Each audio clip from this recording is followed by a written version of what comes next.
to order. This is a regular meeting of the Planning Board of the Township of Middletown.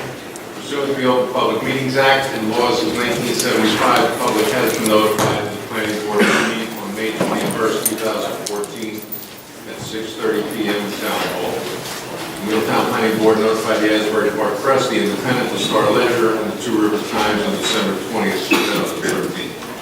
Notice of the meeting was filed with the Township Clerk and posted in Town Hall on December 20th, 2013. All notification of this meeting was given pursuant to the Open Public Meetings Act at least 48 hours prior to this meeting. Roll call. Mrs. Carroll. Mr. Davis. Here. Mr. Davis. Here. Mr. Hack. Mr. Cardell. Here. Mr. Ostrander. Here. Mr. Rapkin. Here. Mr. Senabrino. Mrs. Sheehan. Mr. Wilson. Here. Please rise and salute the flag.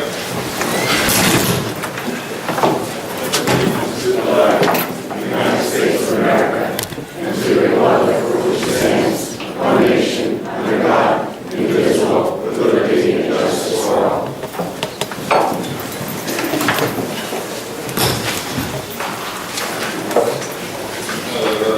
Basically, read the agenda, please. For this evening, we have two items of business. First on the agenda, Memorial Sloan-Kettering Cancer Center. Applicant is seeking amended preliminary and final major site plan approval. And the second item, Trinity Hall. Applicant is seeking conditional use approval along with preliminary and final major site plan. Okay. Need a motion for approval of minutes of May 7th, 2014. I mistake, Sure. a correction on that, please. Okay. On the roll call, Frank Wilton was not here. It's listed that he was here. Okay. We'll make that correction. Okay? Then I will make a motion to accept the minutes with correction. Second. All in favor? Aye. So moved. Approval of resolutions, Carl? I believe we have a resolution. I apologize. I meant vouchers. I reviewed the vouchers for May 21st, 2014, vouchers for James Corman and for BPM Engineering, and I approved them, totaling $18,467.76. I make a motion to accept these. Second. Second. All in favor? Aye. Okay. This is an open meeting to the public. Is there anything not on the agenda that the public would like to bring before us this evening? Very good. All right.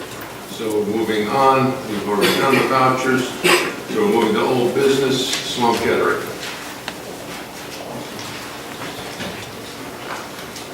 Does he need a microphone? Let's see, can you, this one, there should be a current one.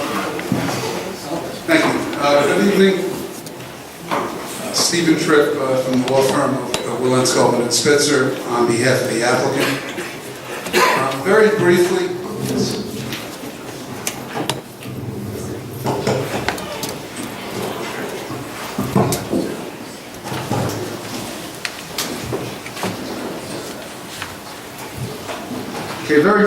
this is a property that's located on 480 Red Hill Road. It's about a 40-acre tract in the OR zone, bordering the Garden State Parkway southbound. There's an existing building of approximately 285,000 square feet. We were before the board last January. The resolution was adopted in February, approving our site plan for converting the building and the site to an outpatient cancer treatment center and a data center for Memorial Sloan-Kettering. And since that time, we've been working with our architects and working with the other agencies that have jurisdiction to refine the plans and get ready for construction. We're here tonight with an amended approval.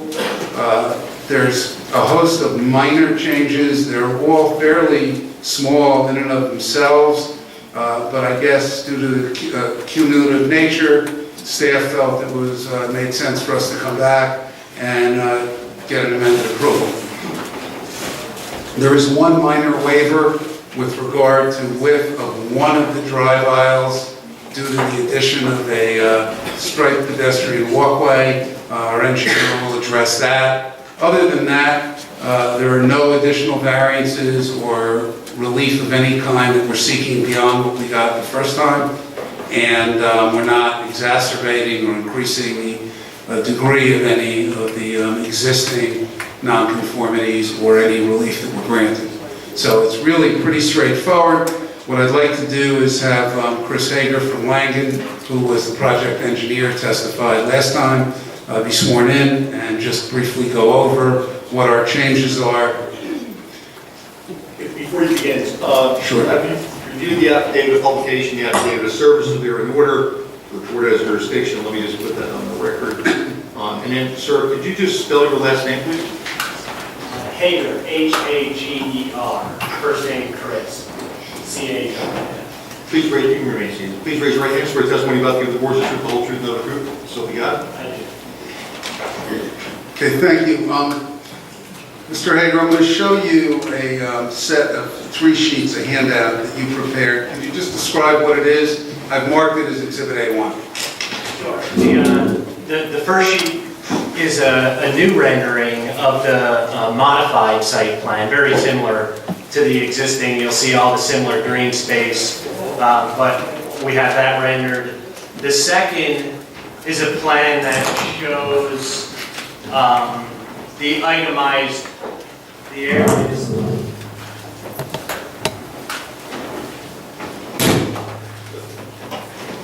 This is the record that Mr. Ed, Mrs. Carroll, Mrs. Distributors is here. They're all here. Okay? So the only absent member is Mr. Silverio, Councilman Committed Silverio. The second page shows the highlighted areas numbered as far as the changes go, and I'll address each one of those one by one very quickly. And then the third page is the approved site plan, so if you so desire, you could compare that approved site plan to either of the first or second, and you'll see that it's a very significant or very similar plan. Okay, I'd like you to take us through the changes. Why don't you mark, I guess we'll mark that as Exhibit A2. I marked the handouts as A1. Sure. Is there, let's see, is it referred to the separate sheets? Is that what we're doing? Yes. Okay. So the first sheet would be A1 and A2 and A3. Okay. Yep. A1 would be the colored rendering, A2 would be the changes, and A3 would be the original plan. Correct.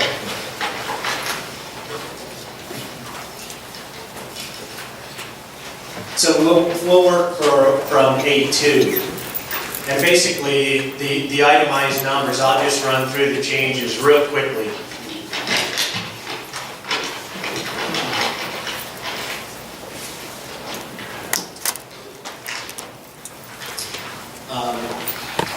Item number 1, you'll see toward the front of the building, that is the bridge expansion.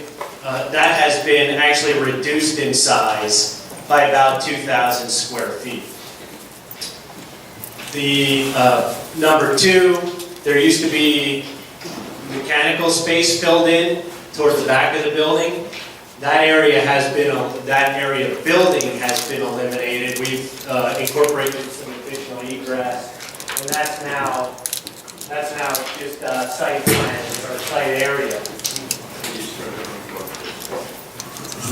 Just gonna hold it close to you.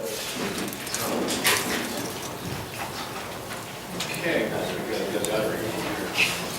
Yep, little battery.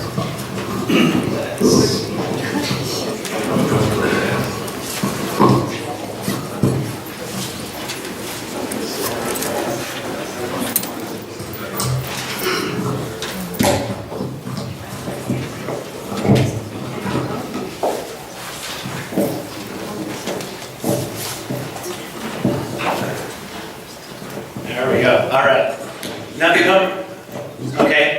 Number 3, You'll see at the front of the building, actually, a slice has been made into the front of the building to incorporate a courtyard, which will actually be visible through much of the building. So there's been a reduction in building square footage there by about 2,000 square feet. The number 4, the existing building has basically a canopy here, a solid canopy, and we're proposing infill in that area, which is about a little over a 2,000 square foot addition of additional building space, and that has building already on the second and third floor, but a cutout on the first floor. So we're looking to fill that in. The linear vault area, number 5, has been expanded by about 600 square feet, and we've just identified here that we are looking to build that in phases. In fact, the first LINAC will be built, and then when the need arises, the second linear accelerator area closer to the front will be built. Loading dock has been slightly reconfigured. Item 6, we've relooked at this area, the refuse area, some minor reconfiguration there, the loading dock, the protection of it, the walls and things, fences still stay. Number 7, which we'll discuss in a little bit in more detail, the ambulance drop-off area in the back, or ambulance pickup area rather, has been reduced in size by about 50%. Now, there was a comment in the T&M report that asked to provide testimony regarding adequate turnaround for the ambulances. We can, if you don't mind, we'll hit on the reports then, right when we're done. The south building drop-off area on the original site plan basically came straight in. We have now bowed out slightly to accommodate a few more parking spaces in the front there. You can see on the rendering on page 1, still incorporates all the same type of landscaping, just a slightly different configuration. The number 9, there used to be a proposed pedestrian walkway coming up through here, through these grade changes. We've proposed to eliminate that and actually just incorporate similar pedestrian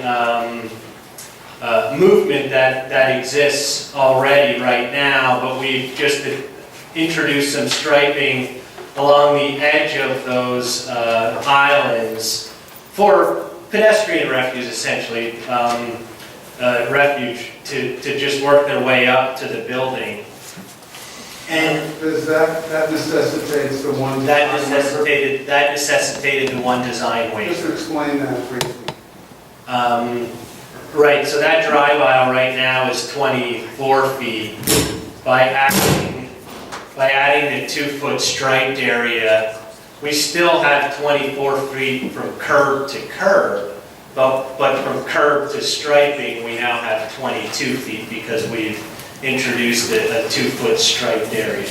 Do you see any problem with that? No, I don't. Will there be adequate room for the vehicles to maneuver and for Yeah. the pedestrians to walk in the designated area? Yes, and there's no change to emergency vehicles or anything. You still have the full width. What that allowed us to do is recapture some spaces here and actually also identified as item 9 in the upper left-hand side.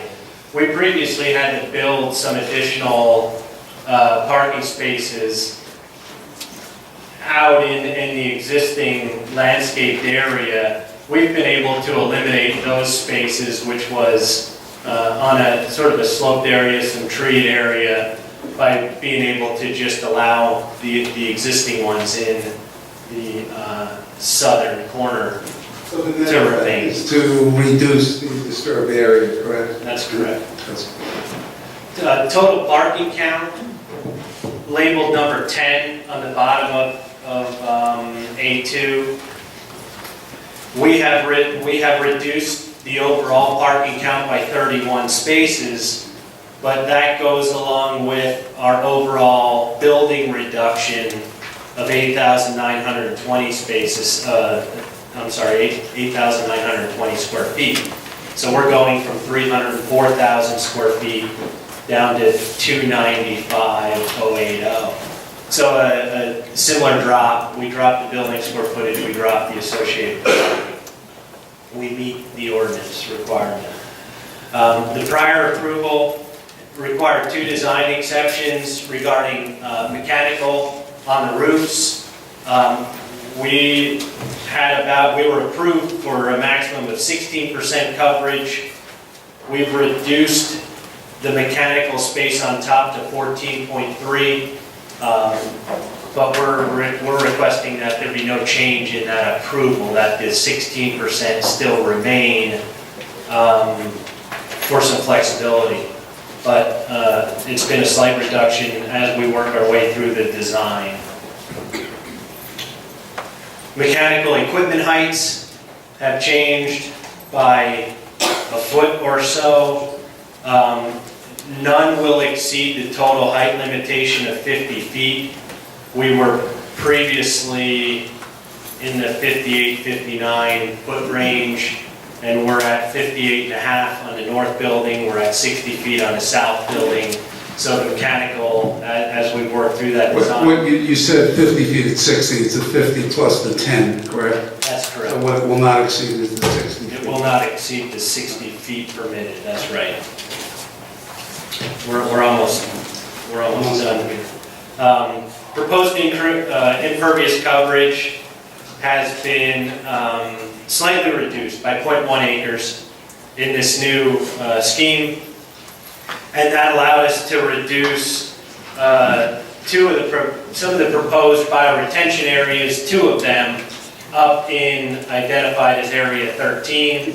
Existing trees will remain now in those landscape planters. Our bioretention areas will still exist to handle any type of stormwater changes in our front parking lots.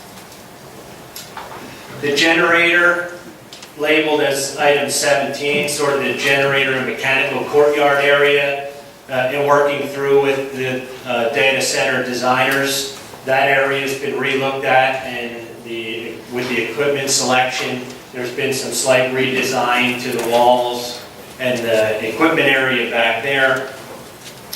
And there has been a maintenance shed, a 10 by 20 maintenance shed added to the back portion of the property, meeting the setbacks, meeting all the setback requirements for the property. That is the extent of the changes on the site plan, and once again, as you see sort of on here and on the rendering, it's still the same project. MS Memorial Sloan-Kettering has not come in and value engineered a lot of stuff out of the property. In fact, some of it has been actually introduced courtyards and additional patient experience areas and sort of really fine-tuning the design. Now, real quick. Go through the report. Right, there's 3 reports, very brief. Why don't we do the Environmental Commission report first? That was just received this afternoon, and there was essentially questions about potential erosion, stream erosion, and off-site weir. And you looked at that report, I have. and what's your response? Yeah, we have, so as far as the soil erosion item that they've identified is apparently with the downstream stream. The site design, it reduces the amount of impervious coverage slightly. It reduces the runoff volume, it reduces the runoff rate that is entering our detention basin. We're continuing with the on-site rain gardens. We have received all necessary DEP approvals. We've received the Freehold Conservation District which is also interested in off-site stability. So we believe with the reduction in stormwater volume and rate, which has been calculated as part of our stormwater report, we believe we're satisfying the requirement to making sure there's no additional erosion, any type of exacerbation of the condition. Okay, and turning to the T&M report. Just real quick on the other, they mentioned the weir. Oh, okay. We think actually what they mentioned the weir that's crossing the parkway. We believe what they're referring to is in fact the head wall and culvert. That's correct, I'm on the environmental commission, that's what we were referring to. Okay, that culvert and even head wall is actually off of Memorial Sloan-Kettering's property. It's associated with the parkway and discharges prior to the property line. You can see that. It's shown in more detail on the survey, but the head wall actually shows up here on A2. But it's actually part of the Turnpike's property and on Memorial Sloan-Kettering's.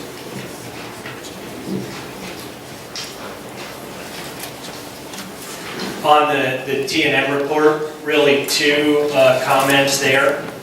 The waiver on the 22 versus the 24 feet on the drive aisle, and just acknowledging and supporting the waiver request.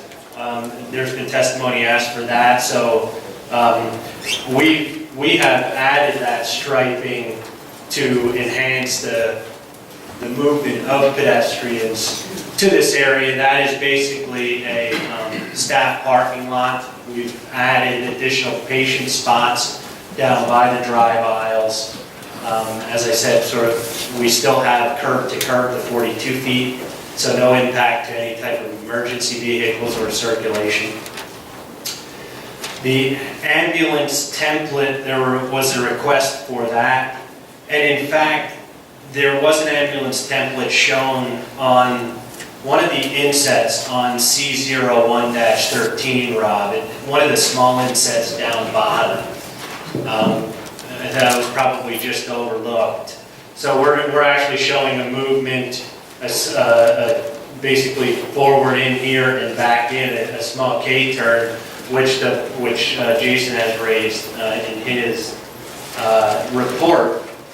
And so the movement works with an ambulance, and our feeling on that, we've been able to eliminate really a major construction and slope in an existing area and hang on to some existing infrastructure toward the back of the building. It's a pretty major retaining wall and loading dock, and the idea is to hang on to that for now and avoid having to construct a full loop here for what MSK is envisioning is very, very limited use of that ambulance pickup. And with the low usage of the rear drive aisle, we believe, and Memorial Sloan-Kettering believes and is confident that that type of movement is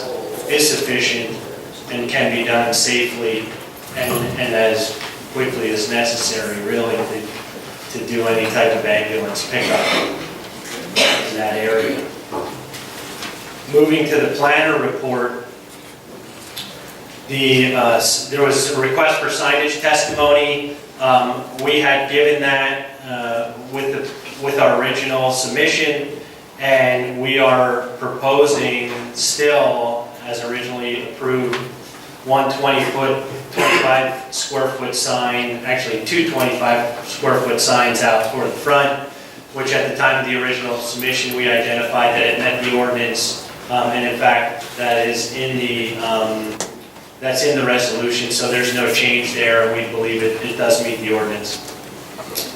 The off-site signage, if you remember, because of sort of the circuitous route coming off of the Turnpike and Red Hill Road, There's signage proposed at the Garden State Parkway northbound off-ramp and then some on Red Hill Road.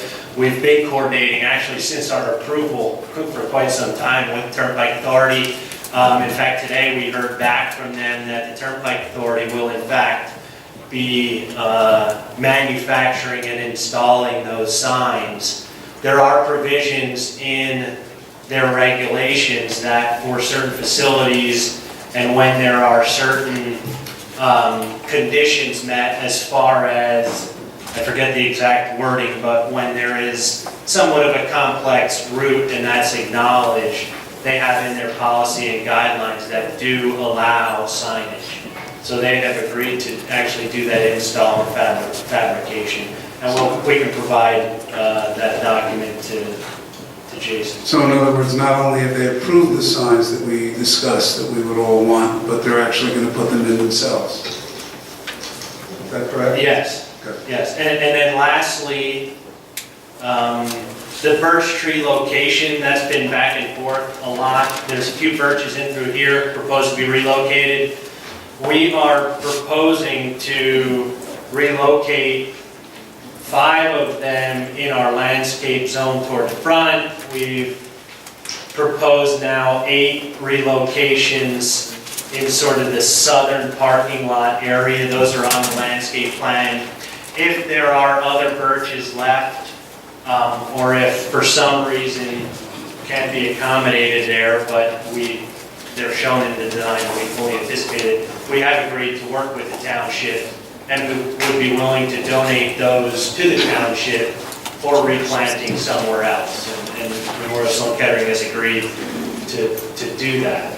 Technically, that's going to be a difficult procedure because the tree itself, they are beautiful trees and they are older. So I don't know, I hope you have a good landscape to pull those trees out. We've acknowledged that, and that's sort of part of the challenge of reusing, so we are sensitive to that. Mr. Raskin, we did have our consultant who does tree removal and landscaping give us an opinion that it is possible. So to the degree that the applicant can work with us, it seems like something that will be possible. Okay. That goes through all the reports, the 3 reports that had any. We do have all the other reports from the various entities in the township. There were no issues in any of the other reports. That concludes our testimony. I don't have anything further. Jason, Rob,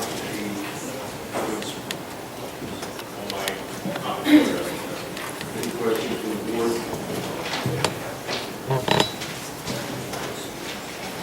Any questions from the public?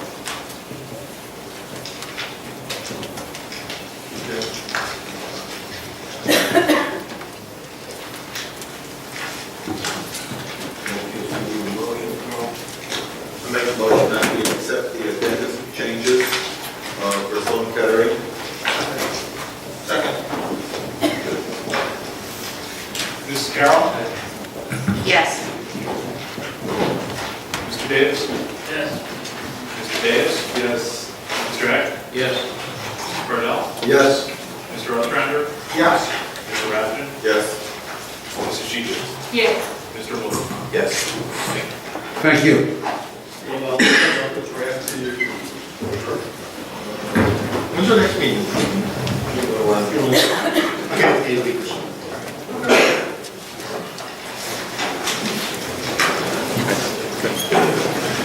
All right.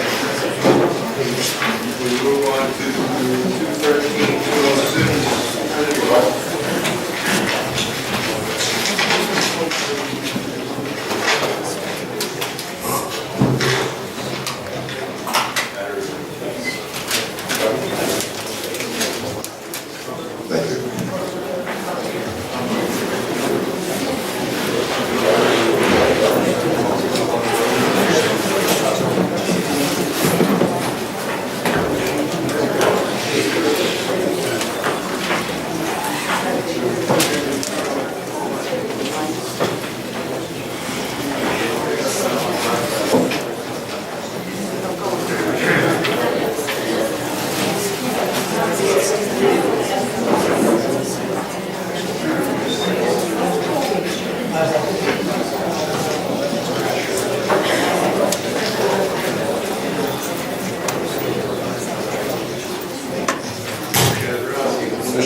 picking up where we left off.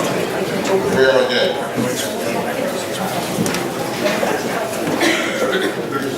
There's one housekeeping matter. There's been a letter from Mr. Junko on Monday, a letter from Mr. Gazarovski on Tuesday, another letter from Mr. Gazarovski on Wednesday. The original letter went to Mr. Deus by email. None of the others have been distributed to anybody else. I've looked through them, and I think those letters start to become problematic in terms of summation before all the evidence is in.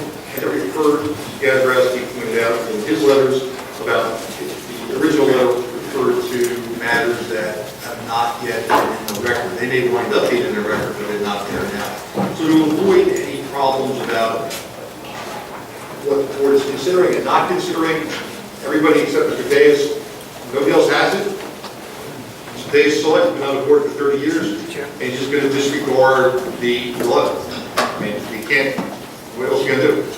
So that's the solution, and I think that those arguments that Mr. Junko wants to make, he can make it at the end, and at the request of the chair, it would be requested that both counsel, as far as legal arguments go or substantive issues, the board would like that as a oral summation and not continued written reports or written briefs to the board, just then triggering more responses, and it just winds up, we just go further into the woods on it. So leave your comments on summation to the end. I think that might be better. I want to make one comment. This document was submitted to the board. My letters were submitted to the board. The document of Mr. Junko is a part of the record, and I wanted to so mark. It should be a part of the record for evidence. It should be a part of the record if in fact there's an appeal. It should be a part of the records with regard to if there's an appeal, reference being made to it. There's information in that, there's content in it. It was disclosed to Mr. Deus. Quite frankly, I think much of it is, I'm not going to comment upon the letter other than that. Once the bell is rung, you cannot ring it. It's been submitted, it's a part of the record. I think it has to be a part of the record and to be utilized at a later point in time if there is an appeal in this matter. We've acknowledged the dates of the letters. Mr. Junko's letter of Monday, which would have been the 19th, your letter of the 20th, and your letter of the 21st. They're there. We acknowledge that they're in the file. They're just not being considered by the board. They may not be considered by the board, but they are a part of this record, and I want that so noted.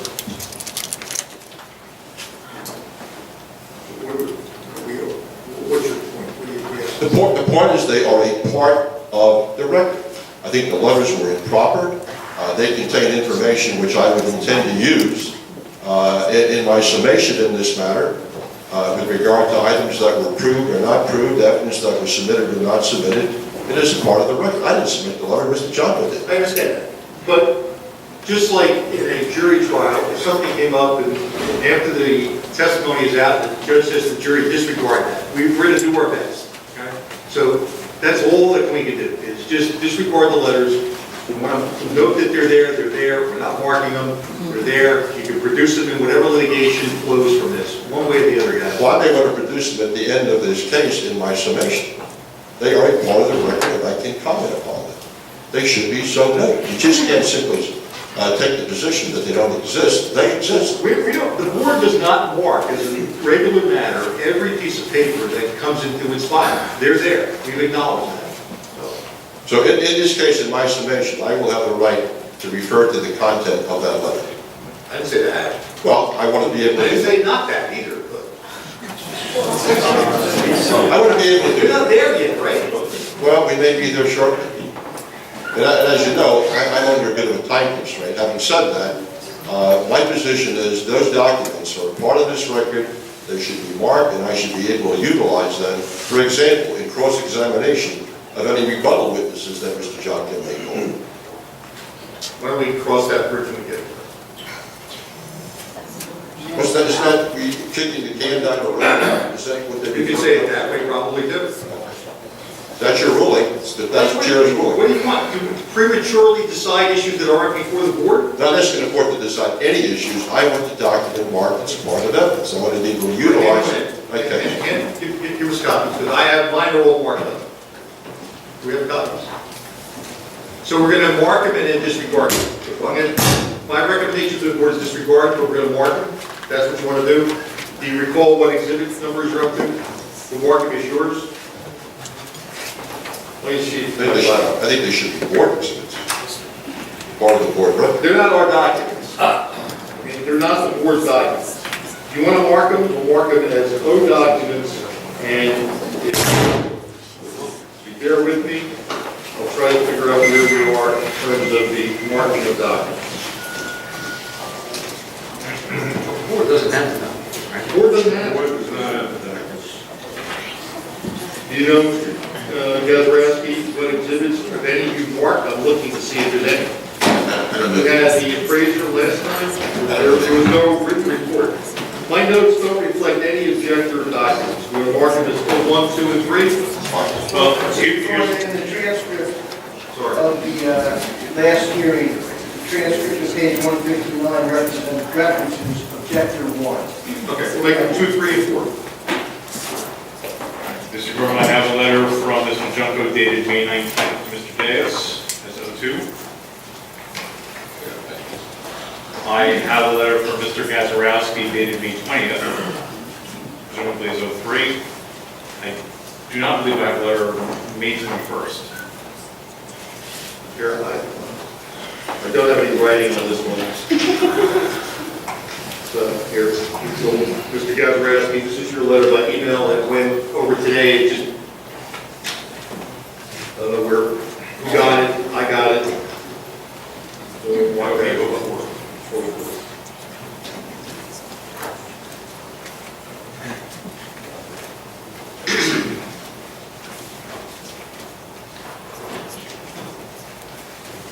They're marked. I take it that Mr. Junko is not arguing that his letter should be part of the record. They're marked. They're marked. They're preserved, they're marked. What they mean, you guys are gonna have to make your arguments, and the board's gonna have to make decisions on it. They're marked.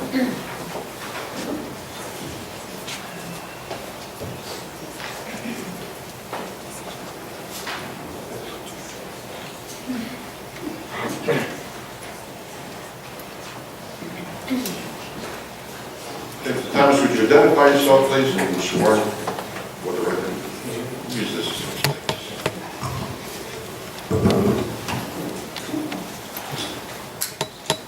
My name is Thomas A. Thomas, I'm a professional planner.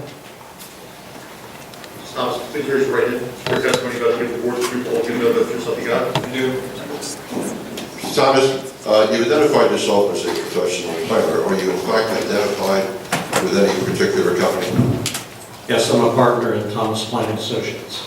And what is the nature of your relationship to Thomas Planning Associates?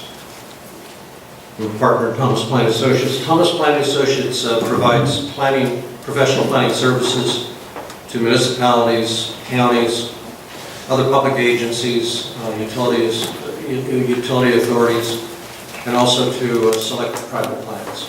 Now, And objectors. would you give us the benefit of your undergraduate and or graduate education, please? Yes, I have I'd like to have the board hear Mr. Thomas's credentials. You're blocked. Pardon? You're blocked. That's fine, I block my time. Go ahead, Mr. Thomas. I have a Bachelor of Science degree from Michigan State University in urban planning. I also have a master's in city and regional planning from Rutgers, and have completed PhD coursework also at Rutgers. And how long have you been a licensed professional planner? I've been a licensed professional planner since 1973. However, I was a planner starting in 1963 after graduating from college, except for 2 years while I was in the Army. Okay. Now, you indicated that you served as a consultant at the different municipalities. You can just briefly list some of them and tell us the nature of your consulting duties. Through the years, and I'll restrict myself basically just to New Jersey, I've served as consulting planner for over 100 municipalities in the state of New Jersey. In Monmouth County alone, I've prepared master plans and zoning ordinances for Middletown Township, Union Beach, Keensburg, Atlantic Highlands, Monmouth Beach, Little Silver, Shrewsbury Borough, Freehold Township, Roosevelt, and others. So I've been involved for 47 years in planning, and through the years I've worked in a lot of different municipalities. Have you appeared before various planning boards and/or zoning boards of adjustment, as well as the Superior Court of the State of New Jersey during these years? Yeah, I do this on a regular basis. I am the planner in Freehold Township, Manchester Township, Roosevelt, Allentown, and our firm also provides planning services to Monmouth Beach, Farmingdale, and other municipalities. So we're on a regular basis. We're before planning boards, boards of adjustment, and governing bodies.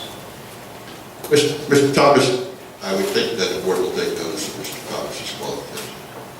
Board accepts. Thank you, Mr. Chairman.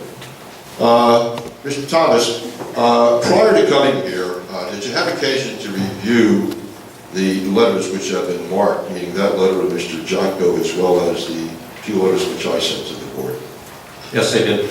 I'm not going to ask you to comment upon them, but I'm going to reserve the right to call Mr. Thomas back if, in fact, Mr. Jonko calls rebuttal witnesses and those letters are used in cross-examination of his witness. So I want to reserve the right to call Mr. Thomas back if necessary.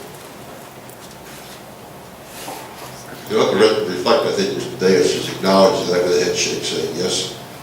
I think, my recommendation would be that's the kick the can answer again. I mean, what do we deal with when we get there?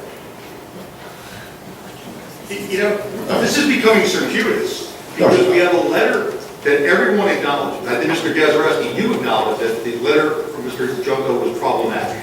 So to avoid the problem, it's not being admitted. You're the one that's putting it in. But this record is before this board as far as I'm concerned. But I'm not suggesting that that's not the case. But if you want to make that point, you make the point. But I think that you have to refrain from using the documents as part of your examination of your witnesses when they're just marked, they're not in evidence. They're just marked.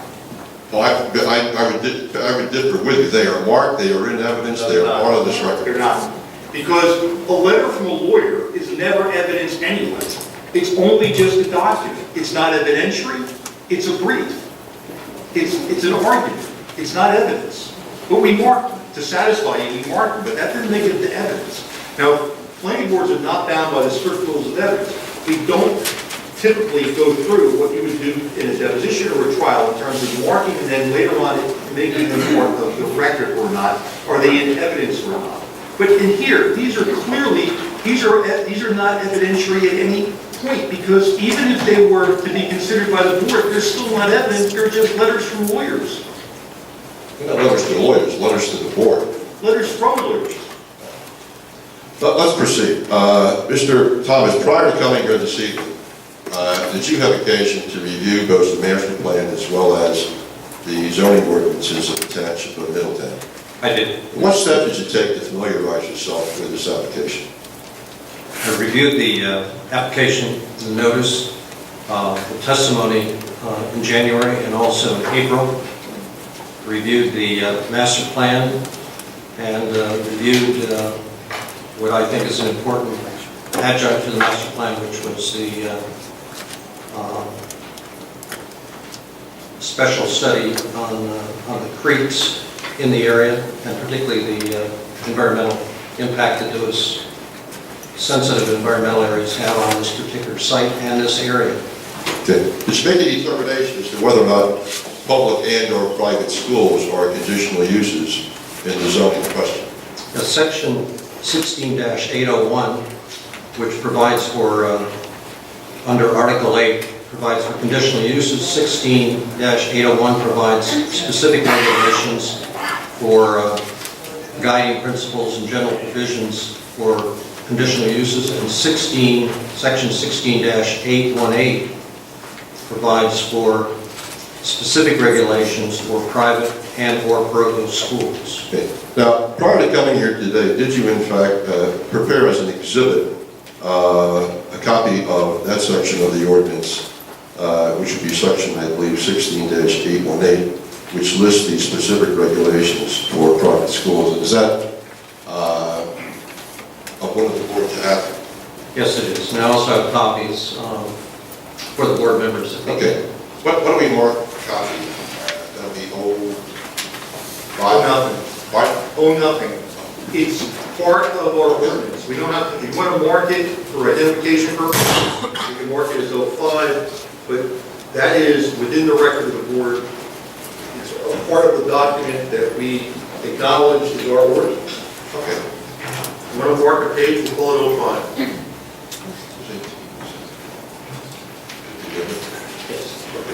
Is it just one page? 2 pages. Two pages, one being section 16-801 and the other being section 16-818.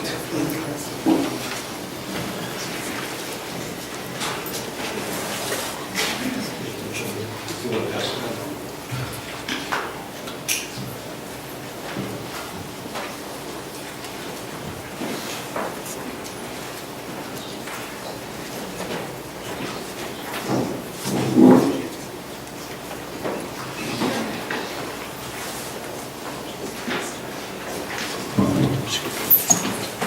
There's Thomas, section 16-818 states that educational use is private and or parochial elementary or secondary schools duly licensed by the state of New Jersey, attendance at which is sufficient compliance. Now, to your knowledge, is there anything in the record to reflect the fact that this proposed school is in fact a licensed school by the Department of Education of the state of New Jersey? I saw nothing in the record that provides for that.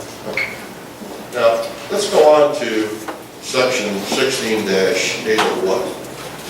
If you could, describe to the board what you as a planner view the significance of section 16-801. Section 16-801 provides for a set of guidelines and principles which are to be applied to all conditional uses that are listed subsequently in the ordinance. I point out that not every municipality has such guidelines. However, this ordinance has it, and as you read through it, you'll see that the municipal agency, which in this case the planning board, shall be guided by that set of standards listed in the ordinance when reviewing conditional uses. And there are 5 general categories of uses, principles, and then there are 11 particular standards that the board is guided by. Is it your opinion as a professional planner that these guidelines shall be adhered to by the board in giving consideration to this application? I did. Now, is there a difference in the terminology used in planning between the word shall and the word may? Of course. What is that? May, obviously, that the board does not necessarily have to adhere to those rules. The word shall, when we put it in an ordinance, means that the municipal agency must be guided by the rules and adhere to the standards that are listed in the ordinance. Now, in section 16-801, there are in fact I believe approximately 11 standards which the zoning ordinance of the Township of Middletown states shall be adhered to or shall be guided by. Am I not? Yes, sir. Now, when a governing body passes a zoning ordinance, that is in fact a legislative act, is it not? It is. And planning boards, in preparing their master plans or re-examination of the master plans, those are recommendations. That's correct. So would you just, if you would briefly, give us the significance or the importance of a legislative act? In the process of planning, obviously, the board knows that there are 3 primary documents that planning boards and other agencies must adhere to basically, or to be recognized when they're dealing with land use issues. The first one would be the master plan. The second one is the zoning ordinance and or land development regulations. And the third would be a re-examination report. Each have their own distinct and unique requirements under the statute, but they're all interrelated. The master plan obviously is the general guideline for the municipality in terms of land development, circulation, environmental conditions, historical preservation, and a whole series of other items. So it's a combination of things.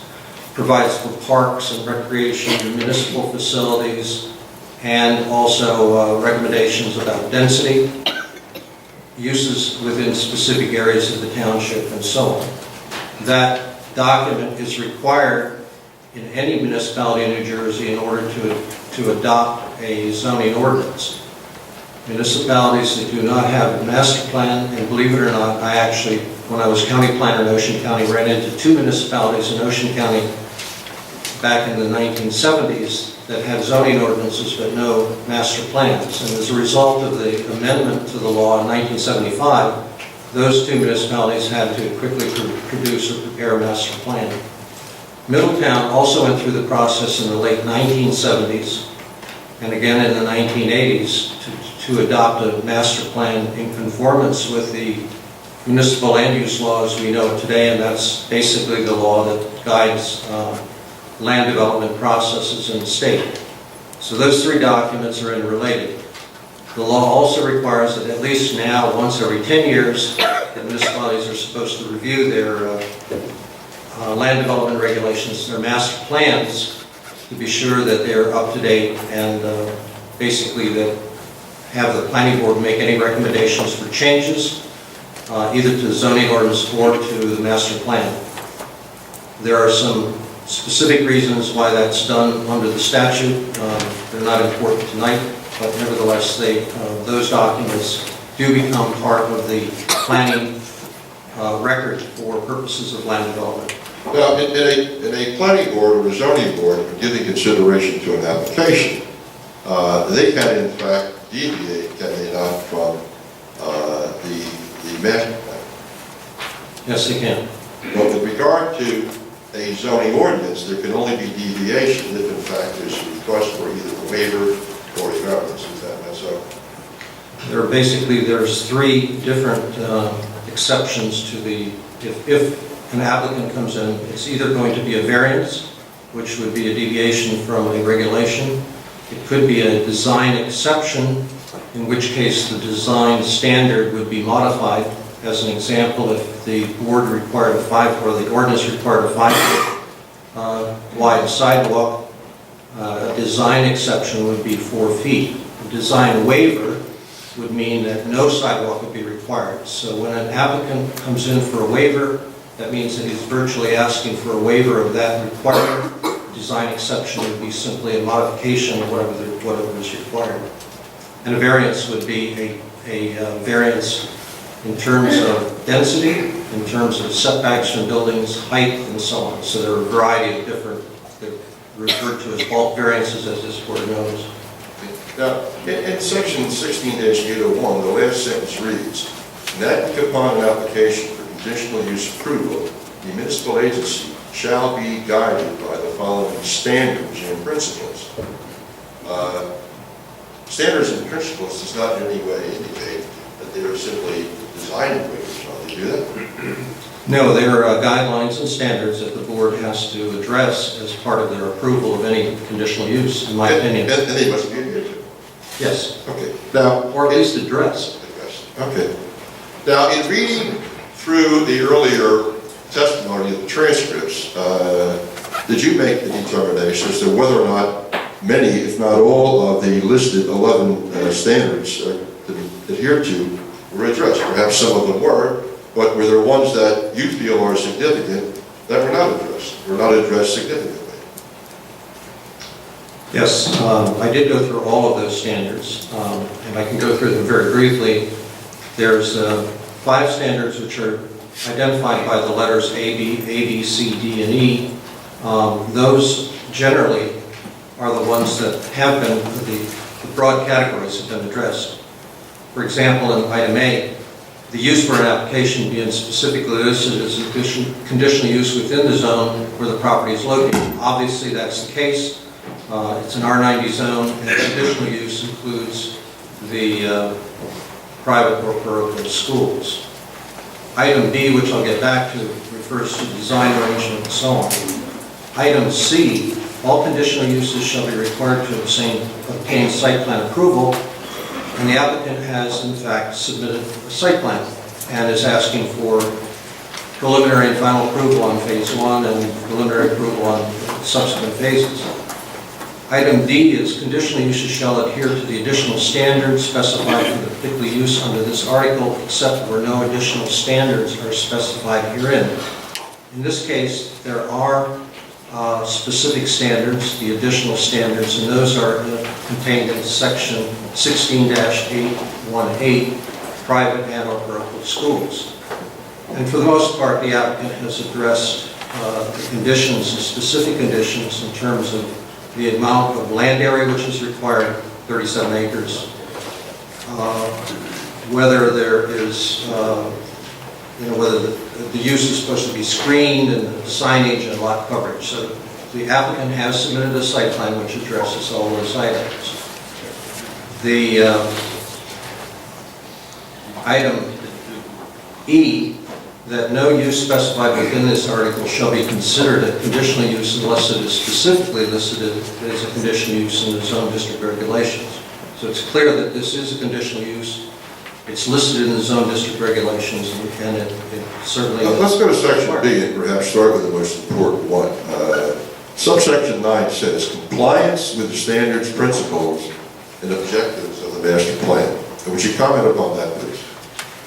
Well, if I can, Ms. Gazarovski, I'd like to go through them really in 1, 2, 3 sequence, just as they are in the ordinance, because it's much easier to follow it that way. Let's do this. Let me put up the exhibit, and then you could go through them and comment upon them as you just do that, okay? Okay.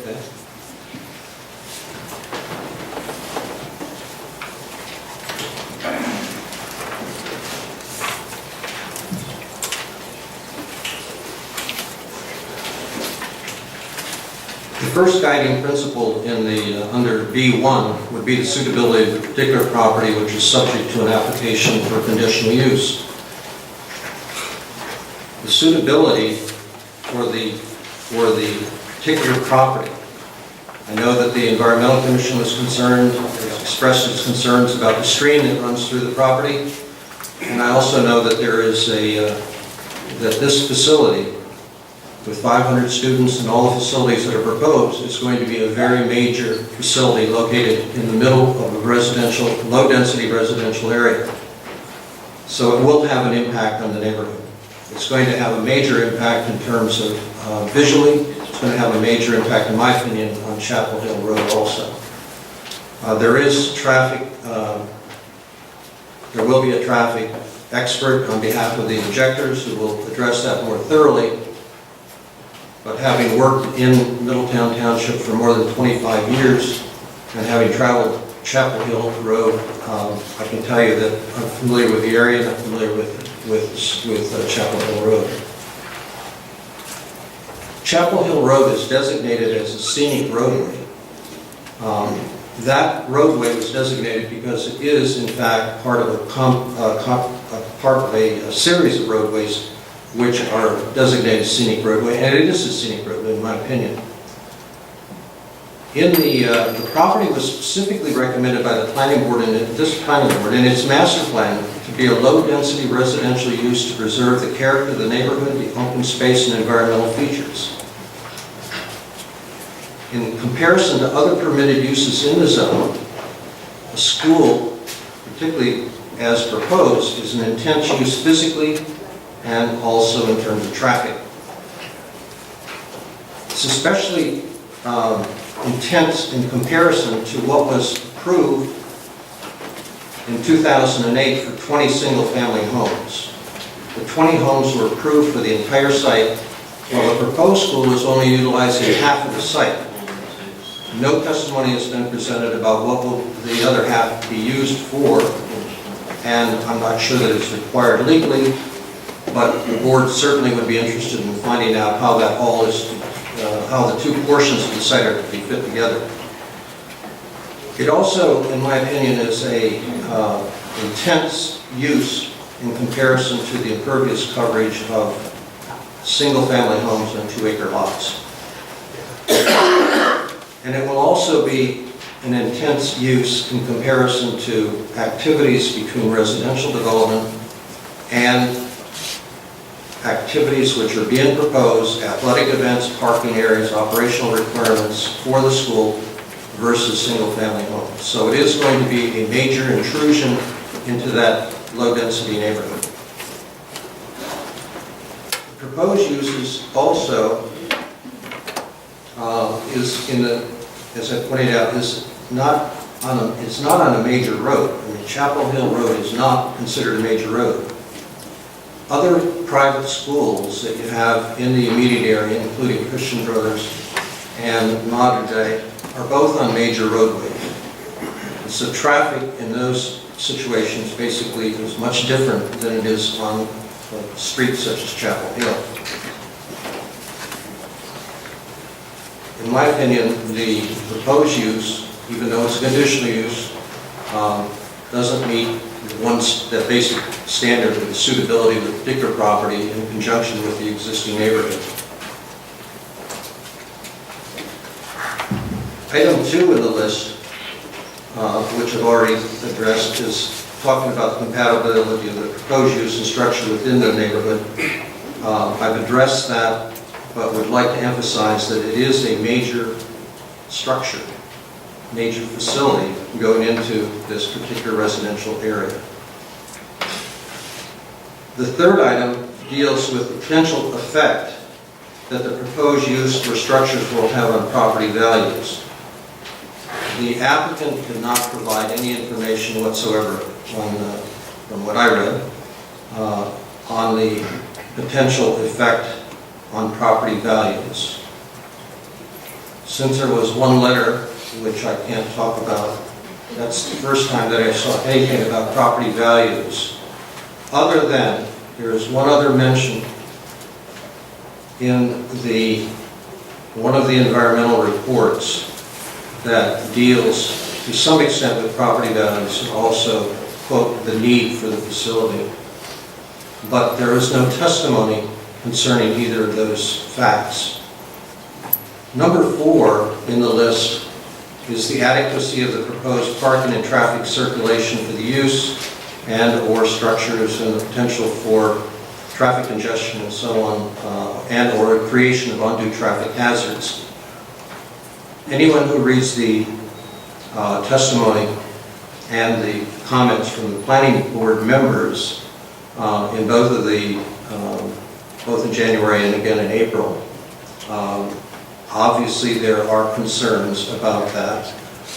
There are experts on both sides, so I don't want to comment any further than that, other than to say that obviously the board members had some concerns about how that was all going to be handled. And for those of us who are familiar with Chapel Hill, I'm going to tell you that I'm also concerned about how that's going to be handled. Mr. Thomas, can I ask you just a procedural question? You're referring to the January and the April transcripts, and I think you did that earlier when you began your testimony? Yes, I did. There were also hearings in February and March. I didn't read all of the February and March, so if there was additional traffic in those days, I didn't. Just want to make sure. I did. Referring to 2, I didn't know whether or not. No, I didn't. Or not. I did read the transcript that where Mr. Petriniak had presented his testimony, and that's where a lot of the board questions occurred, I believe. The next item deals with the drainage facilities. That would be addressed, of course, between the engineers and the applicant's engineer and obviously the board engineers.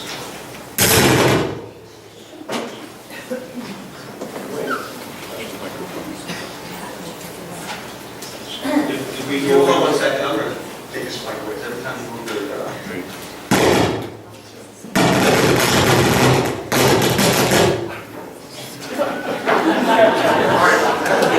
Every time you hit it, it's...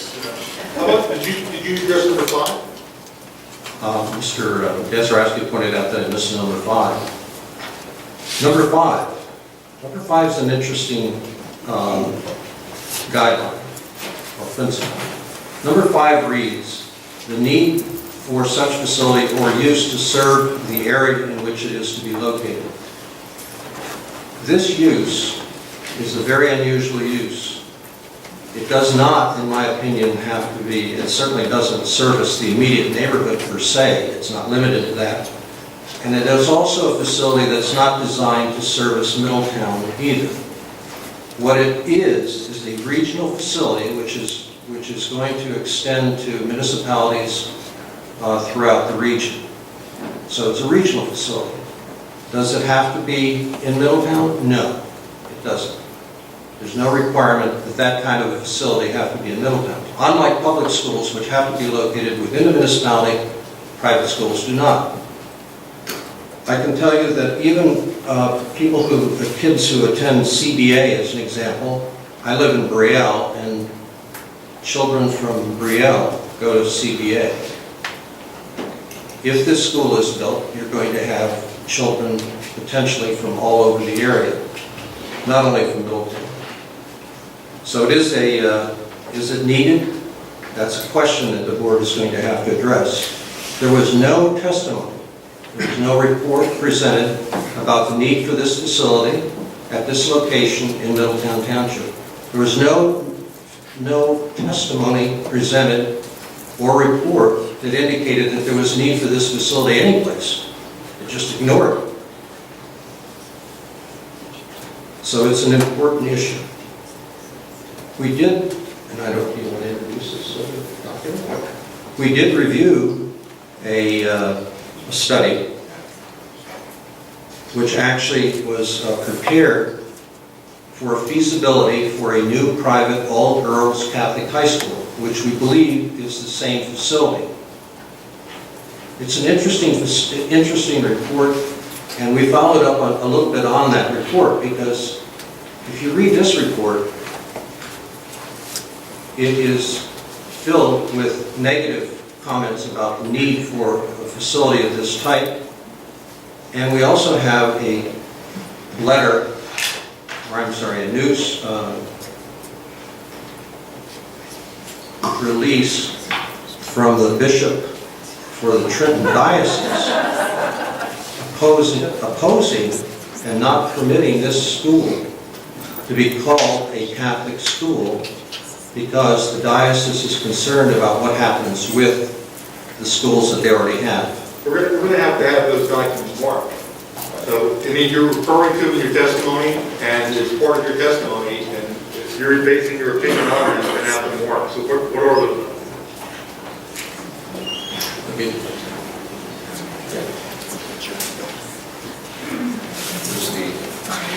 The report is entitled Feasibility Study for a New Private All-Girls Catholic High School, Monmouth County, New Jersey. It was prepared by Meitler, M-E-I-T-L-E-R Consultants.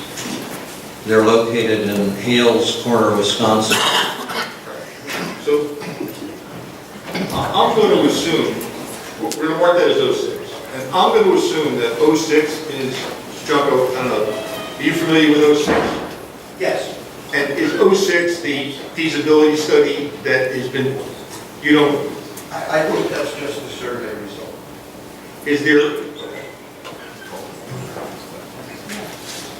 When this issue was discussed, we pointed out the school was open, it's about a current enrollment for its first year. yeah, but let's just get to, what is 06? And where, is it the document that you obtained from where? Website. From the website? Yes. It's a public document. On the website. Whose website? Trinity's. No. Meitler Consultants. Oh, the consultant website. Yes. Who did they write this report for? It was written for, at that time it had a different name, but it was written for, I don't even know what they have. It was called a Feasibility Study Committee. And there's a list of names for that. The school itself, I don't think they actually named it as a school. It was just a feasibility study for a all-girls high school. This was done in Wisconsin? Somebody commissioned this. Yes. Who was that? I don't know. I don't know. On the basis that it's going to become the subject of a plan. Speak in the mic, please.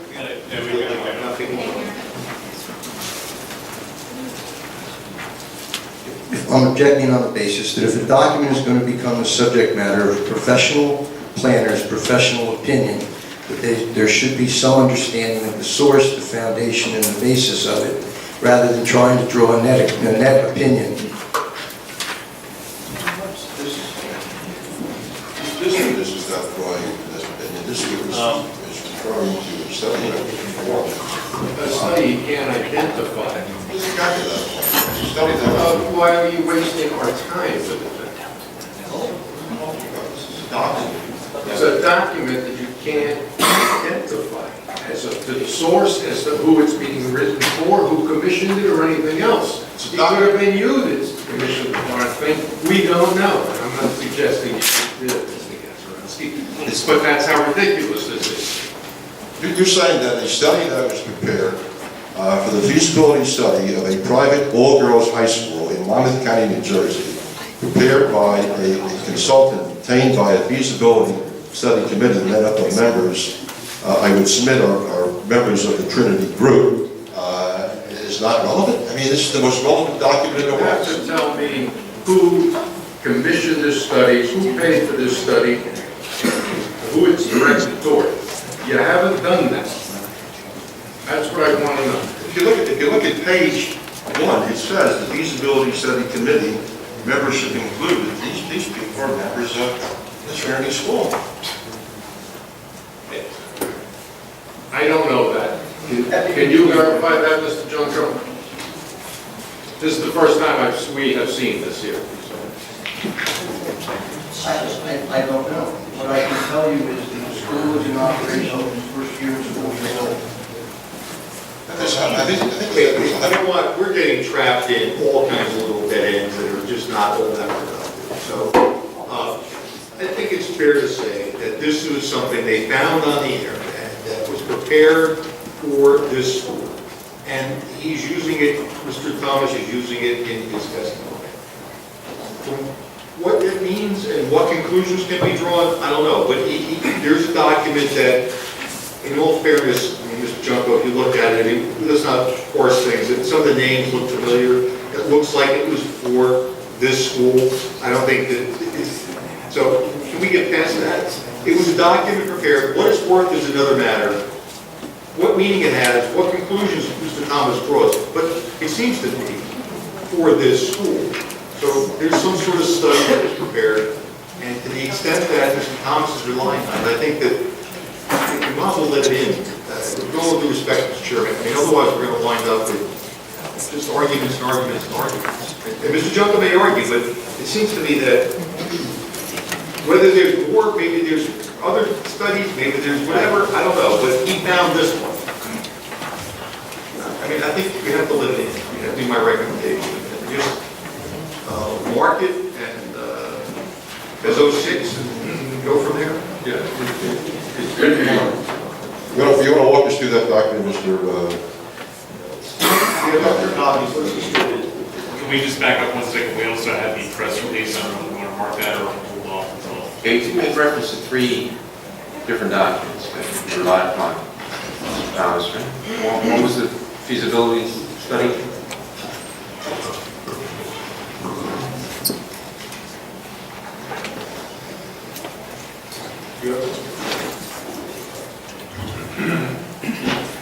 So we distributed those 6.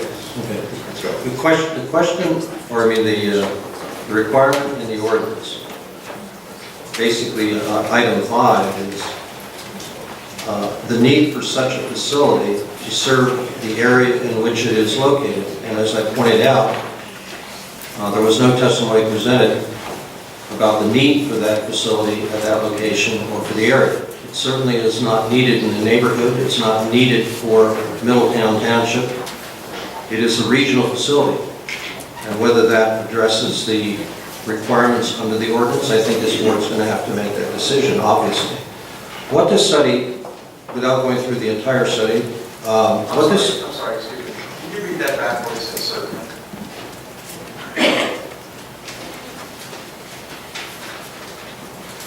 Yeah, thanks. You saying you're saying the study certainly is not needed, or that the school certainly is not needed? The school. No, the school You're saying the school is certainly not needed. is certainly not needed for Middleton. It's a regional facility. Thank you, I just wanted to clarify that. As you go through the study, conclusions basically are that despite an increase in Monmouth County general population, that 34 of the 53 municipalities are experiencing a decrease in the number of population, and the population of females 15 to 19 years is expected to decrease over the next decade. And the number of families with children in the county has declined over the past decade at a higher rate than that of the state. So there's going to be a significant, and I'm reading right from the report, they concluded that there's a significant challenge in building and then sustaining enrollment in a shrinking pool. It's outcompeting other school options. The new high school has to become a preferred choice and a superior value. The high school product alone will not be enough without an aggressive marketing and recruitment effort to attract and retain students. The competition then is going to be for a new school with a smaller high school age population as in the future. We did check with the Department of Labor to see how, what kinds of projections they had for population, and I have a chart that shows it.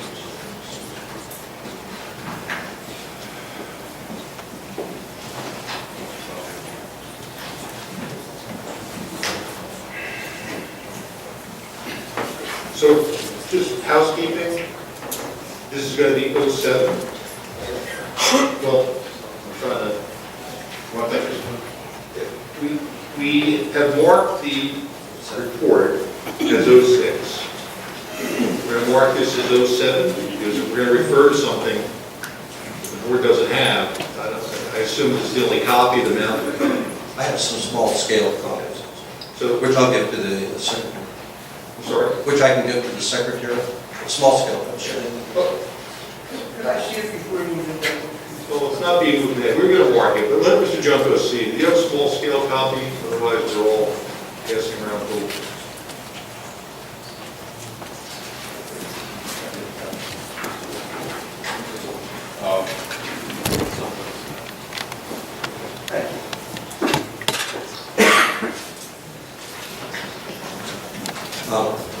The purpose of looking at the, well, let me describe it. 07 is an exhibit which was extracted from the New Jersey Department of Labor female population projections through the year 2030 for Monmouth County. And what it basically shows is the 2010 census and the 2030 projection showing the difference projected into the future, percentage difference. And it shows the female ages 10 to 14 and 15 to 19 for the 2010 census, the 2030 projection, and the differences. In essence, what this shows is that in Monmouth County, there's going to be a reduction, significant difference going into the future in terms of the number of female children, 10 to 14 and also 15 to 19. For female ages 10 to 14, the reduction is going to be 3,000 population less with a difference of minus 13%, so it's going to be significant. The high school, which is 15 to 19, is going to be a 20% reduction. That's a significant change. I know from working in various municipalities around Monmouth County and also other counties that they are experiencing reductions in school populations. Some school districts, some larger school districts, are even talking about the potential of closing schools. So I don't know what the need would be for a all-girls Catholic or Christian school at this point when there, in fact, is a reduction going on with the number of population. The purpose for this is basically to show that there's not a need per se to terms of providing educational facilities for children in the high school, girls in high school age group.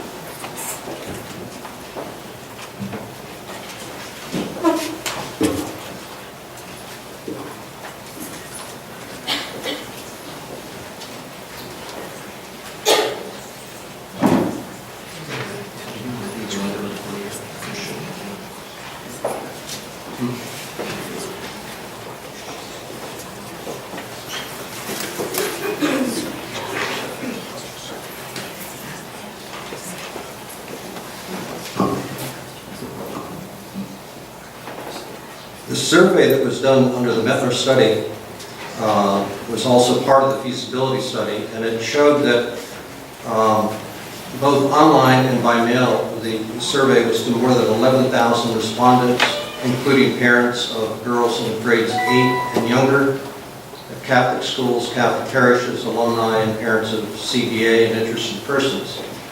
The survey included a number of different questions, primarily to determine where parents would enroll girls, how much they would be willing to pay for tuition, and so on. One of the questions had to do with what the parents would be willing to pay. It was estimated in 2011 that the cost to attend the school would be around $13,000. The study data indicated that people either definitely or likely to enroll would be willing to pay that amount. 87% said they would be willing to pay $13,000 to $14,999. But if there were any greater than that amount, only 21% would definitely enroll or likely enroll. The tuition for Trinity High School for 2013 and 2014 is reported to be $16,750. The conclusion from the study on cost was that although there was a high percentage of parents who would be willing to pay the cost, the full cost, financial assistance would be needed to attend the school. The proposed cost to attend the academy will pose a challenge for many families, and funding will be necessary to make the school affordable. So in summary, there's a declining school-age population, especially in Monmouth County, that the female school-age population is declining and projected to decrease in the future. Catholic elementary schools will likely graduate fewer students in the future. The school will be competing for enrollment with the other schools, and particularly a significant number of high-quality Catholic private and public schools in the area. What this facility will do is draw down on the other facilities. And the proposed cost will pose a challenge for many families. The Mettler study was submitted to His Eminence David O'Connell, Catholic Bishop of New Jersey for the Diocese of Trenton. And we have a copy of that press release, which is also a public record and is available on the website. And in that press release, Bishop O'Connell stated that he reviewed the feasibility study, and after conversations with interested parties and others concerned about Catholic education in the diocese, the bishop concluded that, quote, such a school would harm enrollment in the currently existing Catholic schools, and it was a concern of his. The bishop... I think we have to warn. You know, we're going to refer to documents for that warning. So, wait. Is there a date on that? Is there a press release?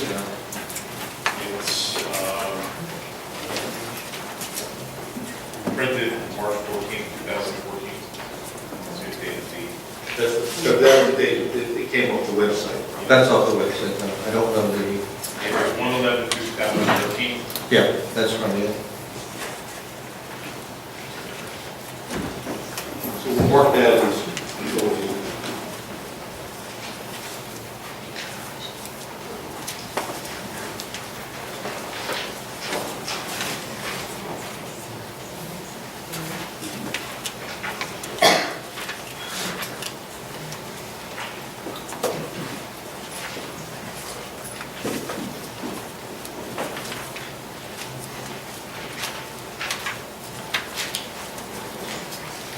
Anyway, the bishop of the Diocese of Trenton, basically, if you read the news release, indicated that he would not support the school as a Catholic school under the aegis of the diocese.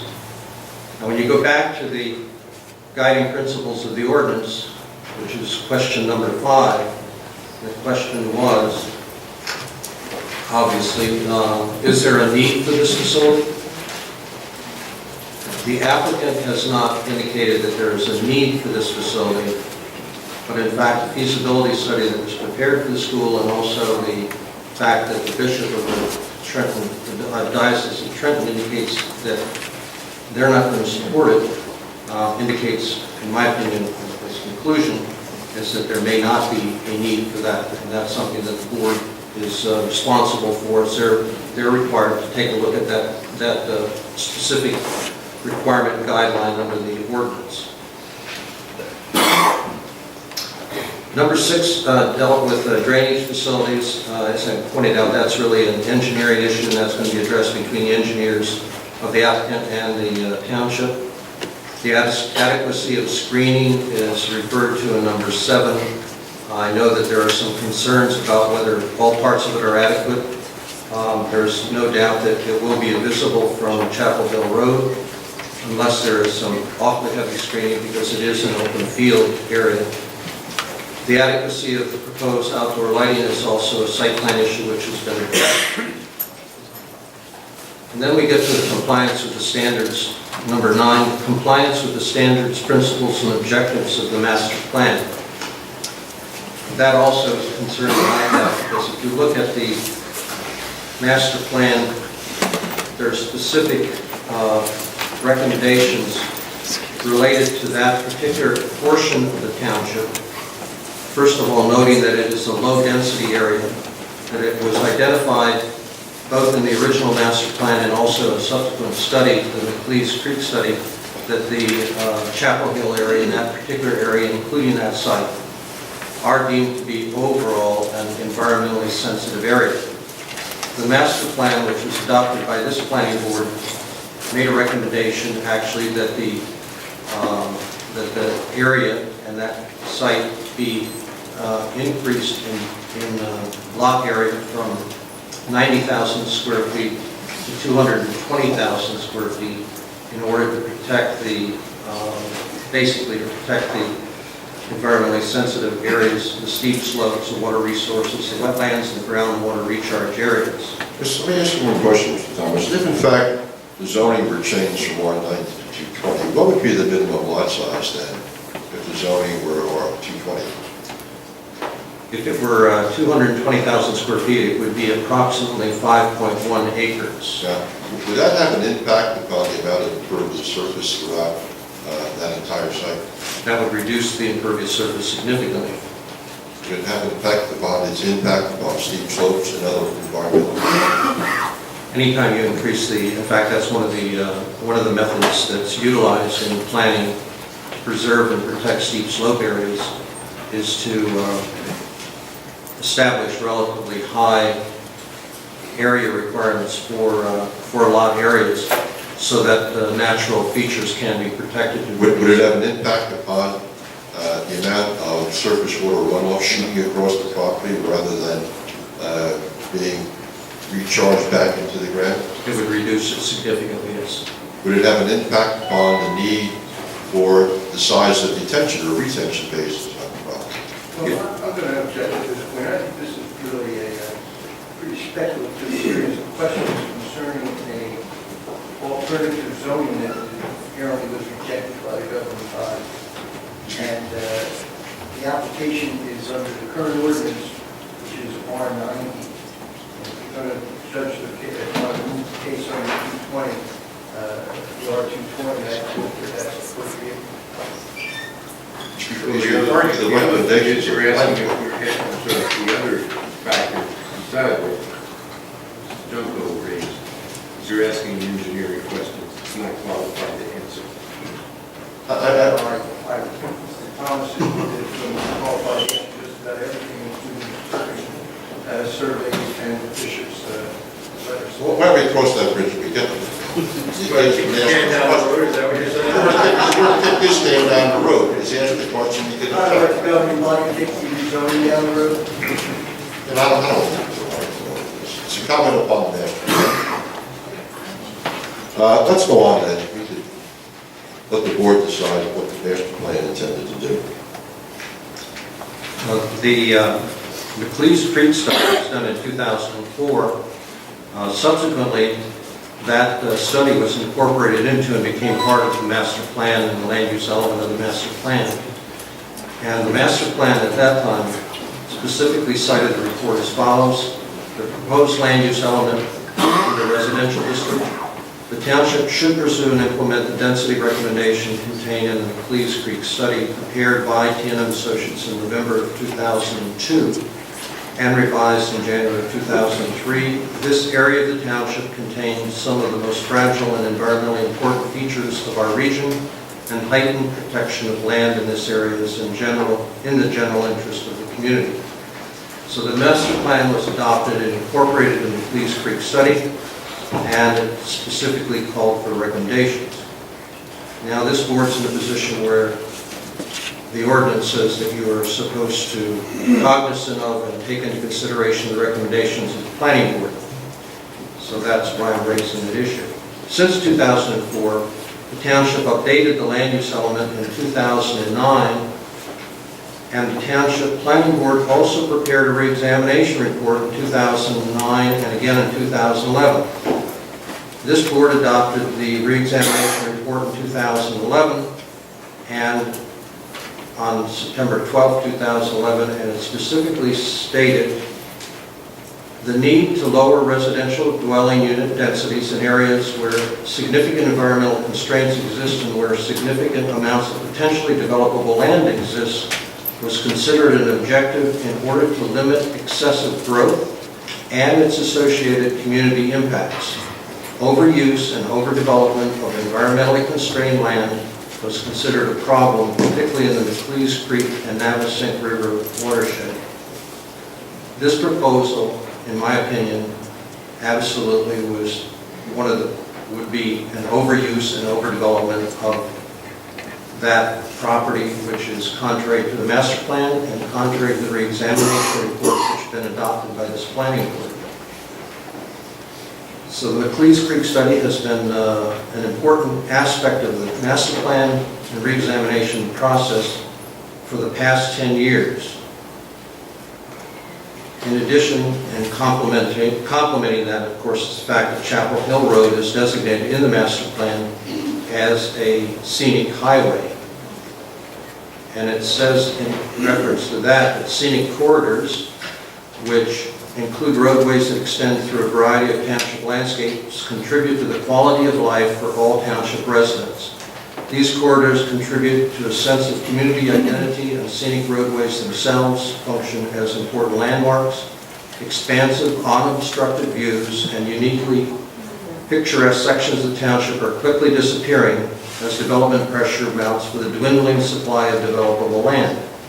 Creative design techniques, context-sensitive structure locations, the retention of an agrarian atmosphere, and identification and delineation of important viewsheds are all essential components of scenic corridor preservation. Now, having said that, and referring back to section 16-801, subsection B9, is it your opinion as a professional planner that this application is in fact in compliance with the standards, principles, and objectives of the... It is not. It is not, for a variety of reasons, and that includes the fact that the planning board actually looked at this area to reduce intensity of development, not increase it, and also to maintain and preserve to the greatest extent possible the view sheds and the aesthetic features in the Chapel Hill scenic roadways. This obviously, this type of use is not going to enhance that in any way, shape, or form. Now, in subparagraph 11 of that report, the question is posed as to whether or not the proposed use represents an inherently beneficial use to society or the local community. Now, this application is not before this board for an inherently beneficial use. It is not. In fact, this board is not. In fact, I don't recall seeing any reference to. Well, this board does not have a jurisdiction because of the Do they have a? The planning board does not have a jurisdiction to hear an application for a use variance. No, that's correct. Okay, now, I thought you said for an inherent beneficial use. Now, with regard to it being a conditional use, my understanding of the law is that if in fact a use is a conditional use and you satisfy all of the conditions of that ordinance, then it becomes a permitted use. It would be a permitted use, yes. Now, in your opinion, as a professional planner, has in fact this applicant, with the testimony put forth so far in the applicant's case, have they satisfied all the conditions and standards established by the governing body of this municipality to be deemed a valid conditional use and thus become a permitted use? In my opinion, they have not. Why have they not?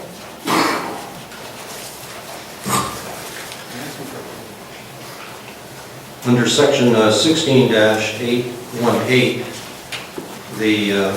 one of the requirements for that section, which is directly applicable, is that this parochial elementary and or secondary school that are duly licensed, has to be duly licensed by the state of New Jersey.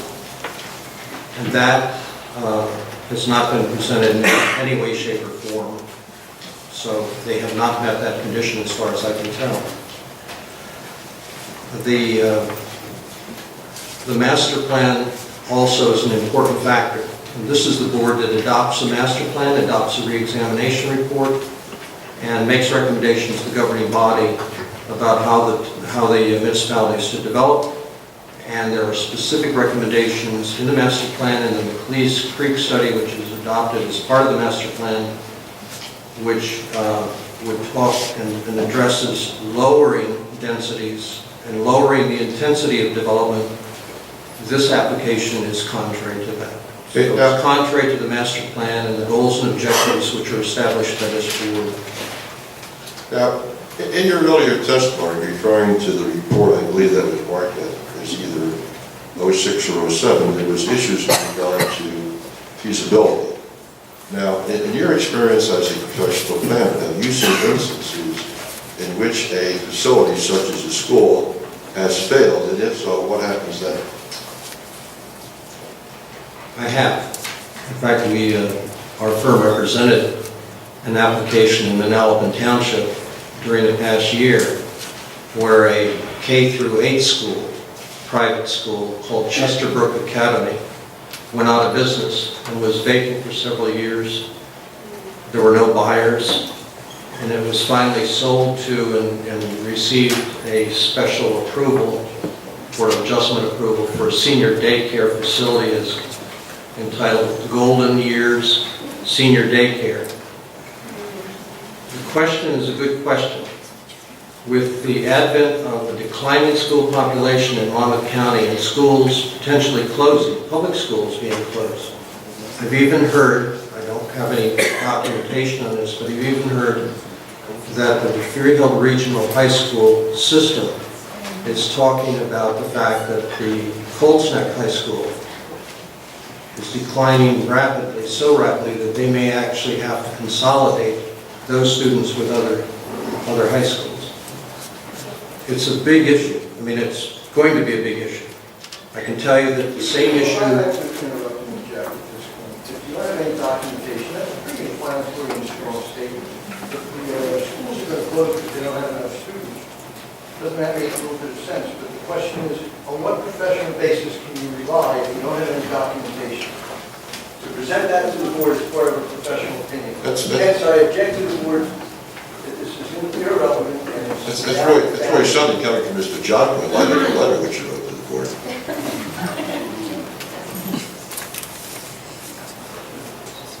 At any rate, with the declining school population and potential for schools closing in the Monmouth County region and so on, I think it's reasonable for a planning board to consider what would happen potentially if Trinity School were built and then it would have to close in years to come. It's an important issue because once that facility is built, it's going to be there. It's going to have its impact for a long, long period of time. And so it's an important issue, I think, in the long-term planning for the township. Were there any other, before you conclude your testimony, were there any other planning issues gave consideration to it before. We did look at the, as all planning boards in the state are now aware, whenever they, the school districts that are located within their jurisdiction go through an expansion period or develop a new master plan for schools, that the planning boards have to take a look at those and also make a decision, make recommendations relative to those reports. I'm sure that Jason has probably done that in the past for Middletown. But when a public school goes through an application for a new school or an expansion, they have to adhere to some pretty strict standards. Those standards do apply to public schools. I only point that out because in the past, those standards were not applicable, and the municipalities had very little jurisdiction over the school facilities. Today, under those standards, municipalities almost have to approve the expansions and certainly have the right to take a look at such things as traffic, parking, drainage, and so on. Well, most of all, the same issues that this board must look at in considering whether or not this is a proper conditional use in this sentence. That's correct. So it's an important issue. Now, in reading the testimony of the applicant, was there any testimony, whatever, with regard to how, in fact, this particular location was chosen and the reason for it being chosen? No, there was not.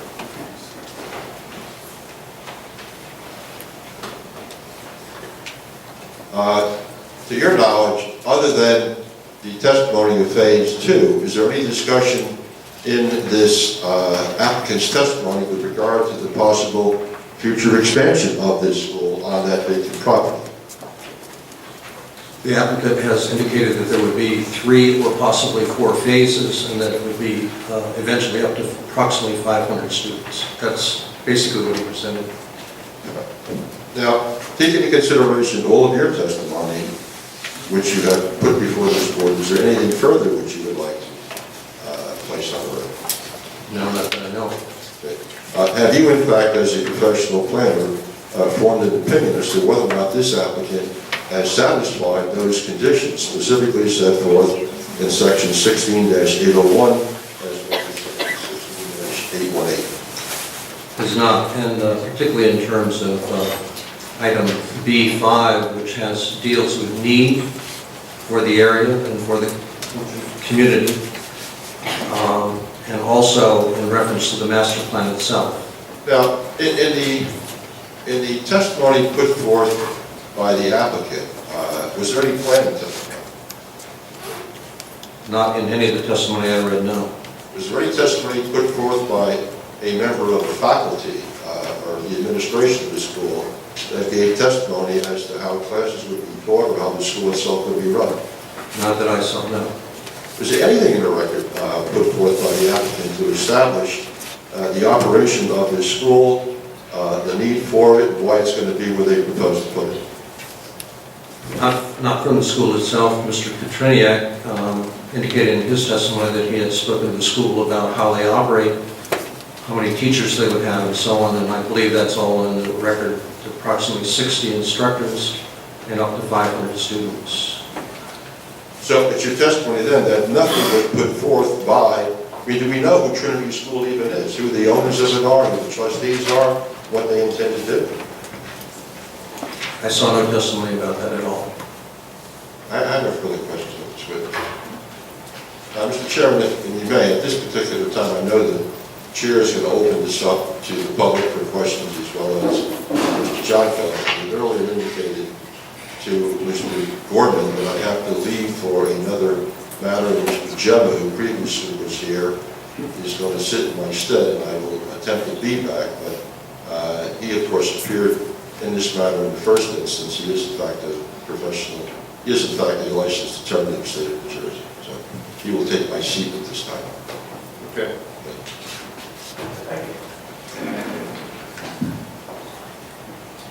First, questions from the board, this witness.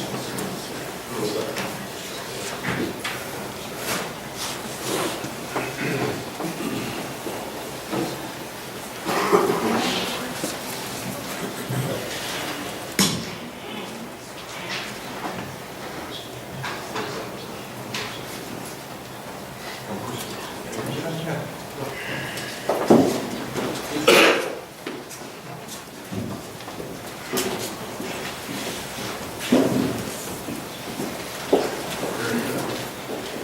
Thomas, you indicated before that you prepared master plans, and I thought you indicated that you prepared master plans in a number of municipalities around the county. Did you prepare the master plan in Middletown? I did back in probably around 1978 or 1980, something like that. Did you help in the drafting of the ordinances at that time as well? I did. Do you know if you prepared 16-801? I wouldn't be surprised.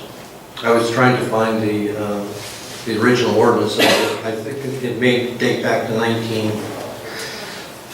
around 1980. Judy Stanley, I know, was the chairwoman at the time. We had, when the master plan was prepared, we actually had a meeting at one of the schools because there were so many people that were interested in attending.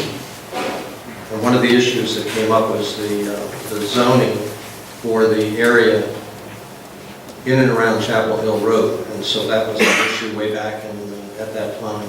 But I'm primarily, the question I was trying to get to was whether or not you prepared, or you remember you prepared the language for 16-801 for the municipality at that time. As I say, I couldn't find the original ordinance, but I may have, yes. I just want to ask, because I think the board needs help straightening this out. You're familiar with section 67 of land use law? I am. It talks about conditional uses. Right. I'm just going to read. A zoning ordinance may provide for conditional uses to be granted by the planning board according to definite specifications and standards which shall be clearly set forth with sufficient certainty and definitiveness to enable the developer to know their limit and extent. And it goes on, but it talks about procedural.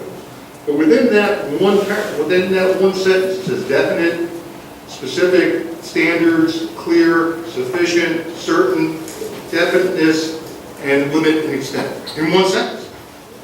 So how do we square that MLUL provision with 16-801? I can tell you that I was involved in the case, which went all the way to the Supreme Court in Lacey Township. And they also have guidelines similar to what Middletown has, which are applicable to all conditional uses. That case, Perlmutter versus Lacey Township. I was the planner for Perlmutter. Bill Hagan was the attorney. We went before Judge Serpentelli. Judge Serpentelli ruled similar and almost exactly what you read. He said, this is what the law says, this is it. That is what the MLUL says. That's what it says. Okay. That was appealed. It went to the Supreme Court, and I know that there are subsequent cases, perhaps Gordon can provide some assistance on that, but there are other cases subsequent to that indicating that you can establish these guidelines similar to what's in this ordinance. That you can. Yes. There's a case in Jackson from 2010, I'm going to get the site, and it talks, it's similar. It talks about traffic issues as being a conditional use. And that wound up getting kicked back and forth and around, but the court there, the appellate division, looked at the statute and said that these somewhat subjective standards are problematic. Would you agree with that? Well, first of all, are you familiar with the case that... Well, let's forget the case. Not in Jackson. Let me ask your professional opinion. Does 16-801 conform to the statute?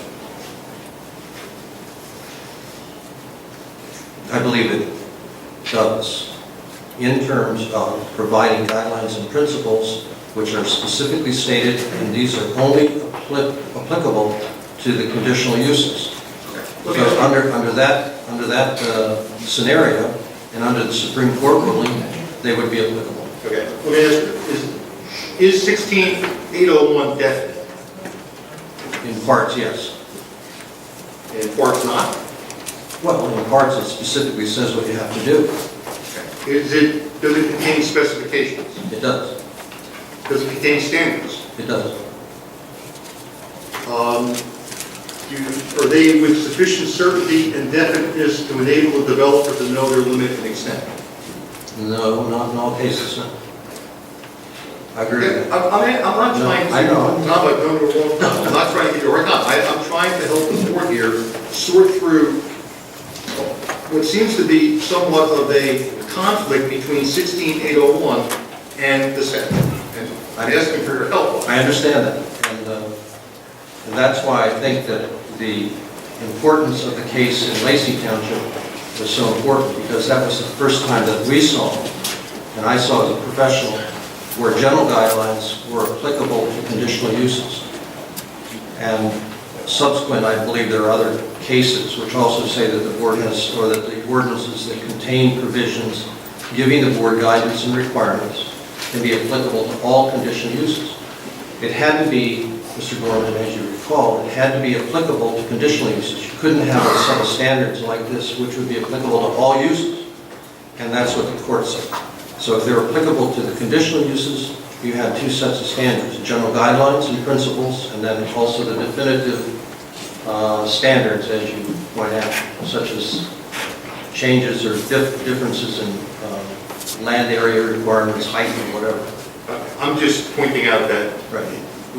there seems to be, at least on its face, some lack of specificity and whatever other terms, clear, defined language in 16801, which is going to cause, it's something this board's going to have to wrestle with when it makes its decision. Mr. Thompson. That's all I'm pointing out, it's not a question. Before I answer that question, I point that It wasn't a question. If I could, just so we're clear, when you said, when you were asked by Mr. Gorman, whether in fact there were sections there that were definitive, you said yes. Yes, sir. There were that were specific, and you said yes. When you gave the opinion to this board about whether this applicant met the conditional standards, were you referring to those definitive specific conditions that you just articulated in your testimony? I did. And so when you indicated that they didn't meet those conditions, well, you may have considered there may be some language there that may be harder to interpret than others. Does that in any way impact or change or alter the testimony you gave about the fact that it was not specific, was not conditional, that they didn't meet those conditions? They didn't meet the conditions. They didn't even submit any information relative to those conditions. So the board really has nothing to base its decision on. So when Specifically in terms of need and also the relationship between this specific use and the master plan requirements. Those are the two main. Right, so when Mr. Gorman goes back and says there are certain portions of that that may be somewhat, that for an applicant, that they may not be able to completely rely upon, was that the basis of your testimony, about not meeting the conditions, or was it the definitive, specific conditions they did not meet the basis of your testimony? Try to get it. In other words, when you said they don't meet it, were the ones that were definitive are the ones that they didn't meet? That's correct. They were definitive. I gotta tell you, I mean, let's be honest about it. 16801, if you can read it, it's not real definite, it's not very specific, it's not real clear, it doesn't really specify a whole lot. It is somewhat subjective, and that's the problem. I think what Mr. Thomas is saying is that regardless of where that standard is, if they submit nothing, that didn't meet the standard. That's correct. Well, I think that it's a question of, if zero can't be it, it's got to be higher than zero. They have to submit something. Is that fair? That's fair. Well, in addition, it says in the last sentence, municipal agencies shall be guided by. Yeah, but I understand Mr. Thomas to say, basically, that if you submit nothing, it can't meet the quantum, it can't meet the standard because it's zero.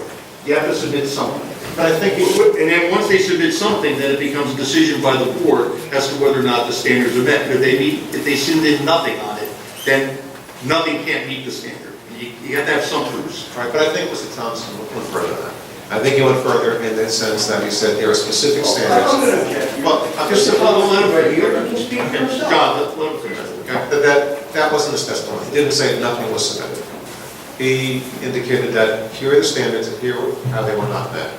You know, we could go around and around with lawyers on this and back and forth, that I suspect that someday we'll be arguing the appellate division about it again. But for right now, all I'm pointing out to the board, my client we're gonna have to grapple with, the board's gonna have to grapple with 16801 and compare it to the statute and we're using the testimony of Mr. Thomas to try to help sort that out, that's all. And I'm giving opinion to the board, you know, and I'm saying to the board, I hear Mr. Thomas's testimony to be basically that on some of these elements, there's no proof and therefore it's not met. That's what I heard. Now, there may be other things. I'm not, you know.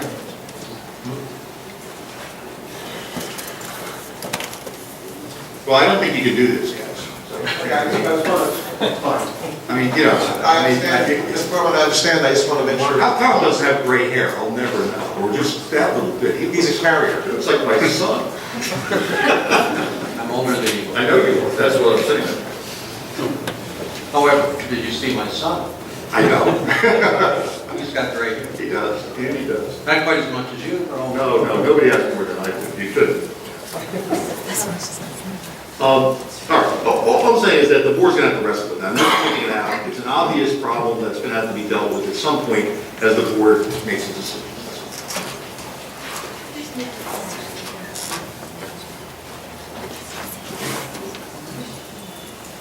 I'm sorry, I didn't mean to, you know, steal a little thunder there. I'm sorry. That's all. Anyone else on the board with questions? Yeah, I got one question here. All of your testimony related to public schools, as I understood it. You've not presented anything to this board that would stipulate that private school enrollment. Use a microphone, please. You can share. So, Hold on. Why don't you change the order? in all of your testimony, you seem to have geared it towards public schools. Where is the private school and parochial school in this discussion? Because just because public school enrollment is going to be going down does not necessitate that the same thing would happen with private parochial schools. In fact, as I understand it, currently they're turning people away.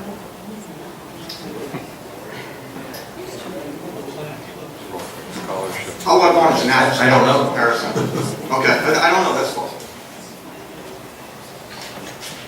When you say the school is certainly, if you read the letter from the bishop, he was concerned about the declining school population for the Catholic schools. Right, but therein lies the belly of the problem. The bishop says, such a school would hardly enrollment in currently existing Catholic schools. Your testimony has always been about public schools. Or clearly the bishop's going to be concerned about Catholic schools or another private school drawing from those Catholic schools. I get that. That's business. But if we're going to be looking at public schools and we're going to be taking testimony on public schools, where's the private school view of this? you have to remember what the premise of my testimony was. And that is that the applicant has not presented any testimony whatsoever about the need for this school in this area. And what I point out is that there's a declining school population for girls, particularly for high school girls, in the county. Presumably that will be part of their draw area. So what you have is a situation where this board is faced with the reality is that there's a declining school population for girls, and yet you're supposed to approve a facility for high school girls. So I'm not sure that and actually the Mettler study, if you read through that, also concluded that Catholic elementary schools would graduate fewer students in the future, which means that there will also probably be fewer students in high school as it goes. The point was that there's a declining school-age population for girls in the county and in the area, and this applicant has not presented any testimony whatsoever about the need, which is one of the items which is required by this ordinance for this board to look at. Okay, so we still know nothing about private schools. Because just because you've got a declining base, okay, we're talking apples and oranges here. Public schools and private schools are two different things. CBA has no problems with their enrollment. Oak Hill has no problems with its enrollment already. Rainey has no problems with its enrollment. I'm going to bring it up one more time. Yeah, it's just Start cool. moving you from the room. Why? Stated We do- definitively that this is such, so I just want to know if you have something. We do have, Use. we did find information pertaining to Catholic schools. And since 2001, 97 of New Jersey's Catholic schools have closed, and the total enrollment has declined by more than half since 1971. Now, this started out supposedly as a Catholic school. So what you're talking about, and why the bishop was concerned, is that for that specific group, it's a declining school population. And just to be I'm clear, sure you'll address that. just to be clear to address, the question, that was articulated also in the Meltner study, is that correct? It is. Thank you. Which is where your chart here is from. That chart is from the Department of Labor. Those are projections by the new state of New Jersey. Very good, even better. What is the actual decline For between 2010 and today? it's projected. This is merely Yeah, the ever popular government projection. that's true. What's the proof? What has occurred in the last 4 years that this board can say, yes, that trend is occurring, or no, that trend is not occurring?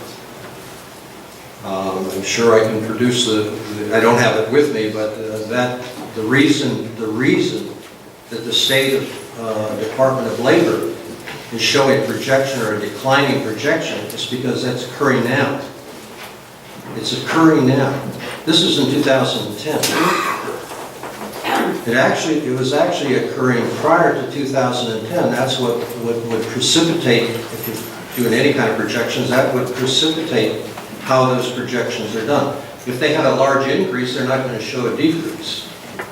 You know, I do those kind of projections, and I'm going to tell you that you don't project a massive decline if in fact there's an increase in students. You just wouldn't do it. Just to be fair, Mr. Thomas, that's based upon census data, correct? It is. The census data is taken every 10 years. Every 10 And years. that's a projection that's normal and standard in the industry for a licensed professional planner to rely upon. It is. Okay, and For the Department of Labor. right, and just conversely, did the applicant put anything on the record that you're aware of that indicated that there was any type of need or growth of a need for this type of population? You did not. Thank you. Can I try to cut through this problem in simple terms, if I can? We have an ordinance that seems to not square real well with the statute in terms of what it's supposed to be, in terms of definite and specific. I hear Mr. Thomas's testimony to basically say that on some of these, there's no proof at all on the record. There's no proof of need, there's no proof of, I'm trying to think what the other ones were, but there's no proof. And perhaps the applicant didn't submit, I mean, you go through the record, maybe it's not there. But what that then indicates is that the applicant's got to put that in. Whether or not the applicant believes that 16801 is enforceable, whether the board feels that it's enforceable, before the board makes a decision, there should be some sort of evidence in trying to at least address the points within 16801 to the best of their ability. Whether they are ultimately going to be satisfied or not, that'll be something for the board to decide. But I think it's fairly clear that there's no proofs on some of the issues that Mr. Thomas has pointed out. There's no proofs at all. So I think it would behoove Trinity to put some of those proofs in its rebuttal case, because you're winding up with holes in matching up to the proofs required by 16801, regardless of whether or not that controls. So you're putting the board in a difficult spot.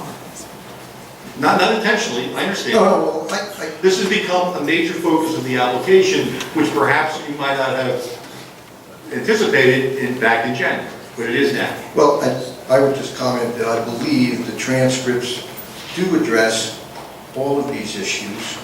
that are raised under guiding principles and general provisions, which, as you point out, may not quite comply with Section 67A, which requires specific conditions. Several of them I would like to question Mr. Thomas about, with specific cases that have ruled in specific, or that area designations and broad brushes have been excluded from case law. And finally, I do have a rebuttal witness available for the section number 5, which is the only listing under 801 that I believe has not been addressed already by the testimony of our consultants. That is prepared. However, I did stand up to actually question Mr. Thomas a little further, and there's actually 2 areas that I intend to cross-examine him on, some of which has already been touched upon, but I would like to emphasize perhaps some of those.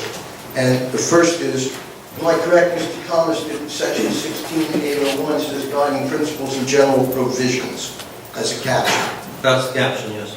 Now, is there also a section in the ordinance, perhaps 806, that speaks about, 818, section 818, are you familiar with that? Here, I'll show it to you. It's part of his exhibit. It's in the ordinance. It's also part of his exhibit. Turn up there. Just take, turn there. 818? Yeah, it's on the second page. Oh, that's 16. 16, 818. Yeah, John, if you turn the page over, you'll see it. Oh, you know what? Why don't you get one of the smaller ones? It's part. Mr. Thomas took 801 and 818, and Well, that's what I was exactly speaking to.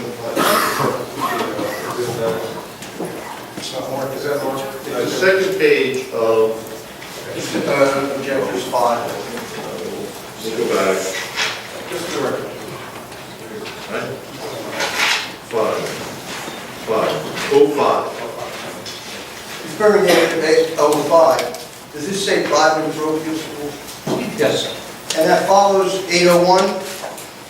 it does. And in statutory construction, would you then be required to go from a guiding principle to a specific ordinance, and particularly one that specifically identifies the subject matter before in the application? In this case, it says, Well, that isn't what I asked you. I asked you, in statutory construction. I've never prepared a statute, so I'm not talking. He's not a lawyer. Usually I don't know, but as a planner, you can call upon to write ordinances, is that correct? I have. And when you have a general ordinance and then specific ordinances that follow, would you then consider that the specific ordinance is actually defined and specific as opposed to the general guidelines and general provisions?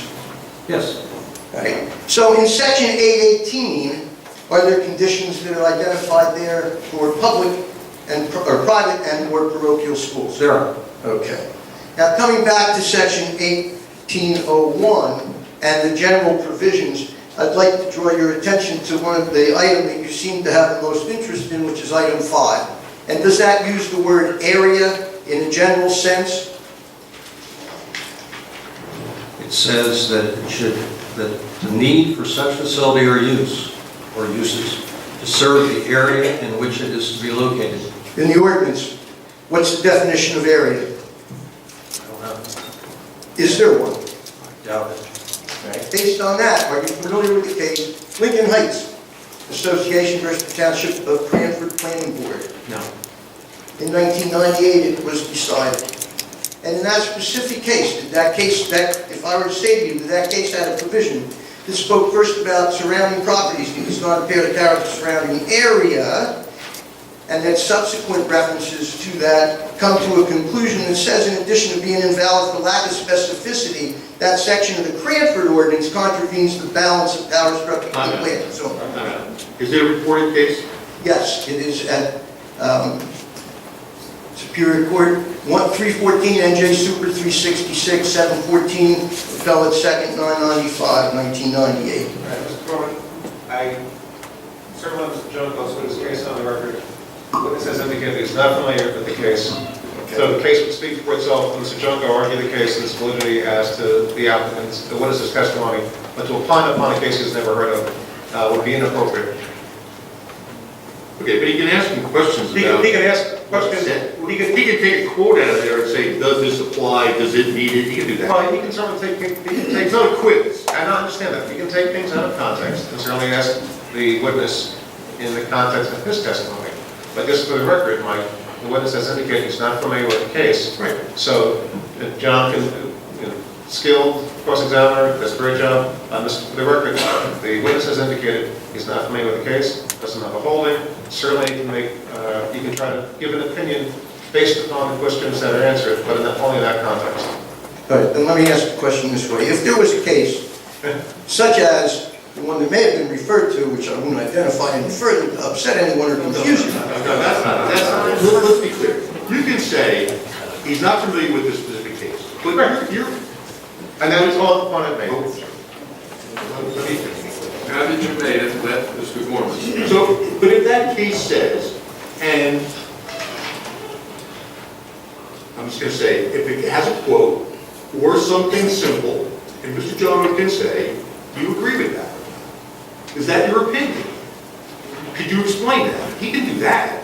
I mean, it doesn't matter. Certainly he can. He can just take the quotes or words out of there, and it's not a quiz. No essay questions, right? Mr. Thomas, if there was a case that specifically found an ordinance invalid that referenced the framework of area, would you continue to maintain that Section 801 in Section 5 specifically is valid? No, that's not what question. That's not. You have to say, would it be fair to define area as?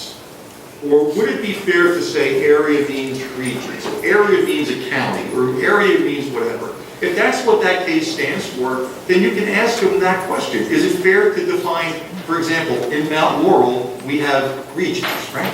And they're pretty vast and they're somewhat arbitrary across county lines. And we're trying to figure out what area means. And they change. They change. So I think you can say, ask questions forgetting about the case, just say, what does area mean?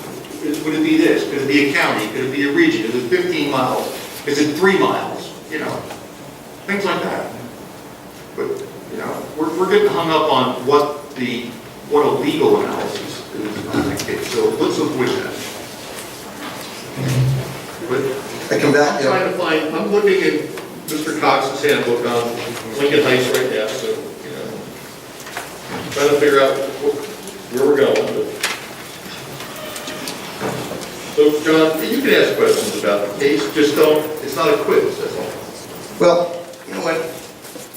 I'll just argue the fact that the case, in my summation, that the case defines what's valid or invalid in an ordinance, and specifically how it relates to Section 67A, because I had the similar comments that this section does not comply with that section of the municipal land use law. And given that, Mr. Thomas, you've already stated that you believe it does comply with the municipal land use law, despite the caption that was placed on it. Is that correct? You mean the caption 16801? Yes. It's guiding principles and general provisions. And what's important in that section, I believe... Well, that isn't what I asked you what was important. What I asked you was... So that's the title. Caption matched the description that would be in Section 67A. Well, that's the issue which came up in Lacey, which I was involved in. And they also had guiding principles and general provisions. And the court upheld those. And that reported decision, can you show it to me? I don't have it here. It's called Pearl Pearl-Mark. Pearl-Mark. It's a whole other shot. It's Pearl-Mark. In any event, each of these provisions in Section 801 that you said were not addressed, I'd like to draw your attention first to Section 1, the suitability of the site. In your opinion, if the site was presented that offered requested no variances, and met the standards of design and in fact exceeded them as it related to buffers and setbacks, would you consider that testimony, if it was in the transcript, and perhaps direct testimony from our engineering consultants. Would you think that testimony such as that could satisfy Section 1? In part, yes.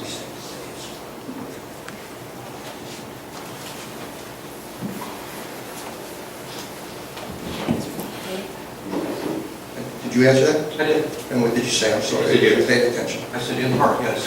Okay. And given the section number 2, the compatibility of the proposed use or structure, in order to satisfy that, would you take any inference whatsoever from the fact that it's conditional permitted use in the zone? Of course. And from that, would you then be able to say that perhaps the testimony that indicated it's conditional permitted use would in fact satisfy that guideline and general provision of section 8012? In my opinion, it did not, and that's something the board's going to have to decide. But when you indicated that no testimony was, or no evidence were presented, would you consider testimony to be evidence? It was not presented in that fashion. It was not presented in the format that's stated here. In terms of compatibility or suitability of the structures and uses within the existing neighborhood. What you're talking about is, does it meet some specific setback standard and so on? That doesn't make it necessarily suitable or compatible with the neighborhood, even though it may meet the technical ordinance setback. So can I then assume for the moment that what you are saying is that even if an application is filed that meets the standards that are set out in an ordinance for a conditional permitted use, that it still doesn't meet, it is not compatible with the existing neighborhood? It's possible, yes. Possible, yes. Okay. Now, in the event that those very standards were actually exceeded as it related to those bulk standards, such as setback, and particularly if that was in fact exceeded, do you think the exceedance is what makes it not compatible? No, it's not that. It's the use itself on that site, in that neighborhood. That's what makes it suitable or not suitable. So you can have all the setbacks you want, you can have all kinds of other items, but in fact, that use at that location, in that neighborhood, in my opinion, would not necessarily be suitable. Okay. And that's why I believe that this ordinance is adopted that way. I'd like you to answer the question I asked. We understand that you don't think it's a good application. You understand that you don't think the ordinance precludes it in some way. And I'm going to ask you that question in a few minutes how we get there. But for the moment, the question that I asked you was, the testimony that was given, does it in fact address compatibility of the proposed use and / or structures within the existing neighborhood?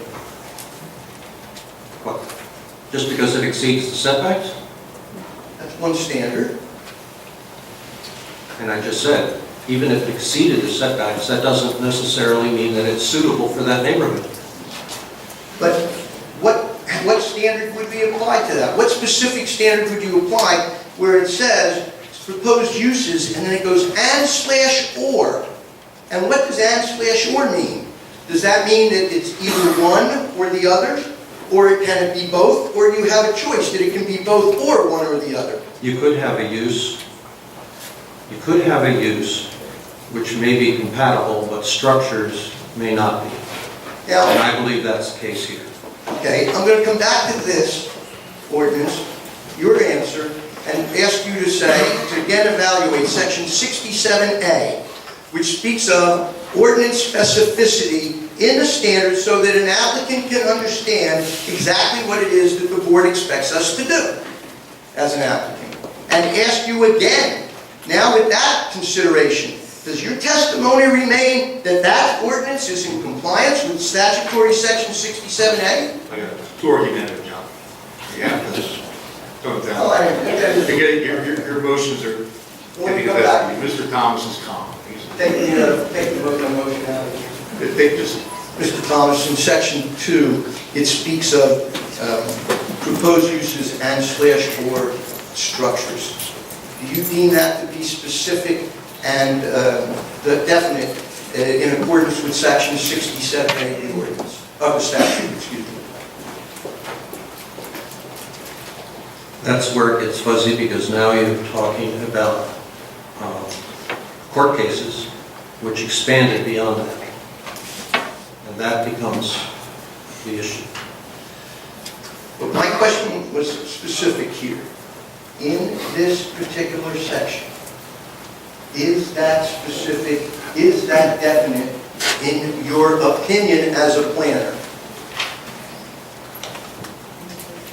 It's not 100% definite, that's correct.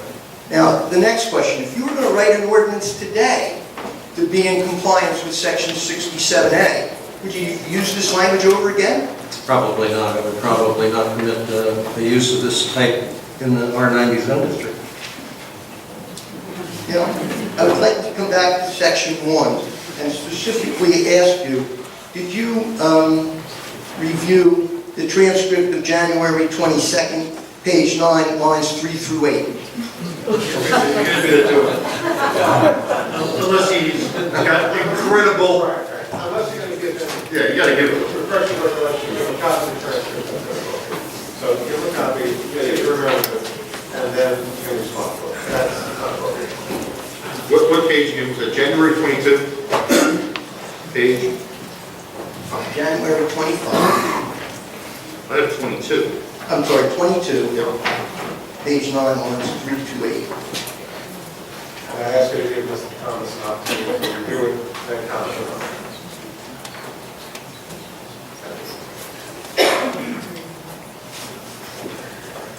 Page number?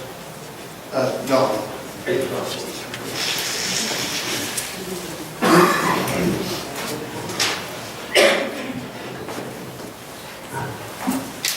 I mean, while everyone's reading, the question was to Brian DeCina. Brian, does the subdivision request or requiring any variances? It says. No, it does not. It's fully conforming to the R90 zone, which it is in approximately 800 feet of frontage on lot 93.01 and over 1,000 feet of frontage on 93.02. Is that the language? Yes, sir. What about, what's the question? Question is, did you review that, and I did. why did you discard that evidence and testimony to say that no evidence was submitted identifying item 1 as to the suitability of the site? Under section 8. This doesn't say anything about suitability. This does not talk about suitability. This is talking about conforming with the R90 zone standards. It has frontage and so on. What does that have to do with suitability? Well, for suitability, the question that you posed, that I pose is, if a site meets the standards of the ordinance, does that in fact make it suitable? No. I do not believe.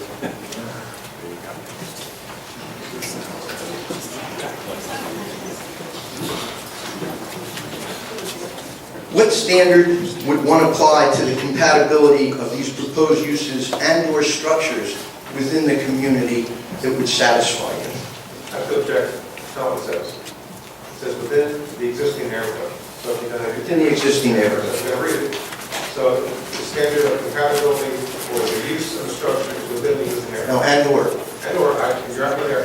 And/or, but it's. I'm not trying to get you. I don't know that. How do I get him? Within the existing neighborhood. So we look at compatibility of use and/or structure is within that context. Right. Are we referring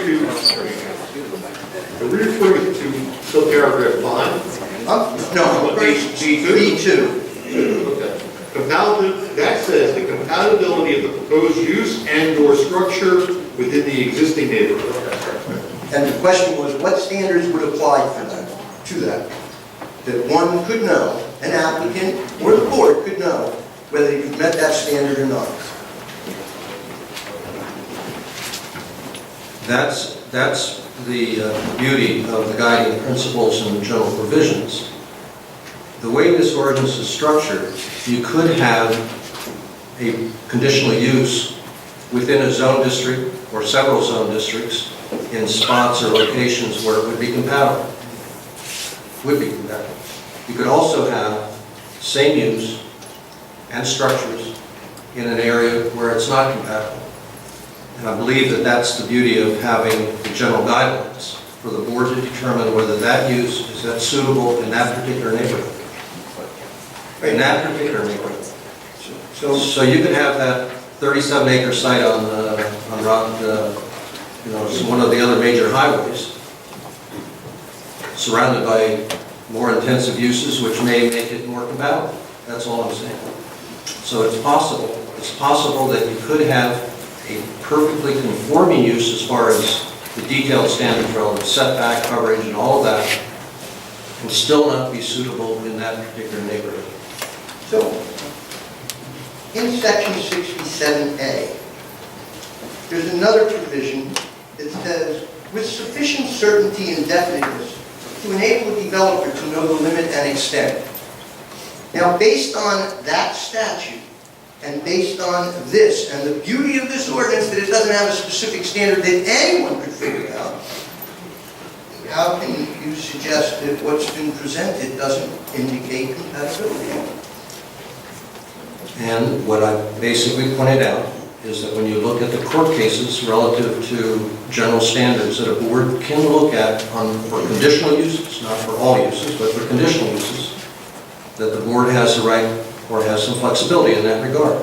So that's basically what they have. The ordinance and why the Supreme Court would overrule or go beyond what's in the statute, it does it all the time. Does it frequently, as you well know.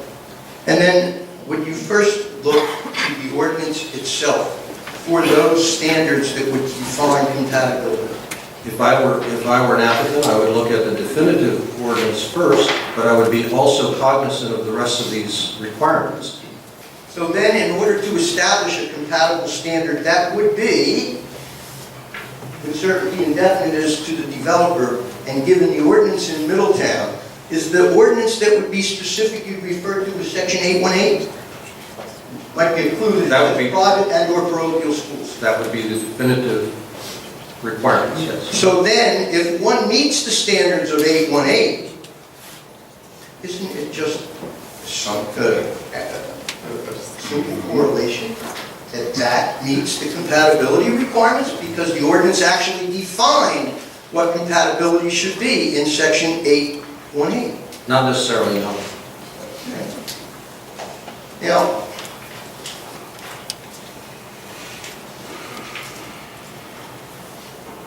you've indicated, amongst other things, I might come back to this ordinance, that you were impressed with the recommendations made by the McLeese Creek report that this property should have been rezoned to R220. Is that correct? I was. Was that? Yes. Okay. Now, did you take the opportunity to review the planning area designations of these properties in this area? The planning area? PA, state designation? Well, you have to put that on the record about what planning area is. I'm sure the audience has no idea what you're talking about. I doubt that the board does. What is a planning area that, if I was to say, what planning area is our property, my client's property? The planning areas are 90 according to the master plan. That's the zone district. No, The planning no, it's also the master plan district. So that's the planning area technically in this area. He's referring to the state plan. I know that. You should say No, I'm trying, rather than... In the state plan, what is this property designated, Mr. Thomas? I don't recall right offhand. If I was to suggest this PA1, would you continue to assert that this use is inappropriate?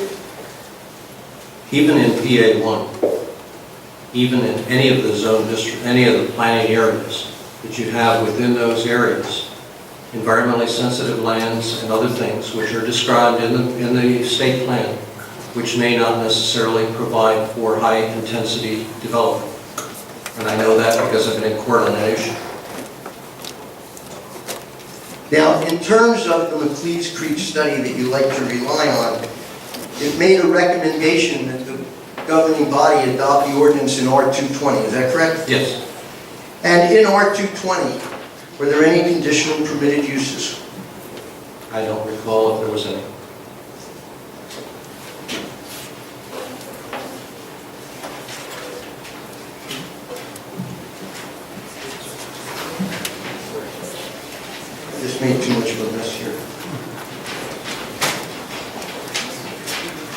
If I showed you this section of the ordinance, and asked you to look at conditional permitted uses in the R220 zone, could you tell me how it deals with parochial and private schools?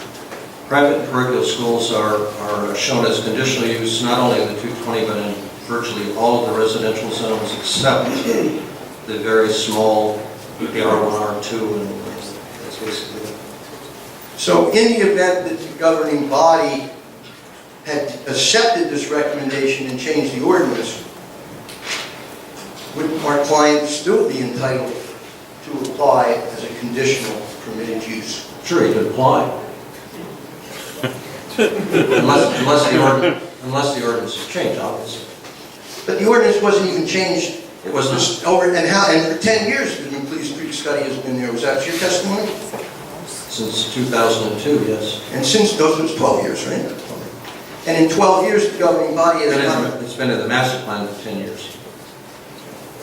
Coming back to the Please Creek study that you referred to, if that's been in existence for 12 years, the governing body chose not to adopt the ordinance, is there a separate recommendation? Can you draw any inference from that?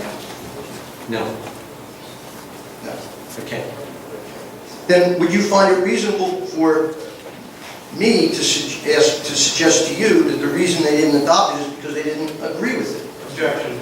That is purely speculative, and Mr. Thomas has indicated he cannot, has no opinion as to it. I'll withdraw the question. Thank you. Yeah. In your studies to prepare for this presentation, did you have any conversations with the Department of Education? I did not. When you testified that, for whatever reason, you contended that this school was not, quote, licensed, is there a licensing procedure for a private school? There must be. It's in the ordinance. From the municipality? No, not from the municipality. It would be But what ordinance then? No, it would be from the department. No, I'm saying it's in the ordinance that that's required. And where would one get the license from then if you wanted to open a private school? From, if one is going to be, it would be from the Department of Education, the state of New Jersey. I'd like to mark this letter of June 6, 2012, to question Mr. Thomas from the Department of Education. One basic question, does the school currently have a license? There's no licensing procedure. What happens is it's registered, and this is registered, and it's in operation, and we have a current class. And that's one of the evidences that we presented to you through the fact that the school's in operation. Mr. Thomas has indicated no evidence was presented, and I will now present to you a letter from June 6th of 2012 that identifies that it can't be licensed, but it can be registered, and in fact is, and is permitted to operate. If this is a trial, that's your document, and you should have put it in with one of your witnesses. But if you want to use it for cross-examination of Mr. Thomas at this point, recognizing that probably that should have been submitted before, but, you know, you want to ask him questions about it? Well, I mean, you're going to have to give him a chance to read it, and, yeah, as I said, read it, that would be, that's what well, let's mark it for identification. 812, thanks. I believe that did come up in earlier testimony about, In fact, if I may go on that? There's no paperwork. In the transcript itself, we went through that, and during that discussion, the board attorney indicated that was satisfied, that condition, that check box is checked. That based on that, I had anticipated that the board had accepted it. However, nonetheless, that is the fact, and I proffer that to the board right now. I think I asked John, did the school get licensed at one point? Because, and there was some testimony about it, there was some representations made. In any event, you have a piece of paper from the state of New Jersey, 812. Yes.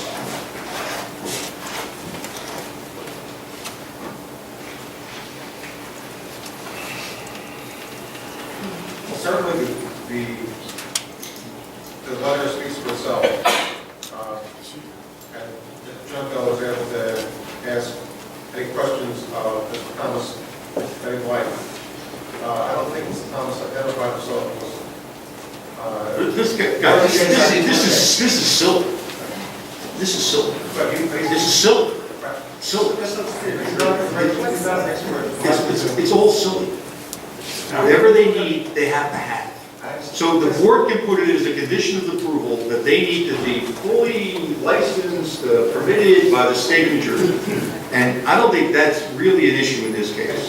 What I think Mr. Thomas is saying is they didn't see proof of it, and if there's not sufficient proof of the record of that, the board, if the board were so inclined to approve it, would make it a condition of the approval. That's all. But I think I wasn't testimony. Well, we all have transcripts, so what do we find? Oh, Mr. Thomas's testimony, I'm sorry. I think you said that that was one of the requirements. You go up on license. Mr. Thomas is not qualified as an expert in terms of licensure requirements of the Board of Education, Department of Education. John is only asking questions. This is still, is there? Aware of. Right.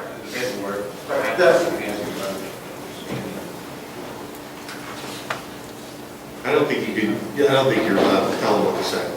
You did. I couldn't hear him anyway.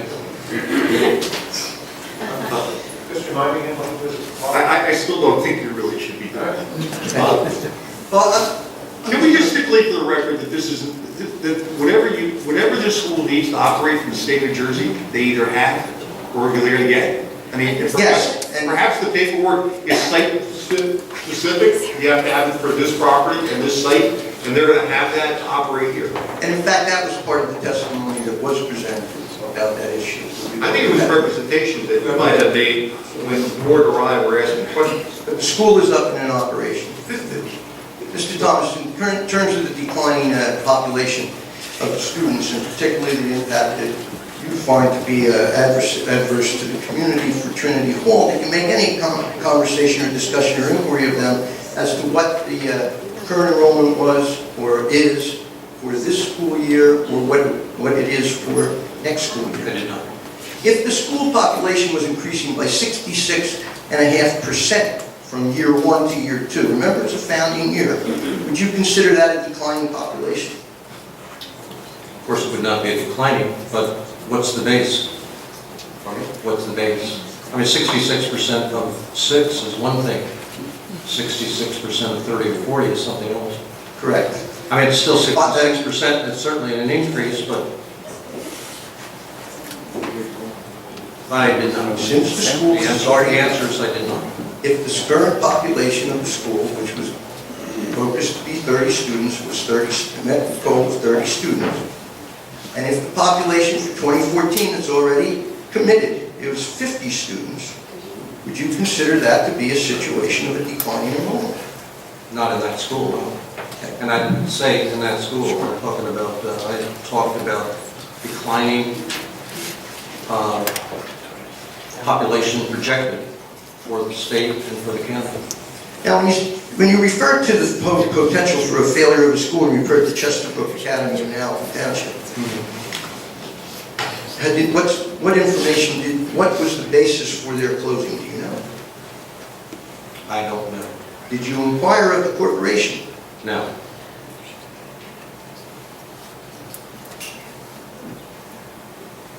If that corporation was bankrupt and they closed up their operations, and this was one of them, would that be a legitimate basis for you to make a planning opinion that declining Unless you can put something on the record indicating that that's exactly the basis of it. It's really speculative stuff. You can't answer that question. And it's prejudicial. I'll withdraw the question and change it to say, your basis for determining that the fact that Chesterbrook Academy and Alton Township closed would be a basis for this board to have a concern. Could you advise the board of what your basis for that would be? Whenever you have whenever in a municipality, whenever you have a use projected or proposed use which is not compatible with the neighborhood, obviously you have a concern about how the long-term impact is going to be. And in this case, what I mentioned is, with schools closing, one of the issues would be what is the future use of that facility. That's essentially what it is. That's a concern. Now,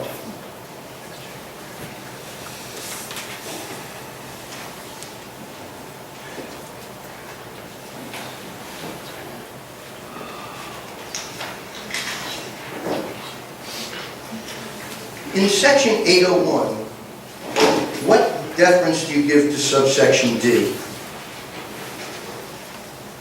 What, in section 801, what deference do you give to subsection D? Additional uses shall adhere to the additional standards specified for a particular use under this article, except where no additional standards are specified. That's one of the requirements that you would have to adhere to if you're a conditional use. Do you deem that to be a defining description of those standards? I agree with that, as you recall all my testimony. I don't. When I got to D, your application has addressed the specific standards which are in 818. With the exception, as I pointed out, of the license, which you apparently have some information on, which I did not. Thank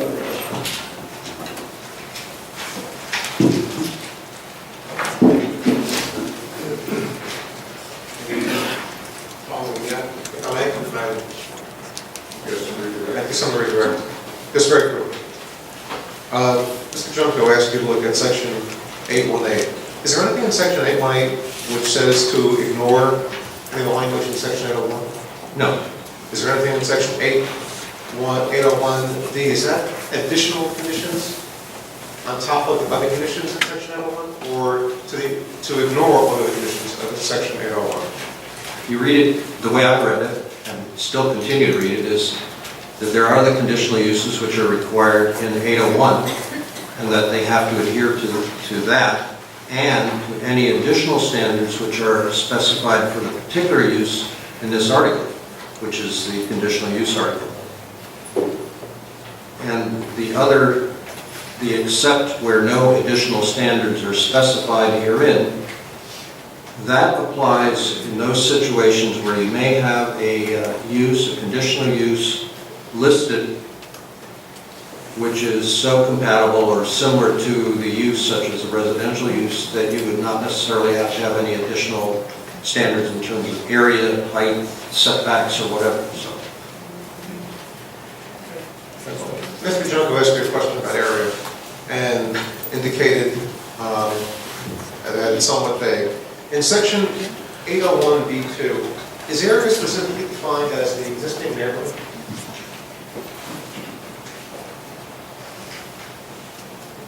Talks about the existing neighborhood, and certainly that's... Is that something that's pretty specific? It is, in my opinion. Is that something that an applicant would know what the existing neighborhood is? Sure. Well, you also discussed compatibility. Didn't you also mention the master plan and some of the principles of the master plan? I did. And is that something that an applicant would know what the principles are of the master plan?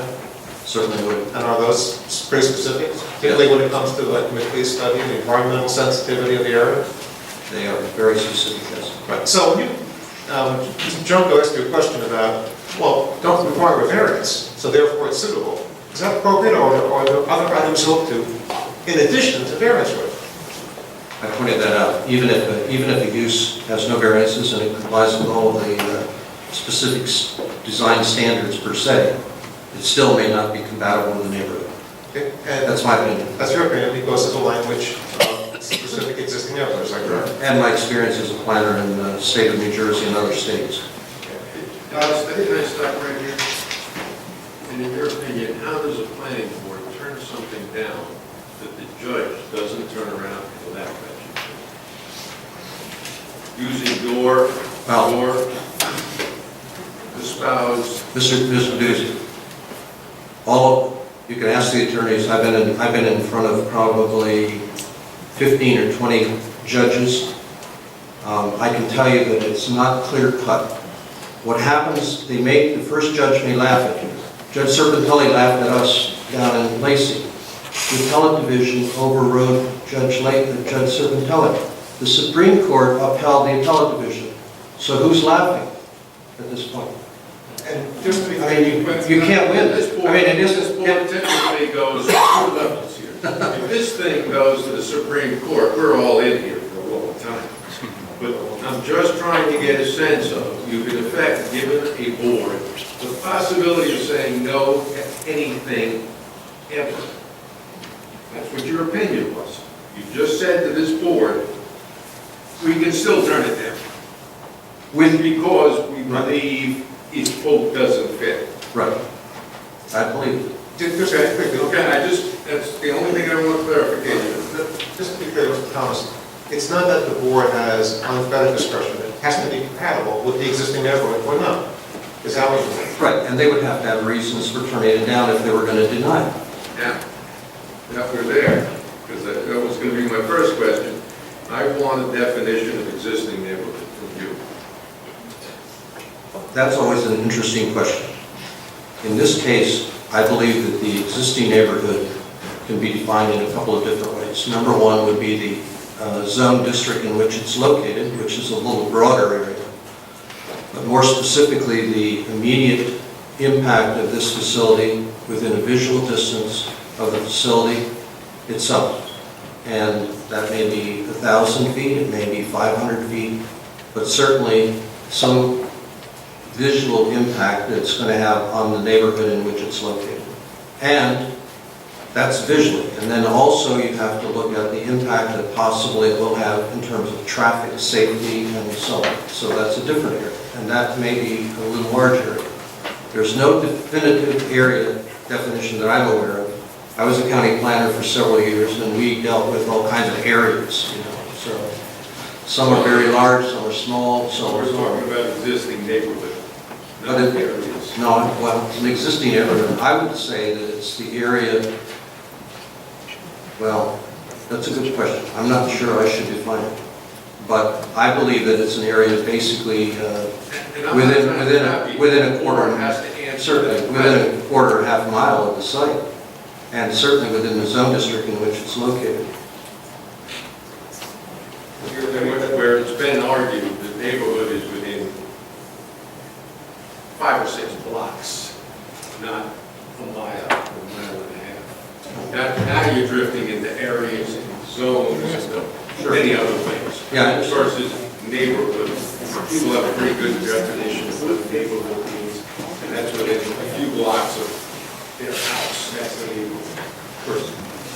I'm using Mr. Goose's definition of neighborhood as within a few blocks. Is this use compatible with anything in that neighborhood? Not in my opinion, no. One other question, real quick.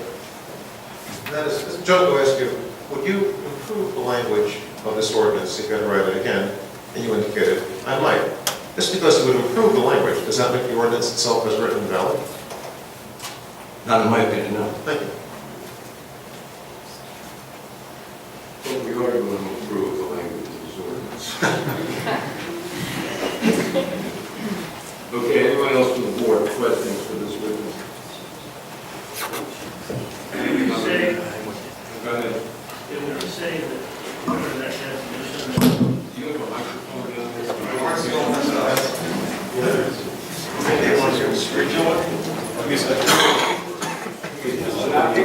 Take this one right over here. Use this one. Pop that up.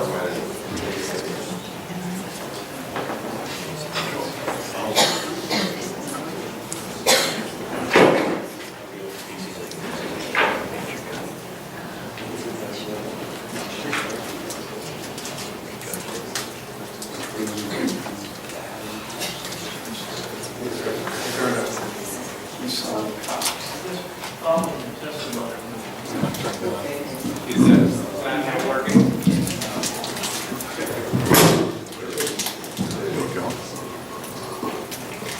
following your testimony, would it ever be compatible to build a school in any neighborhood? Yes. Of course. In what conditions? It would be on the street that can sustain traffic without any heavy impact on traffic. It would be obviously a school which is not going to be overly intense for the area in which it's located. So it is possible, sure. And the other thing, of course, if it's a public school, It's a little different because then if it's public school, there's certain things you have to do, so. But I think it's possible to have private schools such as CBA or some other schools that may be in a location which would be suitable for a school, for an intense use like that. What about the Randy School? The Randy School is an interesting school. First of all, it was built before most of the residential development around it, if you recall. Particularly, it was there before the apartments or the condos that Hovnanian built adjacent to it.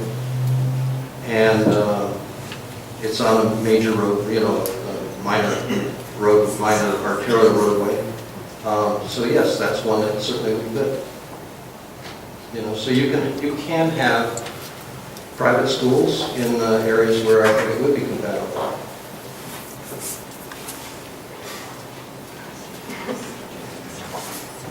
Anyone else on board?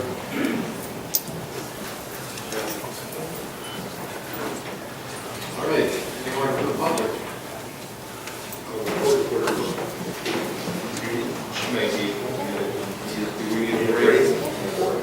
Well, I guess the question is, how much longer are we going to go? So if we're going 15 minutes, you probably can do it, but if we're going to go longer, we should need a break. I think we'll take a break for the sake and probably ask the boards as well. Anybody else out there? All right.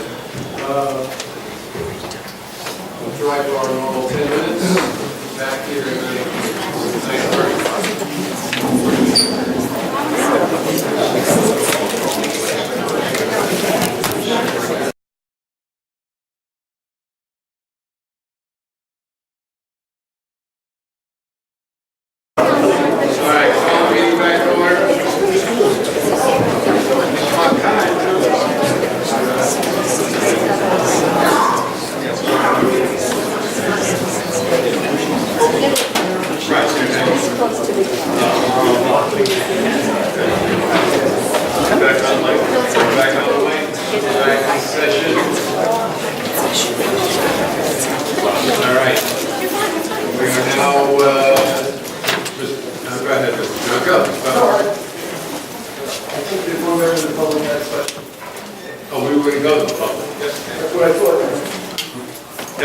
Can I ask some questions of Mr. Thomas? Could you identify yourself, please, sir? My name is Stephen Calandrino. I'm a resident of Middletown. Would you please raise your right hand and swear testimony about the truth, the truth, the whole truth, and nothing but the truth, so help you God? Yeah. And just, we're swearing you in just in case, but this is, as you suggested, it's questions of Mr. Thomas about his testimony. Okay. That's me. All right. I couldn't see. Where is There's it? something, gentlemen. Yes? CAL. Wait, Wait, let the court reporter. get this guy split. The witness is... CAL. RIN. In previous meetings, when members of the public ask questions, you ask them for their name and their full street address. I'd like to make sure that we stick to a standard, please. I'm sorry. Get your address. 8 Million Court, Middletown. Thank you. Mr. Thomas, are you aware of a school known as Mountain Hill School? Would you be surprised to know it's in the same general vicinity as the proposed site for Trinity Hall? I'm not familiar with that school. You're not familiar with that school? No. Okay, so any of the negative implications that you're implying that may result from the construction of this school, I mean, you could say whether or not they're being, those same negative impacts are being incurred by the existing school in the same neighborhood? I have no idea because that news. Okay. I'm not familiar with the school. You're not familiar with Mountain Hill School? Okay. Are you a real estate broker? I am not. Okay. Did you offer the board any opinion about property values? I did not. You did not? And I will. And you will not? Okay. Very good.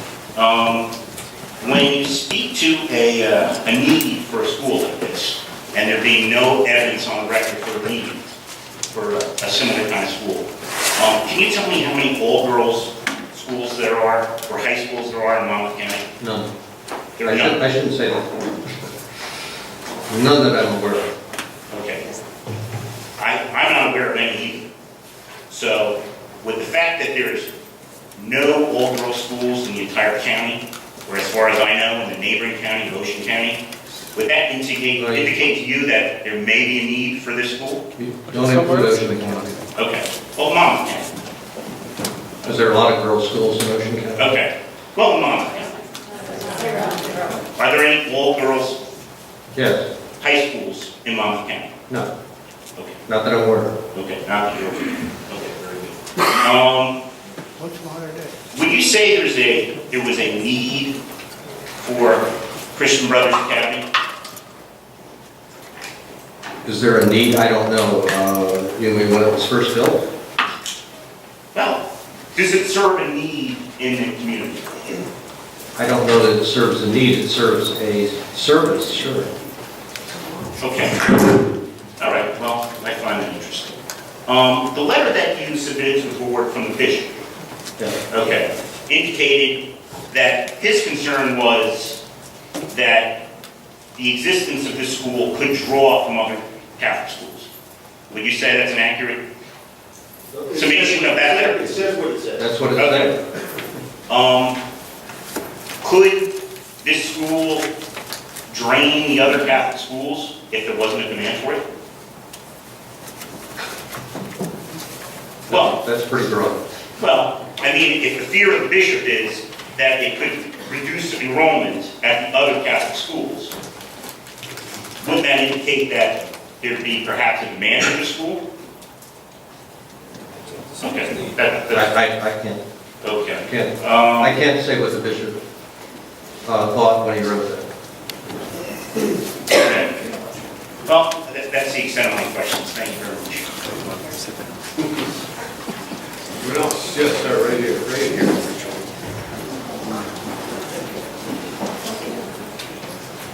Jeffrey Yachtman, 3 Mohegan Drive, Middletown, New Jersey. Yeah, I think they're pretty good. Now, red at the bottom. You got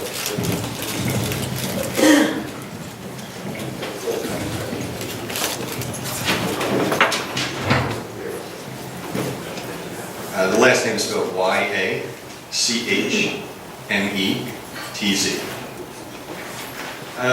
Mr. Thomas, I'd like to ask you a question about the document that was entered earlier, the Mettler Consultants Study of October of 2011. Yes. On page 1, can you read the names that are listed on the feasibility committee membership include? Sure. Sean Clifford, May Reed Clifford, Victoria, I presume it's Melch. G. It's G-M-E-L-I-C-H. Go ahead. Victoria and Justin Melch, Pat Graham, Allison Wagner, and Melissa Whalen Wisk. And to the best of your knowledge, are any of the names on that list current board members at Trinity Hall? During the break, I did find out that, in fact, 2 things for the board's edification. This document was actually taken from the Trinity Hall website, so it's not in general, this is on the website. And I also understand that all of these names on the feasibility study are also on the board of Trinity. Not necessarily all. Before you had said that you took it from the consultant's website. I did, and Now, you're and correcting that. I was saying that it's also on the Trinity website. No further Where questions. did you get it? I got it. Well, I didn't get it. My son got it, and he's out of state, out of country right now, so I don't know where it's at. Anyone else? It's definitely on the website. Hi, my name is Pauline Hines, H-Y-N-E-S. My address. Raise your right hand, please. Swear to testimony about the board is true, the whole truth, and nothing but the truth, so help you God. And your address, I'm sorry? 144 Woodgate Road, Middletown. Question for Mr. Thomas. Are there factors within the purview of 16801 that you would consider when determining the suitability of the site? I'd like to hear more about factors that you would consider. I mentioned several. One was, from a planning point of view, it's compatibility with the master plan and the goals and objectives of the plan. There is one which I've passed over, which is going to be testified to, and that's the adequacy of parking and traffic circulation, and I'm not an expert on that. That will be presented by a traffic engineer on behalf of the objectors, and then you can ask him questions about that. But that's an important issue. So when you are considering suitability of the site in your role as planner, you would defer to a traffic expert rather than rely on your own? I've been told by Mr. Gorman and many other board attorneys that I cannot testify on the traffic. I was curious. I can testify on my own observations of what happens on the street, but I can't testify as an expert witness for traffic. That wasn't my question. Thank you. Anyone else at this witness?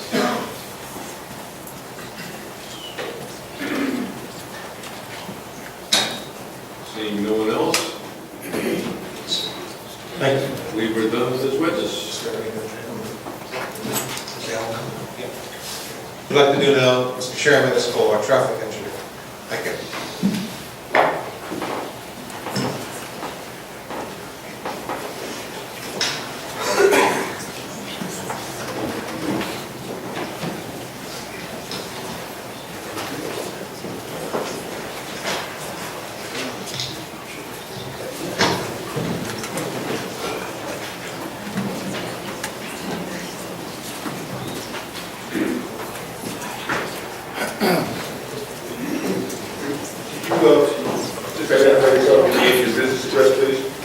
Alexander Livornia, LIP, Debbie Lamar, NIA.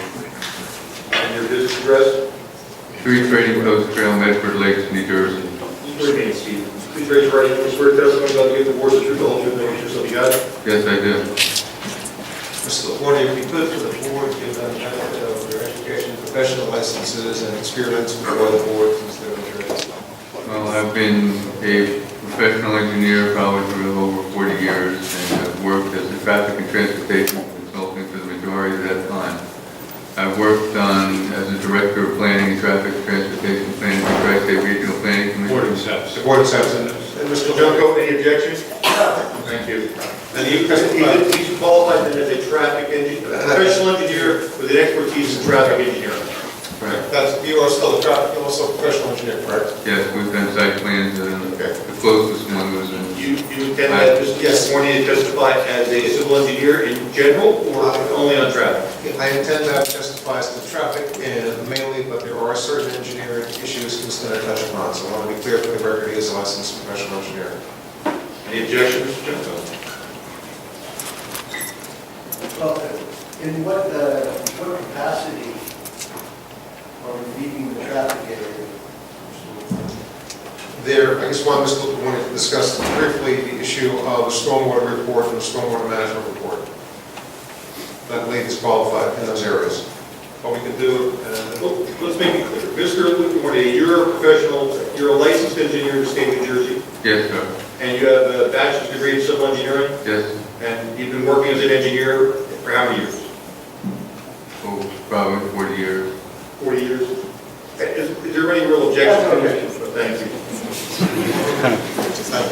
Mr. LaPorte, in the context of this application, did you look at the plans, reports, studies proffered by the applicant? Right, the master plan, the studies, the traffic reports, and basically almost the entire file that was provided from the township. That includes the drainage studies, that includes the site plans, is that correct? Right, the site plans, the drainage plans, and basically 3 traffic reports, as well as we looked at the ordinances, as well as the master plan and the revisions to the master plan. Right, before we get into those reports, how is this project classified? Is this a major project? It should be a major project as far as traffic goes. Why is that? Well, there are certain criteria. There are 2 criteria. One is from ITE, and another one is from New Jersey DOT. New Jersey DOT considers anything a major project if there's over 500 trips a day from the facility. So, and ITE basically calls for a major project as anything from over 100 trips in and out of the facility, because 100 peak hour trips is something that usually can change the level of service of the intersections in the area. And just to be clear, pursuant to the report provided by the applicant, are there more than 100 peak hour trips? Yeah. So does it meet both the ITE and NJDOT criteria for a major project? Yes, we wanted to go through the trips. Basically, it should be pointed out, it's interesting that there are 3 reports for this facility as far as traffic goes. The first one was in December 20th, 2013, which really only dealt with the trip generation. And later on, another report was submitted February the 7th, 2014, which provided a revised trip generation to coincide with some of the board recommendations as far as traffic and the number of people that would be driving goes. And then March 4th, 2014, an additional revision was made to that add additional analysis at Kings Highway and Chapel Hill Road. Now, the latest traffic generation that was provided showed that there were an estimated 426 AM peak hour trips, 256 PM trips hour in an early dismissal, and 170 PM peak hour trips in the late dismissal. So basically, the PM peak hour was avoided by having trips go before and after the peak hour in the area. We'll get to that in a second. Since this is a major project, should any traffic report follow the guidelines of established authorities such as the DOT and the ITA? Well, there are 2 major guidelines. One is the ITE, which is What's the ITA? Institute of Transportation Engineers. And the other one is from New Jersey DOT. Now, New Jersey DOT everyone's familiar with New Jersey DOT criteria as far as highways go, state highways go. But New Jersey DOT also published a book that goes over criteria that should be used for planning and zoning board. So I would go over both of those if you want. Sure, let's go through the NJ handbook for planning and zoning boards first. What does it say you have to do? Well, basically, it says to look at the key intersections on either side of the site drive. And basically, it says you should look at the major intersection either side of the site drive, the major intersection. In this instance, the major intersection on the north would really be the intersection of Kings Highway East and Chapel Hill Road. And to the south, the next major intersection would be the intersection of Route 35 and Chapel Hill Road. So those are the 2 major intersections that should be looked at for this facility. And why are those the major intersections? What criteria do you find a major intersection? Well, those are major intersections for a couple reasons. One, there's the first intersection as you go to the north that creates a problem with a stop sign and a movement that's going to be impacted severely. And you can see that through the analysis and the increase in the traffic studies that were done, that the second traffic study didn't address that intersection, so the third traffic study addressed that intersection at last. So even the applicant understood that that was a major intersection that needed to be looked at. What else do you have to do pursuant to the NJDOT handbook for planning and zoning boards? Basically, you have to next go, after you define what the area is and you look at the intersection, you have to count the traffic at each one and then determine how much traffic is going to come out of the site from this facility. Since the applicant admitted that there were no private school data available in the normal place that you look, which would be the Institute of Transportation Engineers booklet called Trip Generation. There was some there from high schools, but not for private schools. So the applicant went and counted another school and used that for some of the trip generation data. Is reliance upon, pursuant to the NJDOT, is reliance upon one school sufficient? Usually, the NJDOT booklet says you should count another facility that's similar to it in a similar area. And the ITE trip generation book says that you should usually have a minimum of 4 different facilities to get an average so that it gives you some faith and confidence in the data that you're projecting. Because an applicant can always pick, an applicant, not saying that this applicant would, but an applicant may pick a school that they know has low generation statistics or high generations or high bus usage or low bus usage to facilitate their own application to go through. So what IT recommends is that you get 3 or 4 facilities that are similar in the area. So why not looking at other facilities, relying upon just one? Hasn't met the criteria of the IT standards? But it doesn't meet the IT generation standard. And what else to look at pursuant to the Well, after you get the number of trips that are developed, the IT handbook says you should generate, you should distribute those trips. The typical way of distributing them, and the DOT handbook says you should use a computer model, which is basically the gravity model. What the gravity model says is that the further you go away, the less a trip would be attracted to this facility.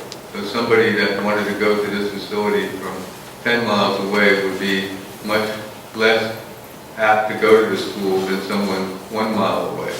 And if you were 40 miles away, you'd be less apt to go to this facility than somebody that was closer. So basically, it's a function of looking at the roads and determining with the gravity model and the population density is about how many people would come from how far away. And the further away you go, the less attractiveness there would be to get to this facility. What distribution model does the applicant use? 50% yes. Is there anything that's the basis for that? No. There's no technical analysis or technical basis for the distribution, and if the distribution is wrong, it completely changes the impact on the adjacent intersections. So, if, in other words, if they didn't go out equally to both sides, more traffic went out to one side than the other, will have an impact upon whatever side went out to, is that correct? Right. And just to be clear for the record, the applicant did not use what's known as the gravity distribution model. It's the most commonly used thing. It was used at Taylor Lane, it was used at other different facilities, and it's a normal thing that's done. It's the standard practice of well, it's the standard practice used by all traffic engineers when they're distributing trips. You can't really guess where everyone's going, so your best estimate is, you don't guess, you make a best estimate. The best estimate is based upon the gravity model, which distributes it according to the population density and the routes that you might have to take. Is there also an issue that the traffic report can look at how the rest of the site is developed? Yeah, and that's a good point, because what you want to do is you have half of this vacant area presently set up to use for school. The question is what's going to be on the remainder of the site. Not only what's going to be on the remainder of the site, which usually was one site that's now cut in half basically, but not only what's going to, the other portion of the land going to be used for, but what and how will it be accessed? Will it be accessed through the school drive? Will it be accessed through a different facility? And if you take a look at some of the other areas, because it's steep slopes, it seems difficult to access it. So it's very paramount importance to determine how this rest of the remainder of the vacant land is going to be accessed. Does the applicant's traffic reports, any of them, look at how the rest of the property is going to be accessed? No. So it's not only did it not show how it will be developed, but it doesn't show how it will be accessed either. And that's one of the important things that I'd like to point out, is you have to know how people are going to get to that vacant land later on. Well, more importantly, is that one of the criteria in both the IT and NJDOT handbook that they said you should look at?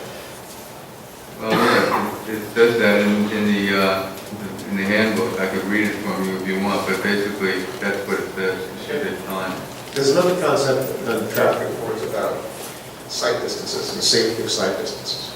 What does this report say about that? What do the reports from the applicant say about that? Well, basically, site distances have to be addressed, and basically it's a safety aspect that has to be addressed in all things. So what are the site triangles? The site triangles would have to be looked at to see if there's enough visibility at the intersection so that they're safe to get in and out of. The applicant, in their latest report, addresses problem with site distance at the intersection of Kings Highway East and Capitol Road. As you come to the stop sign and you look to the right, there's severe restrictions on site distance. you look to the left and you have pretty good sight distance, so you have not a safe exit because of the sight distance. The applicant looked at that as well and also said it was not a safe facility, and they recommended in taking down some of the brush to improve the sight distance. But what they didn't do is they didn't look at the sight distance from Mohegan and Chapel Hill Road, which is very close to that. And at that facility, if you're at Mohegan and you stop and you look at the right, there's a severe sight distance restriction that way as well. Now, if you look to the right, you'll be looking towards where the facility has the proposed access from Trinity High School. Now, that site drive is immediately to the right. The applicant is proposing to put a left turn slot in it. And the left turn slot will go back. Now, if a couple of buses or cars were in that left turn slot, people at Mohegan looking to the right to see if they can make a left turn will have their sight distance cut back even further. Car, in other words, if there's a car and stopping in the road, in the middle of the road to make a left turn, and somebody looks at Mohegan to the right, they will see a car or bus. They will not see cars that are going south in the travel lane. So they will be basically trying to sneak out into an obstruction that they can't see where they're going. Well, just to be clear, in your professional opinion, do any of the three reports provided by the applicant meet the criteria and standards as set forth in the NJDOT handbook? No, they don't. It doesn't meet the criterion standards. It doesn't look at the most important things. And one of the most important things is the intersection at Route 35 and Chapel Hill Road, as well as the sight distance at the site drive as well. Those are two criteria that are very important. It doesn't distribute the tricks accurately because it doesn't really handle it with the gravity model. And it doesn't run a level of service analysis on the road itself. Using that same critique, will you also find whether in fact the traffic reports meet the ITE guidelines? Well, we can take a look at the IT guidelines and go over them in a little bit more detail. Sure. The guidelines might be call for looking at the congested intersections in the area. And the major two congested intersections in the area would really be Route 35 and Chapel Hill Road, as well as Chapel Hill Road and Kings Highway East. So those would be the two main ones to look at. And it looks at one of the two, but not both.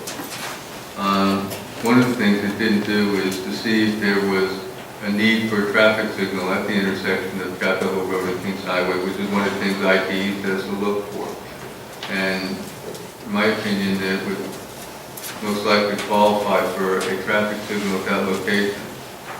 Now, with a traffic signal at that location, that would make it a safer intersection, because then the sight distance problems that you have, Chapel Hill Road, you have a stop condition. But on Kings Highway East, you have a 40-mile-an-hour speed limit with people going downhill at a faster rate of speed than 40 usually. So that creates a problem, and the signal would be something that could alleviate that problem. The ITE is very specific in saying to use a gravity model. The ITE goes further and says that you should adjust the counts for seasonality. This wasn't done for this project, and the counts were taken in a lower time of the year when the counts are usually lower, as this is a recreational area, and there's more traffic in the summer than there is in some other times of the year.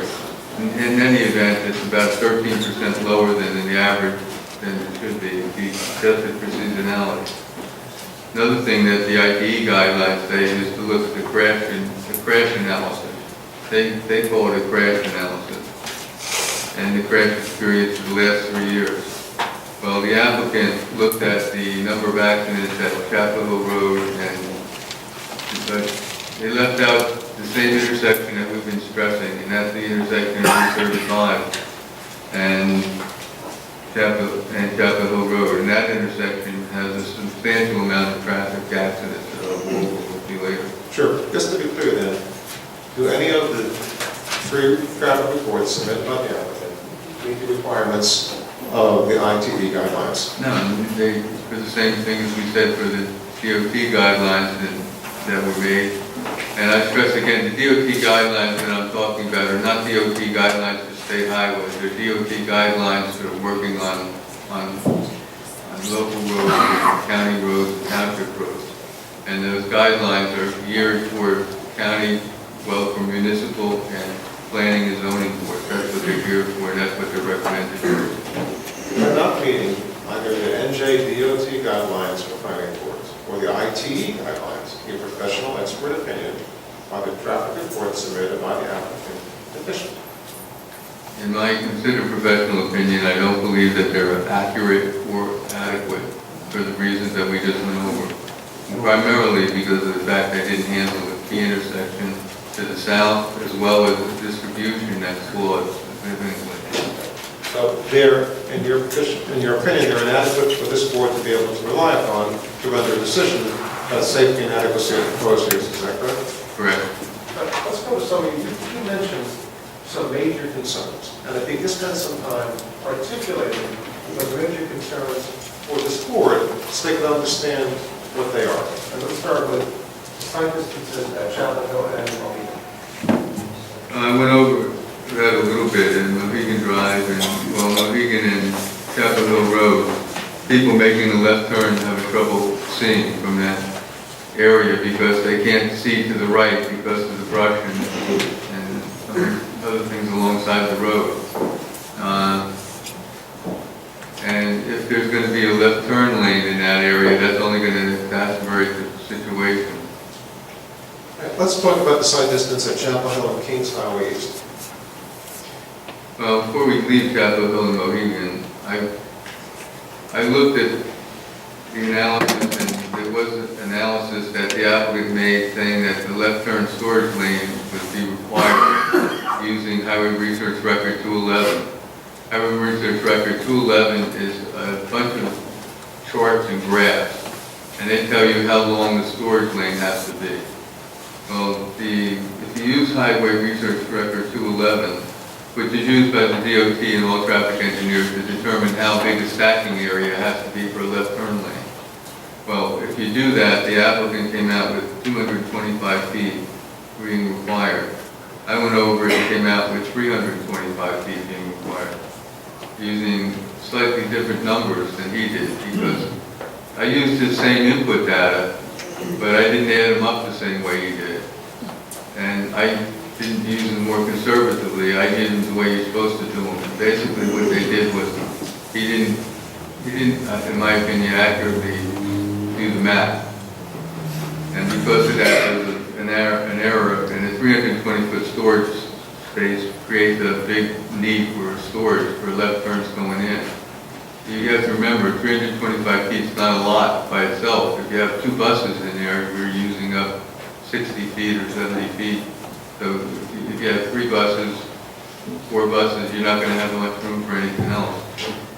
And Al, just to go back to that for a second, if the board's engineer so desired, if the board so desired, would you provide them the basis of the calculations? Certainly. So that you can show how you came to the conclusion that 325 feet was the appropriate and accurate stacking plan? Certainly. Now let's go to site distance at Chapel Hill and Kings Highway East. Well, even that one's easy because the fact that if you stop, we went over that already, and as you stop at the stop sign and look to the right, you have very restricted sight distance.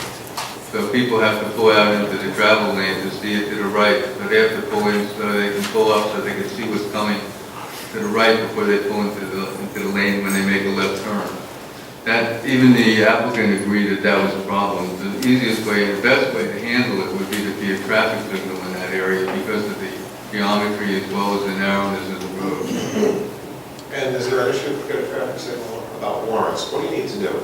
Well, you have to have certain traffic volumes to meet the warrants. And you know, meet the warrants at the present time, so it would have to be cleared out. There's 2 kinds of warrants.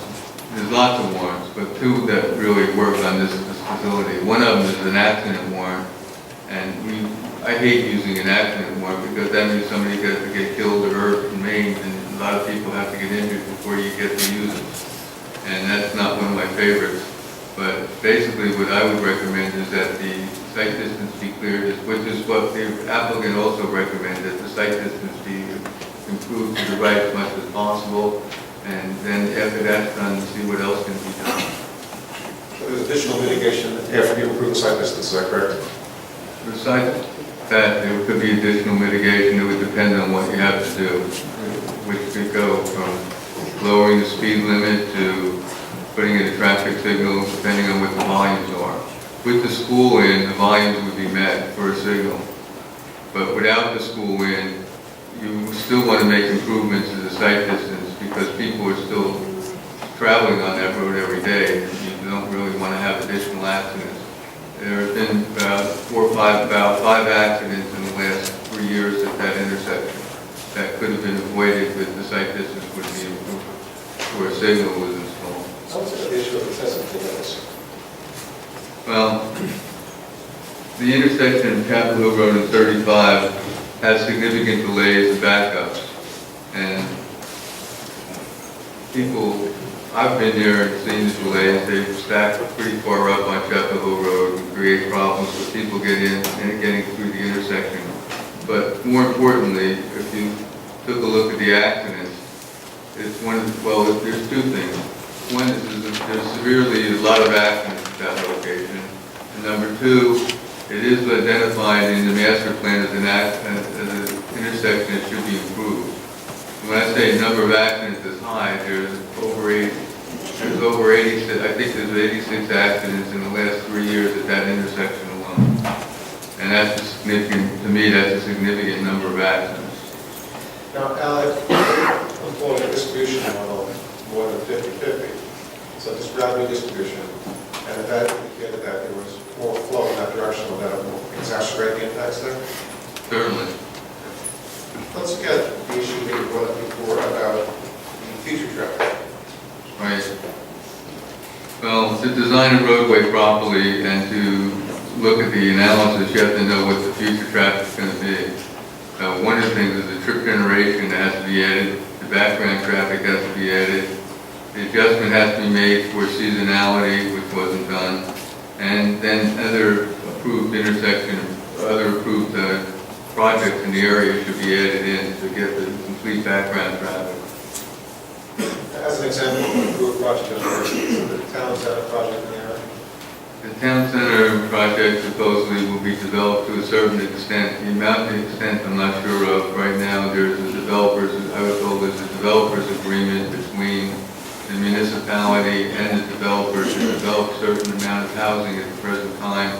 And the complete development, I'm not sure if it's been agreed to yet. Well, even though you don't know the entire scope of that project, you're generally familiar with what you saw and heard about it. But I've looked at the traffic report for the town center project and it's significant, but I'm not sure what the present plans are. But I would say that those plans are... I think you're speculating on a project. The assessment of all other land should be considered now as fully developed. I'll understand that, but to talk about projects that are applying and applications, let alone approvals, I think is speculative and not something that an expert witness should be presented. I will throw that question, but I'll ask another one. Al, do any of the reports offered by the applicant take into account any of the projects in the area? No. Let's go to the issue, just for the record, just to be clear about traffic distribution. You mentioned that IT and DOT recommend gravity model. Is there any indication of what the gravity model might yield if that was used? No. And how would that be determined? And is there any reason that the applicant gave its testimony or its reports as to why they use gravity model? No. Let's look at levels of service now. Right. Start with Chapel. Well, Capitol Road is basically a narrow two-lane road, varies in width, travel lanes from 10 to 12 feet, shoulders varying from 0 to a foot to 5 feet, in different areas are 8 to 6 feet. So it's a narrow road, basically. We ran the level of service with the analysis with the proposed distribution, and came out that it would be a level of service E. upon completion in the facility. And what is it now? We didn't run what it is now, but it's better than the need. And the E is one above that? Yeah. And is any mitigation proposed by the applicant for any of the impacts of traffic along Chapel Hill Road? The only mitigation is to provide a left turn lane, basically, possibly with some shoulders in front of the site.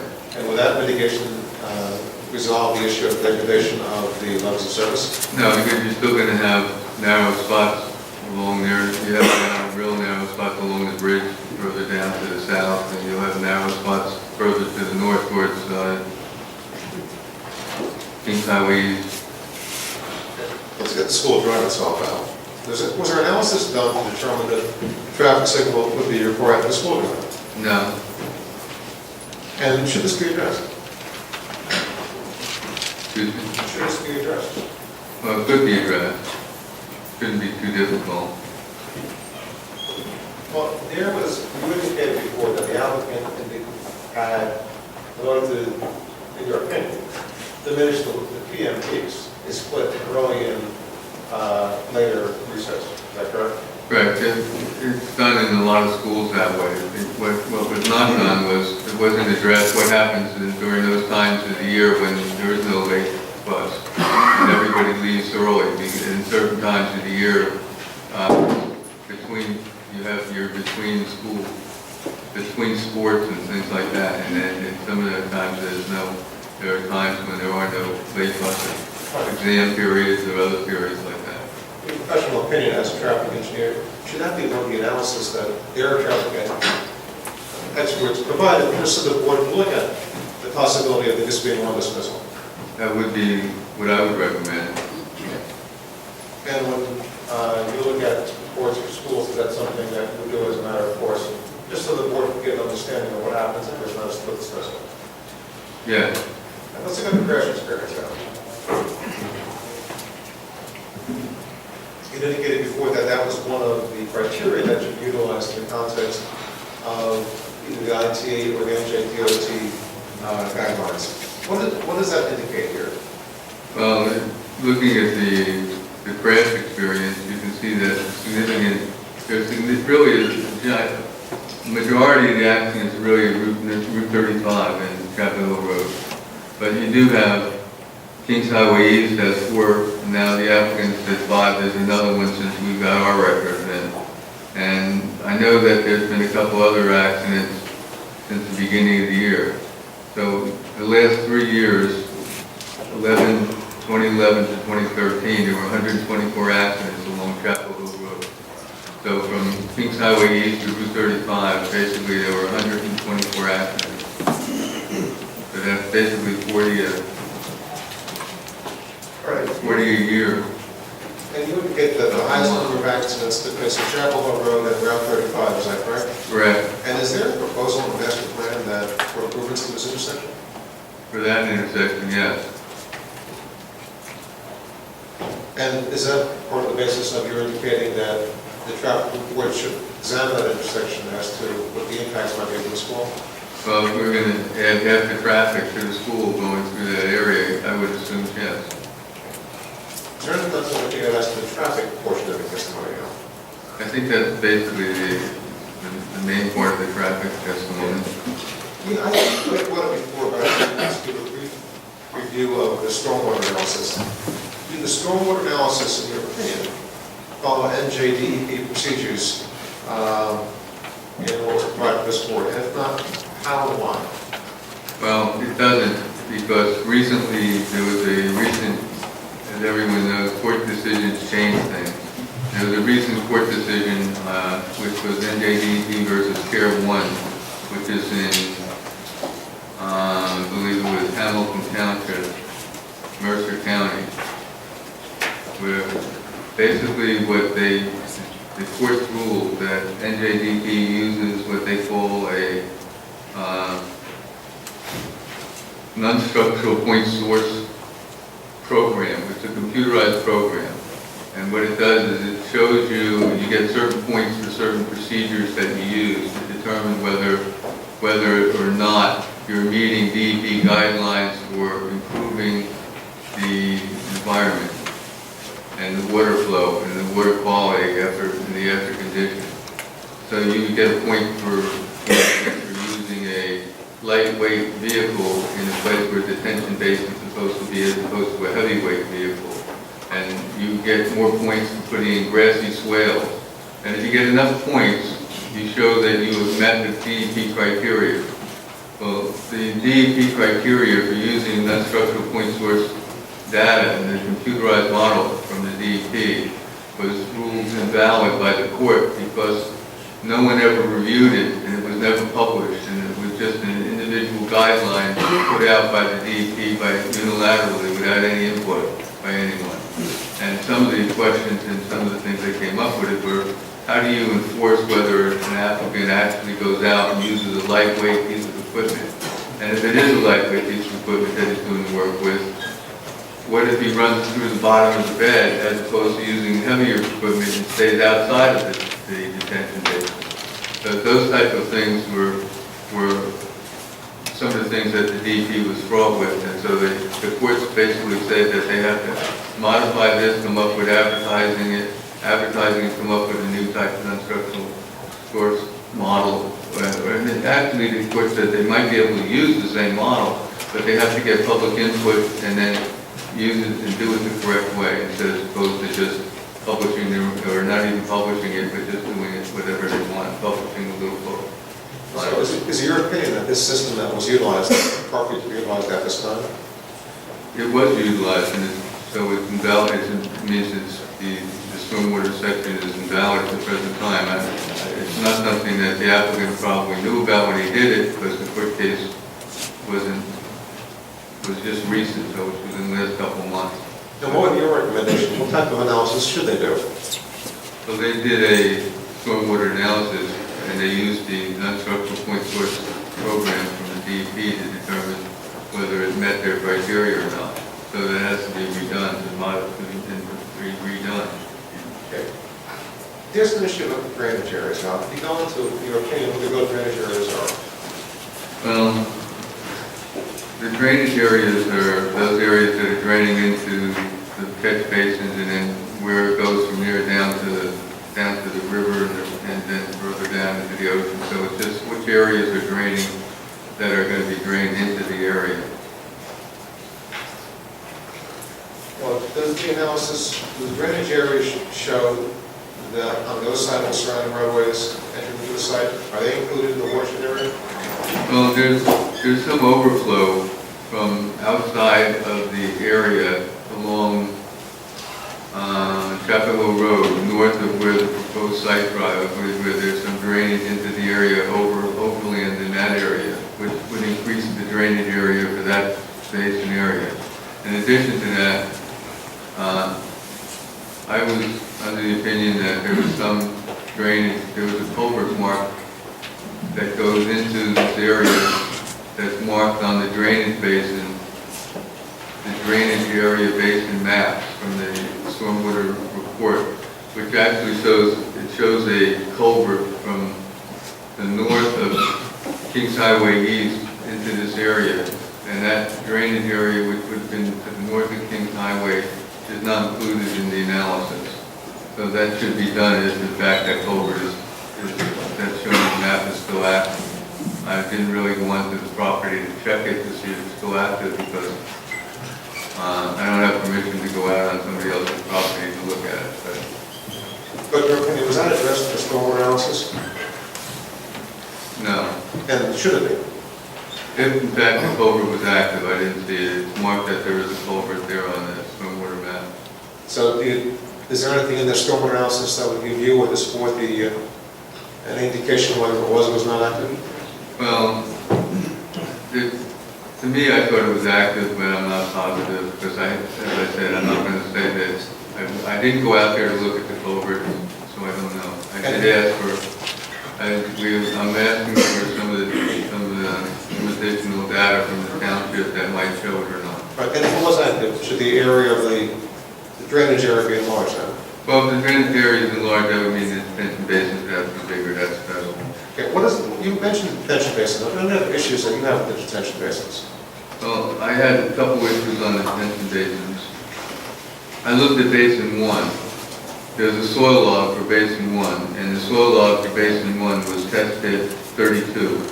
Test pit is a hole that you dig out and you check and see what the land is, what the water is like, and how high it is to the seasonal high water table, and you can then see how high, then you can see how you can design the basin. Usually you have to have the bottom of the basin 2 feet over the seasonal high water table. So for test pit 32, which is in basin 1, the estimated seasonal high water table is 29 inches or 2.5 feet. So if in fact you dug a hole right there, and you dug a hole, and you have to be 2 feet above the seasonal high water table, that gives you a basin with a depth of 5 inches. And look at basin 2. The test pit for basin 2 is test pit 31. It had an estimated seasonal high water table of 25 inches.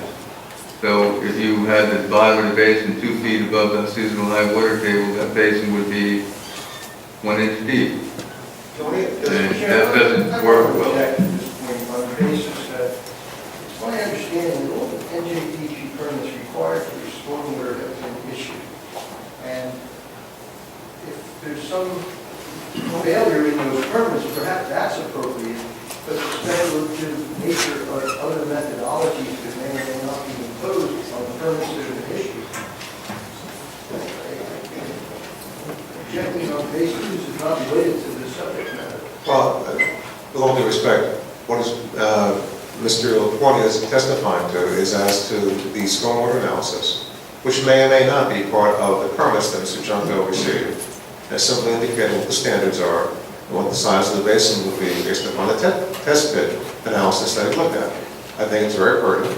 I think the board can certainly take cognizance of that and make a determination as to whether the basins are or are not appropriate.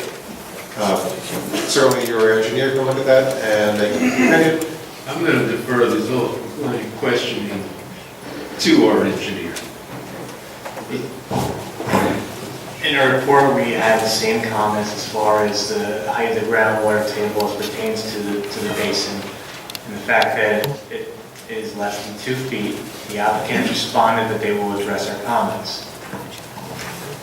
So certainly, just to be clear, those were not only the concerns of my witness, but also the concerns of your engineer. And I guess the question that comes... They will receive no authorization to move forward unless our engineer sends or permits or anything else to start construction. Let me ask Mr. LaPorte the follow-up question. Given the fact that seasonal high water, in one instance, that would have a 5-inch basin, and in another instance, would have a 1-inch basin, in your professional opinion, can they correct the basins so as to meet the seasonal high water standards under the current plan? Well, I think this was addressed previously with the board, and Mr. Gazarovski had requested that the revised basin design be provided prior to making it a condition of approval, since it's a substantive difference. And I think that was brought up in a meeting or 2 meetings ago. And I believe that the board agreed that they considered it a substantial improvement that would be done prior to being issued a normal condition of approval. And is it also true, given the fact that this is adjacent to environmentally sensitive area, that be a matter of concern for this board? Yes. And in your opinion, is that something that the board should simply defer to a professional, or have the opportunity to review? I think it should be first professional, but it should not be a condition of approval. It should be as part of, since it's a substantive in this area, it should be a condition of, it should be done prior to approval. Such that the board can then make a determination whether it can be met, whether to approve the application or not, is that correct? Yes. You also indicated that you looked at the master plan and re-examination report. Very quickly, even though that Mr. Thomas looked at it, from your perspective as a traffic engineer and as an engineer, is there anything in the master plan re-examination report that you think is pertinent to your testimony as to impacts? Well, there's a couple of things. Under the master plan re-examination report that was in September 12, 2011, basically it says, as you just mentioned, that this is an environmentally sensitive area, to quote it, it states on page 2, the need to lower residential dwelling unit densities in areas where significant environmental constraints exist and where a significant amount of potentially developable land exists was considered an objective in order to limit excessive growth and its associated community impact. And the reason it's important is the next sentence. Overuse and overdevelopment of environmentally constrained land was considered a problem, particularly in the McLean Creek and Navasink River watershed. And basically, that has to do with the questions you had just previously asked, of the importance of recognizing the detention basins and the stormwater management being adequate because of the environmental area that we're into. So this goes to whether, in fact, the applicant is meeting some of the intent and purpose of the reexamination report, not just a specific technical issue. One last question for you. Mr. Thomas deferred in his testimony any reference to traffic in the context of the master plan. This wasn't appropriate. In the context of the master plan, as a traffic engineer, is there anything that the master plan identifies specifically as an area of concern, the circulation element? How about the width of an arterial roadway? Well, in the master plan identifies Chapel Hill Road in the circulation element of the master plan on page 22 as a secondary arterial. And it notes in that description of a secondary arterial that the road should be widened to provide left-hand turning slots wherever possible and feasible. It's interesting that while this is called for, the applicant was reluctant to, and tried to say not only that it's not needed, but didn't until the second or third, basically the third time, the third go-around and third report that he decided that maybe it was a good idea to put in, even though the master plan calls for it. In addition, it should be noted that AASHTO in your policy on geometric design of streets and highways in 2011 indicates that an arterial roadway like that, with the volumes that we're dealing with, calls for two 12-foot travel lanes and an 8-foot shoulder. So basically what we have is a master plan that's calling for Chapel Hill Road to have left turn slots wherever possible, as well as 12-foot lanes and 8-foot shoulders by AASHTO to make it fit as an arterial roadway, which is what it is in the master plan.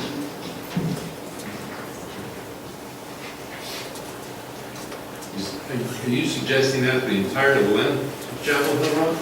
Well, basically what the master plan calls for is an arterial roadway. The master plan calls for left turn slots wherever it's feasible, and the AASHTO designs call for the roadways to have shoulders to that volume and over 3,000 vehicles. So the answer to my question is yes? The master plan is calling for it, and yes, is the answer, for the entire lane. And just to be clear, the chairman's question, the master plan is calling for that, and somebody will bring it up, and that would make it, as an arterial roadway, safe and adequate and appropriate. Is that correct? Correct, but it should be pointed out that the master plan itself states that the volumes anticipated would be 3,000 to 8,000 vehicles, I believe, and that volume range is equivalent to that type of geometric design in the AASHTO booklet. The reason they call for the shoulders is because as the volumes increase, if you have a vehicle breakdown or something, like along Chapel Hill Road, if a car breaks down, the road's closed. And you don't really want to close arterial roadways, especially like where the school areas are. You have embankments, you have some steep slope conditions, and with no shoulders, if there's an accident or a breakdown, the road's closed. So you have problems in that whole area. Is the proposed widening in front of the applicant's property, which are for the lanes and the shoulders, etc., meet the master plan requirement? For that section, it might, but there's some more problems at that location itself. No, but the question is really, does the applicant's remedy, if you will, about widening the road and the shoulders, etc., meet the master plan for their section of Chapel Hill Road? No, it doesn't. It doesn't meet it for the entire section of Chapel Hill Road. It only meets it right in front of the driveway. And it doesn't do it as well. Normally what you do is, if you have a project that comes in, and we always recommend, and the courts have upheld, that as a bare minimum, you get to improve the roadway across the site frontage from the center line to the property. And that's what's been upheld in the court cases. In the Mount Laurel cases, that went up to the Supreme Court, and I'm the traffic consultant for Mount Laurel Township. So I'm pretty familiar with the cases. And basically what it said was that the roadway should be improved to what the standards are from the center line to the frontage of the along the frontage of the property. And this doesn't do that. It just meets it across one portion. And that portion is right at the site drive. Site drive itself has some additional problems because the site drive is lined up on paper with a driveway across the street. Unfortunately, the driveway across the street isn't in the location where it's shown on the plans. So it's about 40 feet further north than it's shown on the plans. So because the plans are inaccurate, basically the driveway across the street, people are never going to get out of there and never make a left turn in their lives. It's just very difficult. You're offset 30 feet from a full driveway. Well, I over-exaggerated. We'll cross that one off. All right, just a few quick questions to end in here, Al. You mentioned about Chapel Hill Road. Is there any issue about, in your opinion, whether the sidewalk should be continued? Well, usually what you want to do is plan when new roads are coming in and arterials are put in. The common procedure for arterial roadway is to put in a shoulder area. The shoulder area is used for bikeways and bike traffic, which is probably going to be expected at the schools. In addition to that, usually you have sidewalks along frontages because you're going to have pedestrian traffic anticipated. Immediately to the south of this project is when we can drive, you have sidewalk, but it stops before you get to the school area. So depending on what they do and how this road is widened, the sidewalk and bikeways and that should be looked at in more detail as far as the finalized design is done. Okay, I'll just wrap it up. In conclusion, this is your professional opinion, based on the testimony you gave, and what's proposed is an overdevelopment of the site. Basically, it's an overdevelopment of the site as called for in the municipal master plan, the township master plan. So yes, the answer is correct. And depending upon the extent of the drainage area, then the stormwater will have to get redone. Well, I think the stormwater has to be redone because it doesn't meet the non-structural portions of the recent court case. And as you indicated, by not meeting the guidelines of the NJDOT handbook or the ITE guidelines, or in the traffic reports provided by the applicant, valid something that this board should be able to rely upon. As far as the traffic generation, distribution, and level service analysis, no. No further questions. What's the distance from Chapel Hill Road to the school? Excuse me? What's the distance from distance from Route 35, Highway 35 to the school? I think it's about, I thought it was about a half a mile, 3/4 of a mile. I'm not sure. 1.7. 1.7. I don't know. As we hear from an expert from the audience. I don't know what the difference The answer is doesn't. So the answer is you don't know. No. Where, in that case, where is it determined that intersections, which you've used Mohegan as an intersection, you've used 35 as an intersection, East Highway East is an intersection. What constitutes an intersection and how far from an application do we stop measuring intersections? Well, basically what we look at and what we've done in Mount Laurel Township is if an intersection has over 25 peak hour trips, we look at it to determine if there's an off-track contribution required. That's what we usually do. And the DOT usually goes, if it's a very large project, they usually go with 100 trips. So if there's 100 trips at that intersection. So the distance is relative. In other words, there's no other major roadway to pick from. As you go north, you know you're going to hit that first intersection at Chapel Hill Road and Kings Highway East. As you go south, you know you're not going to go south and then make a right turn and go back north again. So the next real big intersection that you're going to have trips at would be the one at Route 35 and Chapel Hill Road. There's no other alternate roads that you're going to pick to go in any other different direction. Those are the major ones. And I don't envision losing. Depends on where you believe that traffic is going to dissipate, where it originated from, where it's going to... Right, it's not going to dissipate enough to go down below 25 or 100 trips at that distance. Because we know that because there are no other major roadways that you can go in any other direction. there's an awful lot of, for instance, housing. Yeah, but you're not all the way through there. Right. I'm just trying to figure out what you're using to arrive at these determinations here. You also mentioned that you've used a couple of different accident things. I think you said a total of 124 accidents on Chapel Hill Road in the last 3 years, which equals roughly 40 per year. Yet you also said there were 86 accidents or crashes at the intersection of 35 and Chapel Hill Road. Chapel Hill Road. So am I subtracting the 86 out of the 124, and then in that case coming up with roughly 40 that occurred either somewhere along Chapel Hill Road or at Kings Highway East to Chapel Hill Road, which you already said are only 4, 5, 6. And basically at Chapel Hill and Kings Highway there were 4. We found 4, the applicant had 5. And they would have probably a different time period. Mount Olivet Service Road was 1, Whipperville Valley Road was 8, Sleepy Hollow Road was 12, Lombard Court was 3, Dennymore Drive was 6, and Mohegan Drive was 4.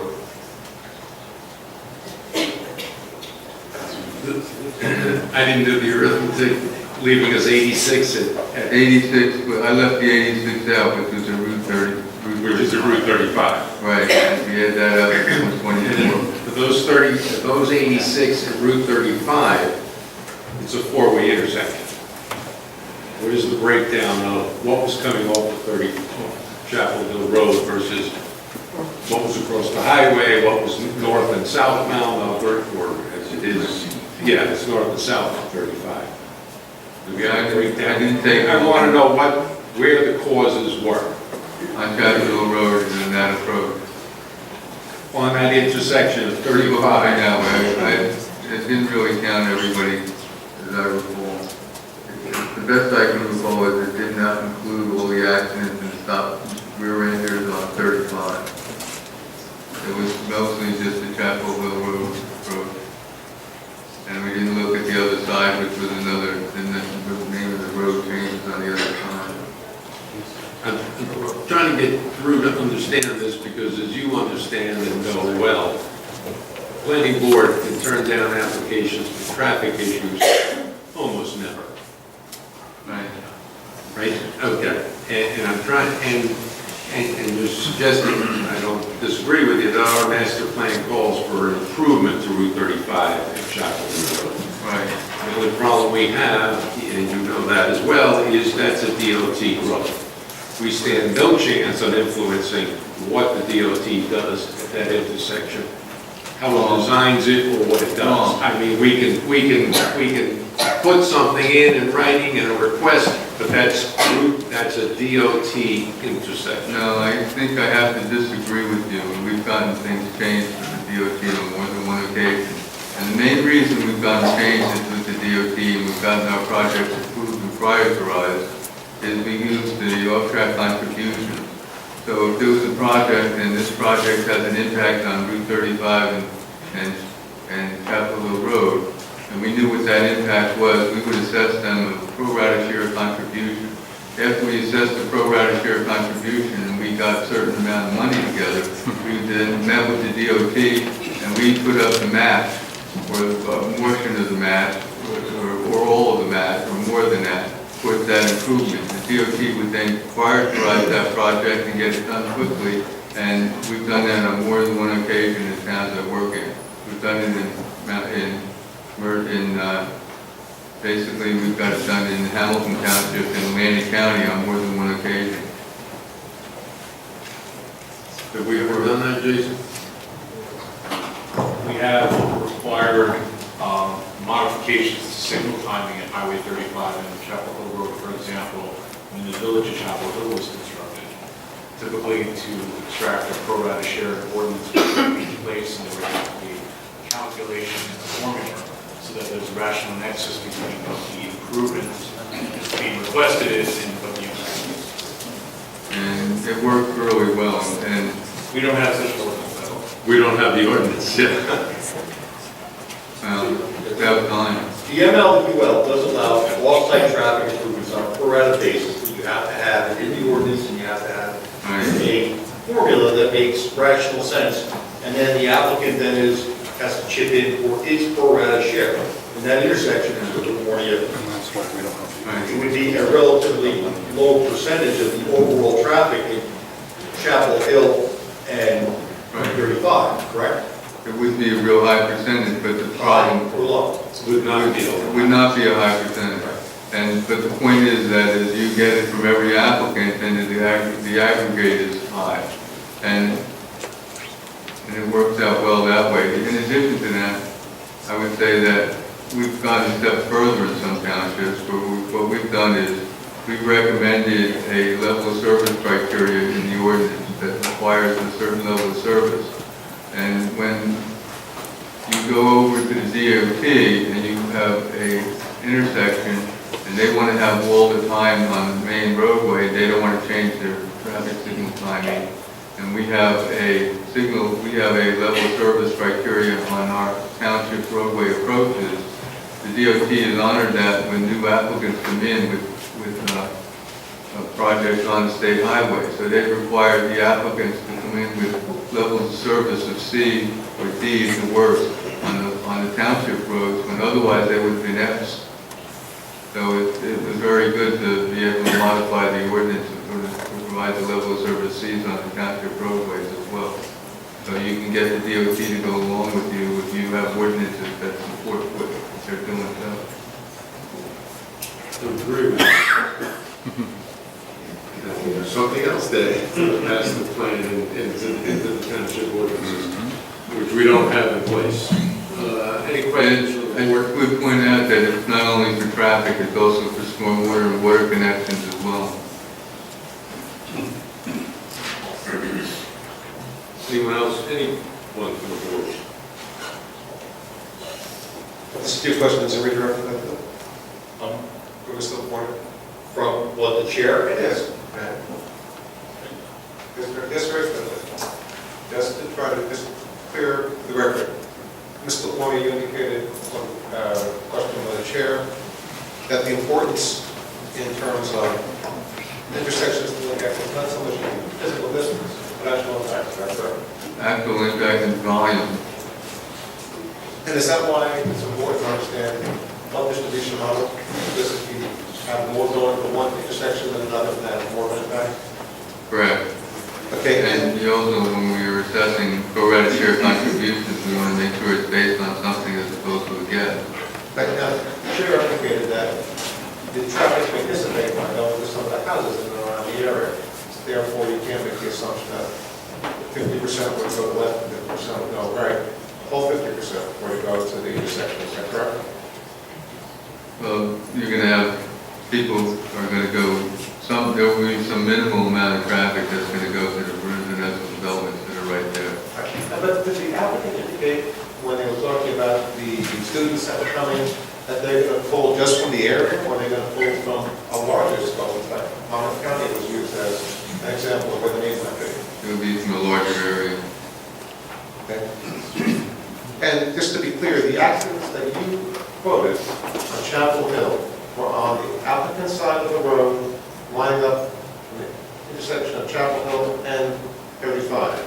Not the other side of the road, but going north or south on 35, is that correct? That's what I recall, yeah. That's not what you said to me, that's not how you answered that question. Well, best I recall was on the Chapel Hill approach, and it was on the Chapel Hill Road Wait a to second, 35. you arrived at 86 accidents at the intersection of Chapel Hill Road and 35.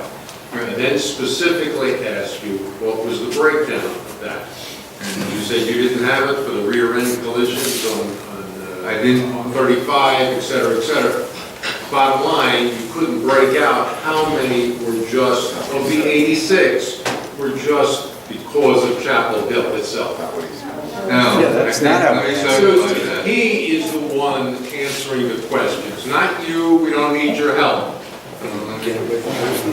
Clarify your answer to the board, just so we're clear. As best as I recall, what we did is we did not include any of the accidents on Route 35 going north, going east and west on Route 35, or accidents on the far side of the highway where Chapel Hill Road changes names.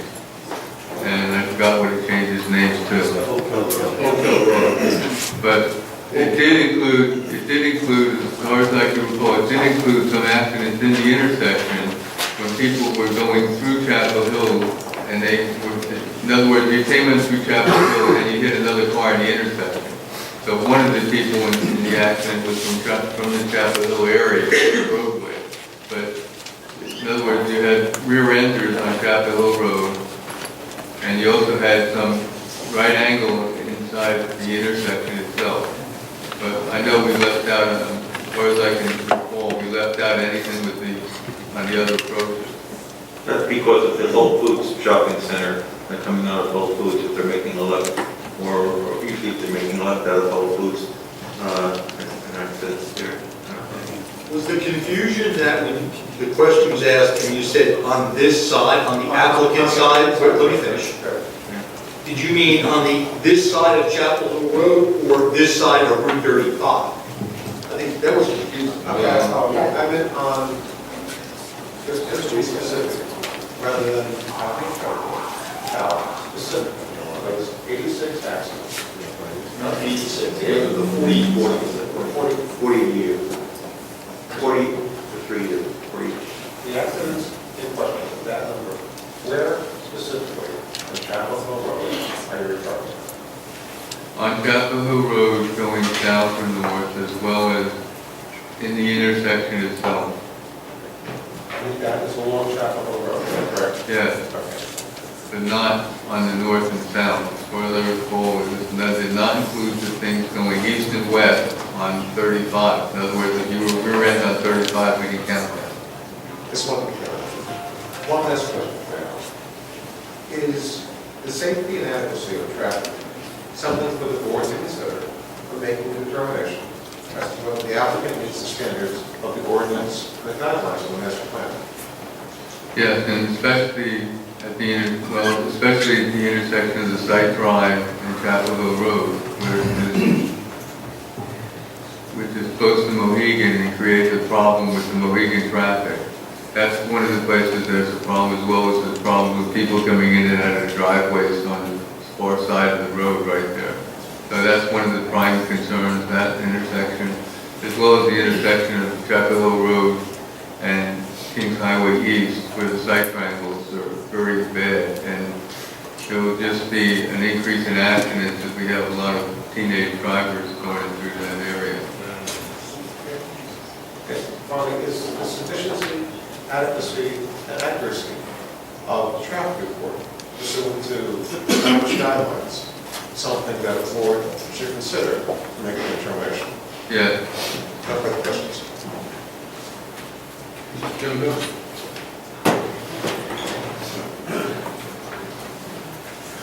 You don't have to, I mean, just. I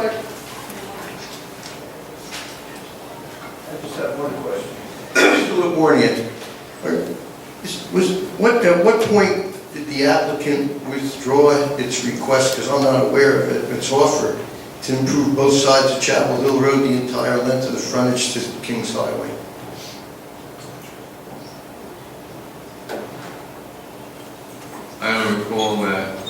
on any of the plans that I saw, so maybe I missed it if they volunteered to do that.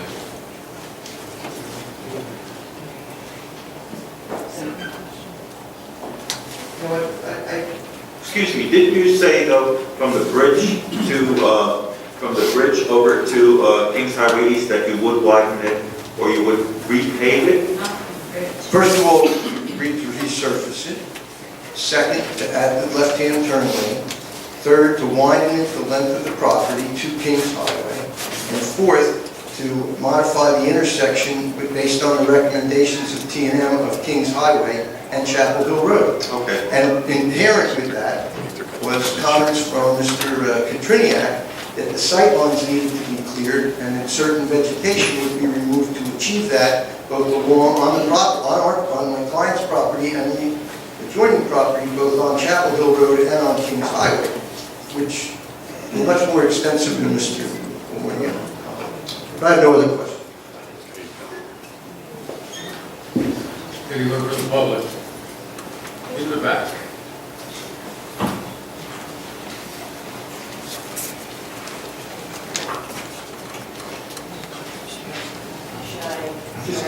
Just your name again. You- Pauline Hines. Pauline Hines, H-Y-N-E-S. I have a couple questions, if that's okay. Just move over a little so you're talking into the Sorry. microphone. You can face him, just move it. There you Is go. that okay? I'm not practiced, but I think I will be better. It's all right. Over, so. What are guidelines, if any, for assessing impact on cut-through roads in any traffic study in advance of the development or application? So do you take into account where traffic coming to the site might cut through roads to avoid the buildup of traffic that we're all talking about here? So they're not going to come on Chapel Hill Road, but they're going to try to they'll come through other areas to get to Chapel Hill Road faster. Do your traffic studies account for that at all? So I live on, let me give you a better context perhaps. If you're dealing with cut-through traffic, I didn't review anything as far as cut-through traffic goes. Is that normal? Do you normally review cut-through traffic? In a residential neighborhood? This is what I'm struggling with, why the study didn't include that. Usually you don't get cut-through traffic through the residential area unless the other intersections are jammed up and are failing, which would be what's happening Which is what we at expect. 35. So I would expect it to happen at other junctions. I'm not a traffic expert, obviously. I live on a development behind Chapel Hill Road. We already experience minor cut-through traffic. And I think we're going to experience a lot more with the volume. This is questions. Oh, right, so I'm just trying to give context to everybody. Okay, so I'll just give context to you, because you guys were kind of looking at me quizzically, hence looking your direction, apologies. I'm trying to understand, as someone who lives in the area, what obligations, actually this is a different question for the board later on perhaps. I'm trying to understand what guidelines, if any, do you ever follow to assess cut-through traffic in trying to assess the impact of development in an area? Well, what we usually do in case there's a possibility to cut through traffic is we have the developer is supposed to bond to install 2 or 3 speed humps in the area to reduce the cut-through traffic. And I guess that's usually they're around $5,000 or $6,000 for each speed hump. So we usually have a minimum of like 3 speed humps on that type of a roadway, which would curtail that type of action. And how do you get to deciding whether that's needed or not, or how do you? I'm curious. I'm curious. We don't recommend installing it unless the residents along the street all go along with it, and they don't not all go along with it, but the majority of them go along with it. So if they don't go along with it, then we don't put it in, and then there has to be some cut-through traffic that is involved. Okay. And then what actions does a traffic study take into account the actions that a town or a planning board should consider for road and traffic, for the infrastructure, or for the support services that might be required for that? Is a traffic study supposed to account for that or not? Well, basically, the traffic study should indicate what type of roadway it is, and it's an arterial roadway, it's supposed to determine if it is an arterial roadway, does it meet the requirements of roadway width, et cetera, of an arterial roadway Right. to handle the traffic. But it doesn't take into account, okay, I guess my concerns are broad, and I'm just trying to see how does the traffic study fit into it? And do studies ever account for the specific use of the site? In this case, for example, it's a school of teenage girls who, some of whom would be expected to be driving, so we would have not only increased traffic in the area, but you would have inexperienced drivers be that extra traffic in the area. Does your traffic study, should it normally account for that kind of usage as well, the type of driver or the profile of the driver? Does that increase any factors in your traffic study? It really doesn't, but because you really don't want to say you are only going to handle teenage girls or teenage boys. You want to make sure that it's safe for people. So whether you're young or old, you really want it designed well. So you don't want to have sight distance problems on Mohegan, you don't want to have sight distance problems on East Highway and Chapel Hill. I agree, for everybody, It's everything for everyone, not just for, but you don't have any weighting factors for the type of driver, no, for inexperienced drivers, also dealing with intersections and like site issues. Okay. I guess I'll be back to the planning board for public comment. I don't have any more questions, but I have a lot of comments for the board, so thank you.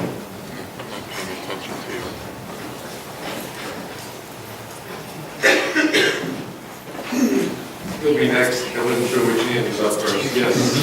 Hi, my name is Marilyn Robinson. I have given testimony before, so I guess I live at 301. I'm the person who's never going to make a left-hand turn for the rest of my natural life, I guess. So I wanted to ask you, you had said that the applicant's, I guess, map or whatever shows that my driveway is in the wrong place. it shows your driveway lines up with the driveway from the proposed site. And you said it doesn't, it's 40 feet. Further to the north. Okay, But so, your driveway, instead of coming straight down, it curves back over. so how is this fixed?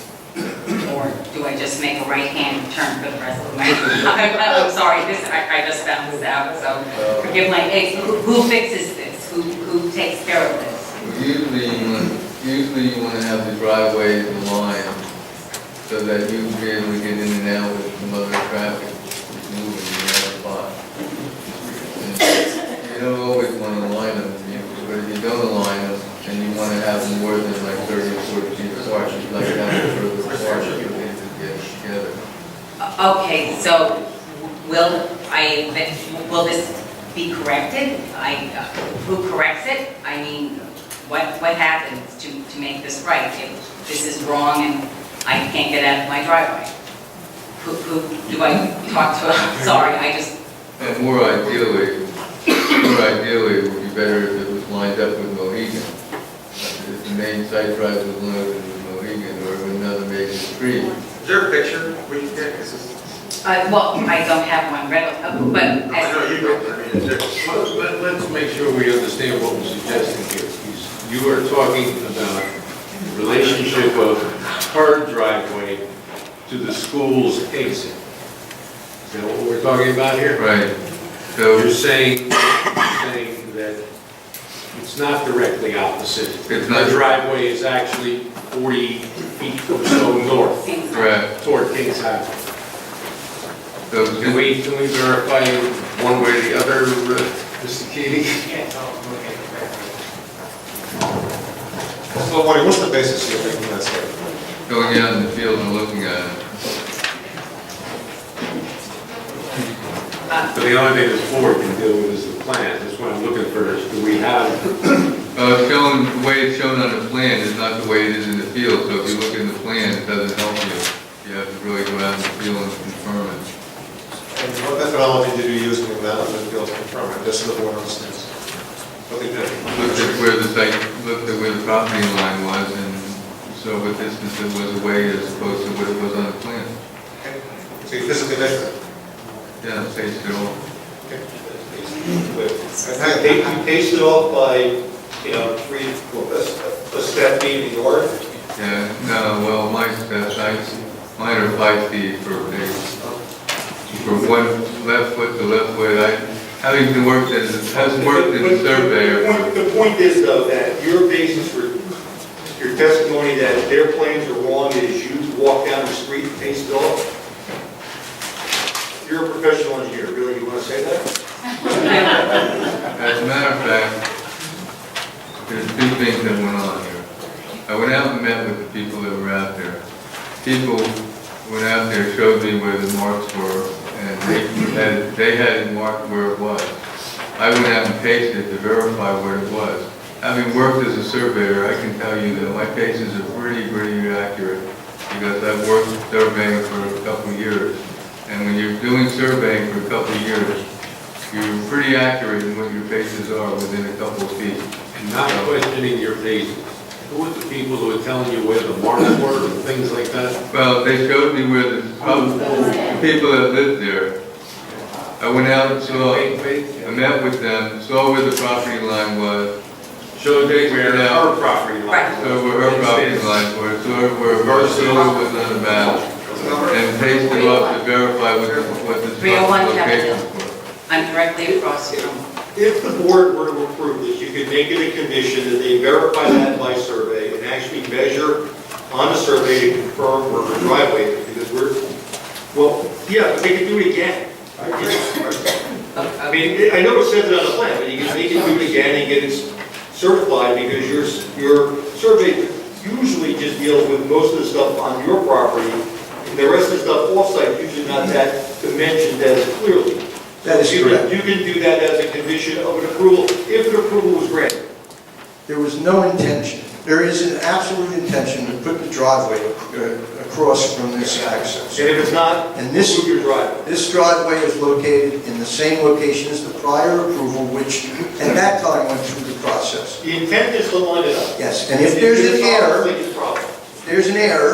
it is unknown to us, and maybe we don't have the right shoes to measure it, but one way or another, we will measure it, and it will be in the right location. Okay. You're going to line up her driveway with your driveway. We never said we weren't. Okay, well, when can we expect this? Well, their plans say it is, so we're just going to make sure if the board would grant approval, that they can double check and verify. Well, if it's not, then what happens? Then they're going to have to move their driveway to make it match up to yours. Okay, all right, so, but if they do that. Excuse me, ma'am, we can't go on the basis of somebody saying they cased it off. Oh, okay, so down that's this road. fine, This is not I fair. understand. All right, no, I understand that completely. The next thing I just wanted to ask, are we allowed to submit any evidence? Yes. I have a. Not now. Not now, no, but. After all these witnesses are done, then the public gets a chance to testify. Okay, and, all right, so we are allowed to bring in our own evidence. You're on my. Right? Evidence, yes. Okay, thank you very much. You were next, yes. Valencia already testified. Jennifer Valencia, I already testified. Do I need to swear again? No. V-A-L-E-N-C-I-A. I have a question about exiting Mohegan. I'm concerned about exiting Mohegan and where the left-hand turn into the school is.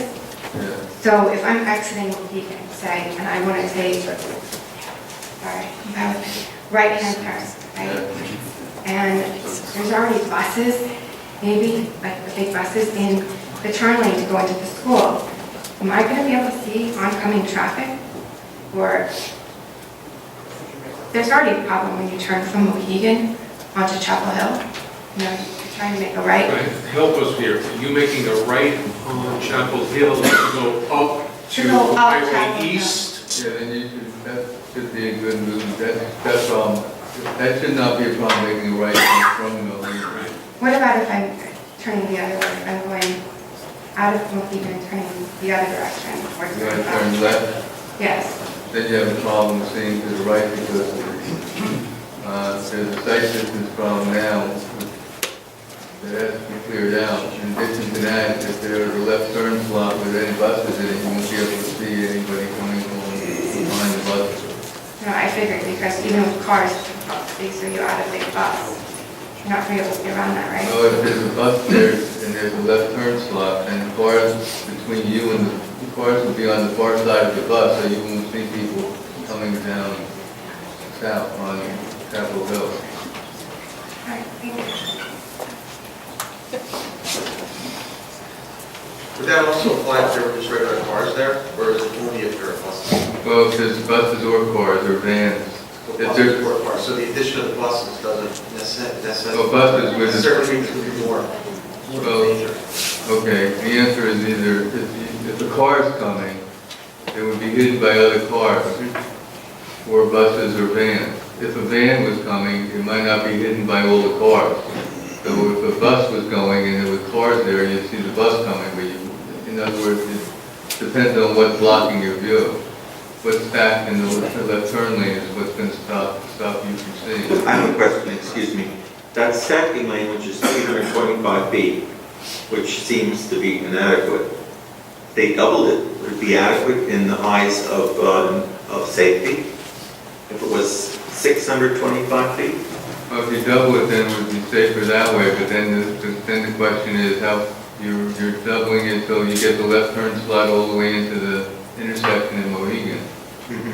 So you'd have to be careful on how you do that. That ideally, it would be better to move the driveway further to the north so that you wouldn't have the problem with I see what you're saying. Yes, Mr. Rathman, just for the record, I think Mr. LaFornia testified the storage lane that the applicant proposes is 225, and he calculated an 8 for 325.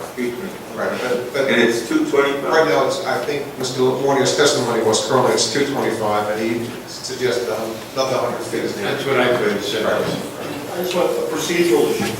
This is cross-examination of Mr. LaFornia. Cross-examination means we're attacking his testimony, not supplementing it, not getting him as your witness, taking his testimony and attacking it. So if the general intent is to come up and use Mr. LaFornia to get more direct testimony out of him, it appears to me that it's beyond the scope of traditional cross-examination. So, I'm just saying, you can ask me questions, but this will be cross-examination. I don't know if cross-examination was attacking, I was asking questions. Now, I'm going to say it's actually to take the testimony and to clarify or to attack it. Not to supplement this. I get that, but Well, I think some of this is going towards, we'd like to get more testimony out of Mr. LaFornia at 11 at I night. understand. And you didn't do it, and I don't think they can. I understand where you're going, I just want to be clear for the record. It doesn't mean you have to attack them, it means you have to ask questions and clarify. I think the purpose of cross-examination is to probe the veracity, the truthfulness, and the merit of his testimony. I think it's more in the lines of attacking. But let's not argue about that. We do agree, though, that supplementing it is not part of it. I understand supplementing. Okay, you got it. No supplementing. No supplementing. Jeffrey Yackman, 3 Mohegan.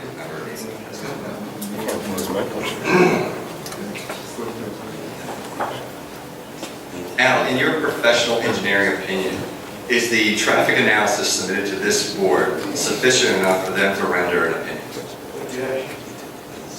Well, he's already said that, no. And I think that goes right to the heart of what I'm trying to say, is that you're not bringing him up here and using him as your witness. That's part of the, yeah, I know, I'm sorry. You're up here supplementing. Next, young lady.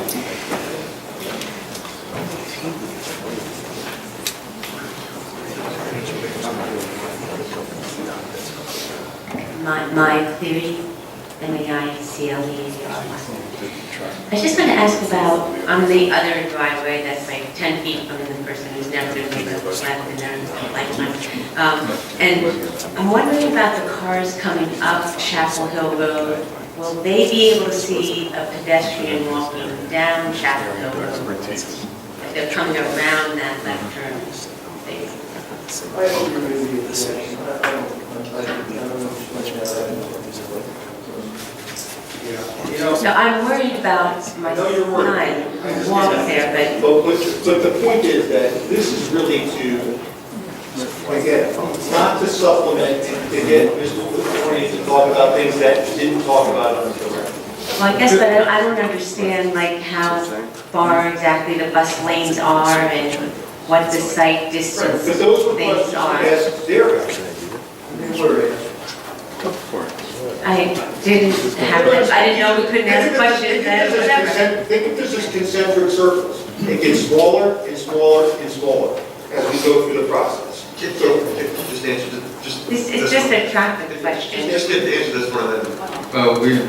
We sort of handled that before. We said that there's a sidewalk that goes northbound from Mohegan, and it stops right around where the site drive is, and we would say that we'd recommend that that sidewalk be continued, so that people can walk south and north on the sidewalk as opposed to in the road, which we don't recommend anywhere for any reason.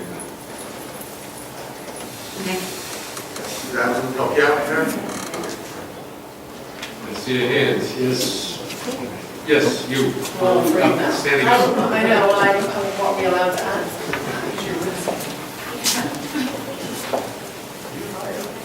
Barbara Amadeo, 7 Tilted Road, Middletown. Have you, please raise your right hand. Swear testimony about the board should go to another piece of the God. Yes.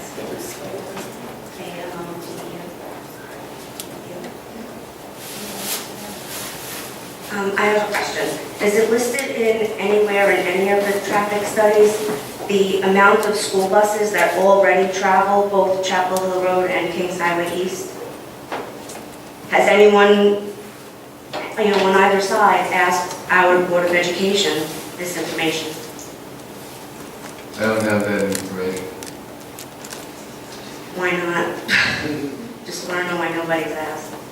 He's not the traffic engineer for the objectives, not the. Well, I mean, I know my role. It wasn't his job. He wasn't, I mean, he didn't go out and make his own investigation. He did some of that, he reviewed there. So it was there. That was a question for Mr. Katrin. Okay, I just wanted, because I know that the new traffic pattern affects those bus routes, so I think maybe the planning board, when making their decision, might want to contact the Board of Ed, because there's 48 buses that travel those roads. It does, it changes every year. Either side. Yes, sir.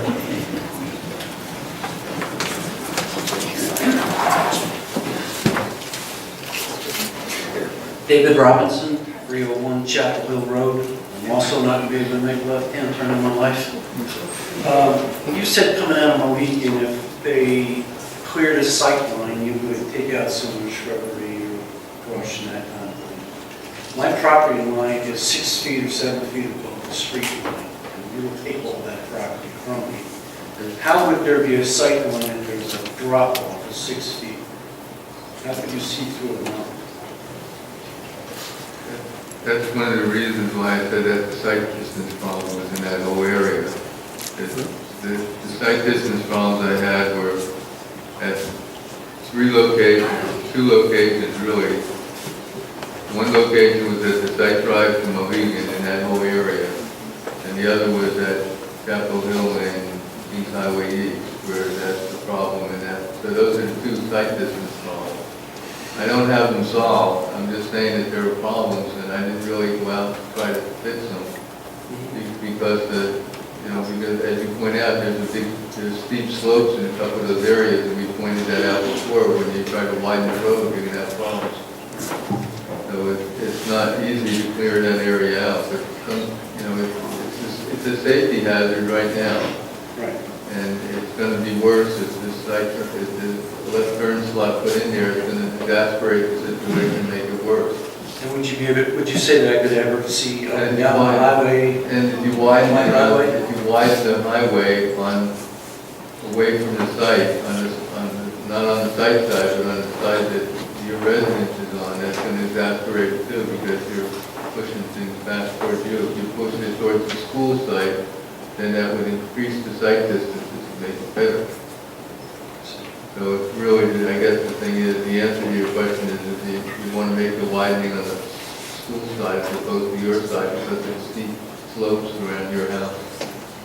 And you think it's going to be safe for me to pull out of my driveway across 48 feet of new Oh, blacktop? the way it's set up, We're not drifting into, It doesn't show where the widening goes, because if you go from the guardrail up on my property on the northern side. yeah. They've answered your questions about what they were going to move, where they were going to move it, etc. No, there's no plan. Yeah, no, this wasn't up for discussion. They did testify to that, because it's on the record. When I come back, I'll show you that. That's fine. Yes.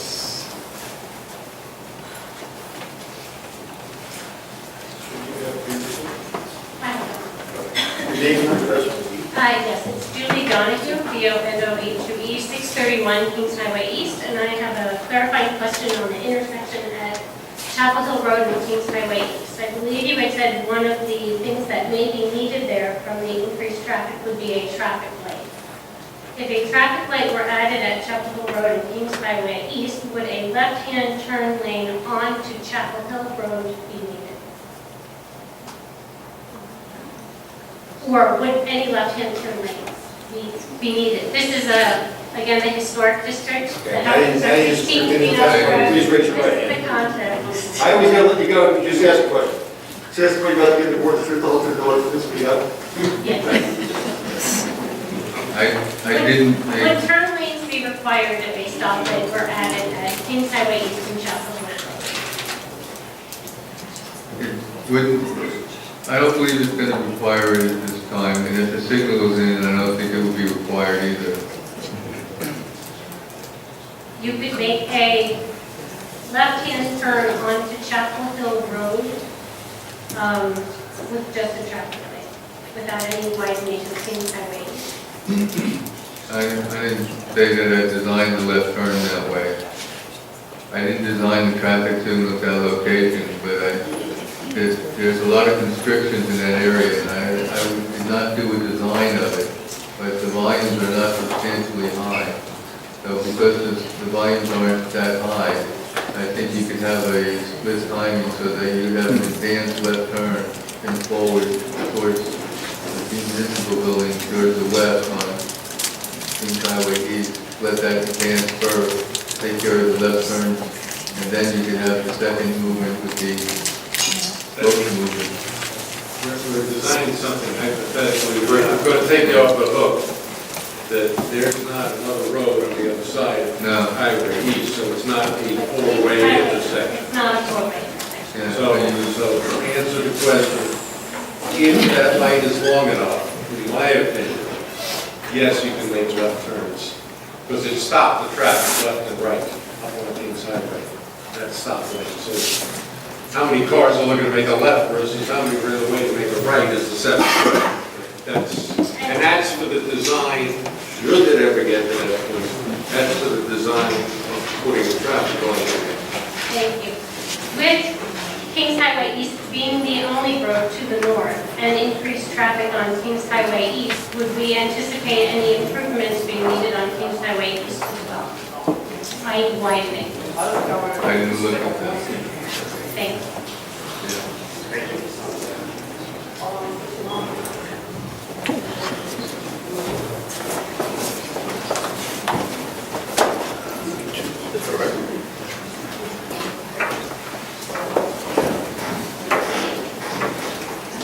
Lee Busby, 37 Civil Road. You're sworn. My question to this gentleman is, in your review of the stormwater runoff, there was mention of a number of test borings in retention basin areas.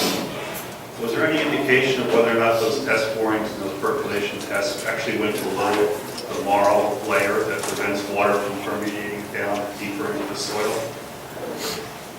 And if not, did it go deep enough or not? And whether if it stays above that marl layer, was there any indication of any non-permeable barrier that prevents water from going downhill to the residents on the south side of that property?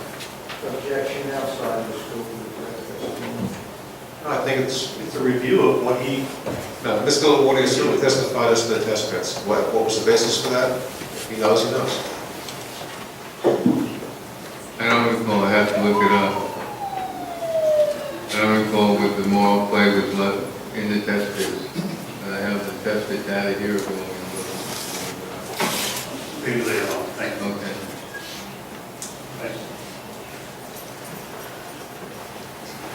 Anyone else?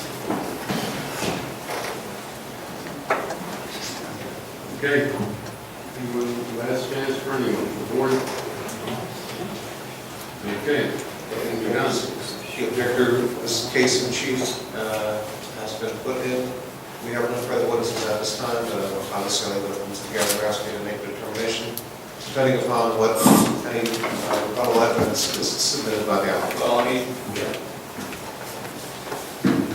mean, in a trial, rebuttal and re-rebuttal, rejoin somewhat in discretion of tribunals. We'll see how this further goes. Yeah, and again, this is still smaller concentric circles. Yeah, I understand. We understand. As to quote a phrase, we'll cross that bridge when we get to it.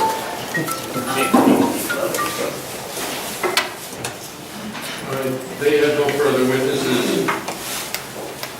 You have no further witnesses? Yeah, I have other witnesses related to a value document over here. I anticipate 4 questions. Okay, let's do it. Dr. Oliver, be sworn. Representative.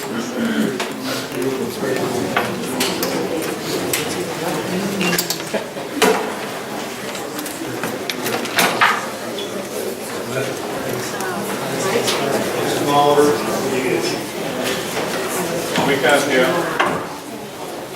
if you could, just your full name, business address, please.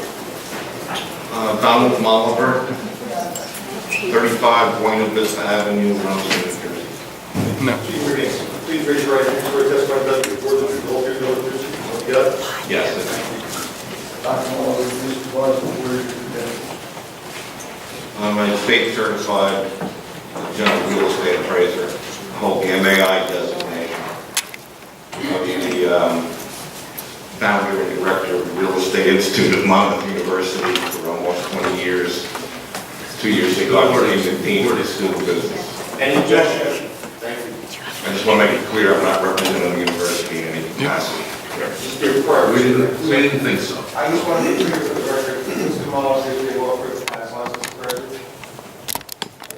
State law for the multi-class. Is it free? That's right, business license president. Particularly to rebut the testimony of Ms. Vigiano that was at the last presentation. Mr. Mulver, you reviewed the testimony? Yes. And based on that review, have you prepared a presentation to the board that would address those comments and, in fact, render an opinion as to the impact of value? Yes. The objector's expert prepared and delivered what I believe was flawed analysis. I don't believe there's any diminution of value based upon the testimony that she provided. I think simply taking the position that the proposed school is incompatible with the neighborhood and then use the word based upon the intensity of the use is really flawed. In fact, I noted that the word intensity, intensive, intensely was used some 20 times in her testimony. And I think once by a board member who asked a question, but there was no intensity analysis. None. All I saw or read about was a per square foot valuation that was done on properties that were a few blocks removed from different schools. She selected 4, and that's inconclusive. I mean, it could very well be that a home 2 blocks away from the school is much more substantial or much smaller, and it can skew the analysis. You really need to have a whole set of figures in front of you before you can do such an analysis. But I'm particularly troubled by by the concept of the intensity of use. She selected 4 schools. I went through a list of some 26 schools in Middletown. Elementary schools, she used 1. Middle schools, she used 2, and she used 1 secondary school. I think it was Middletown North. When you looked at the analysis of the number of pupils that these schools have now, and simply divided by the acreage that goes along with the school, you get a unit of comparison. I contacted the Monmouth County Board of Taxation. I got data.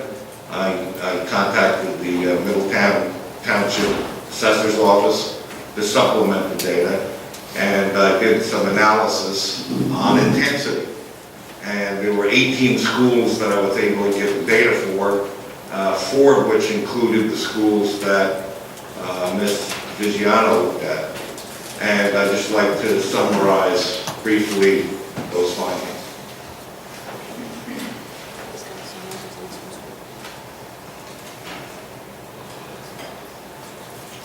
The 18 schools, and I'll be happy to submit this to the board if I'd like to see it. The 18 schools had an average of slightly over 38 students per acre of land associated with that schools.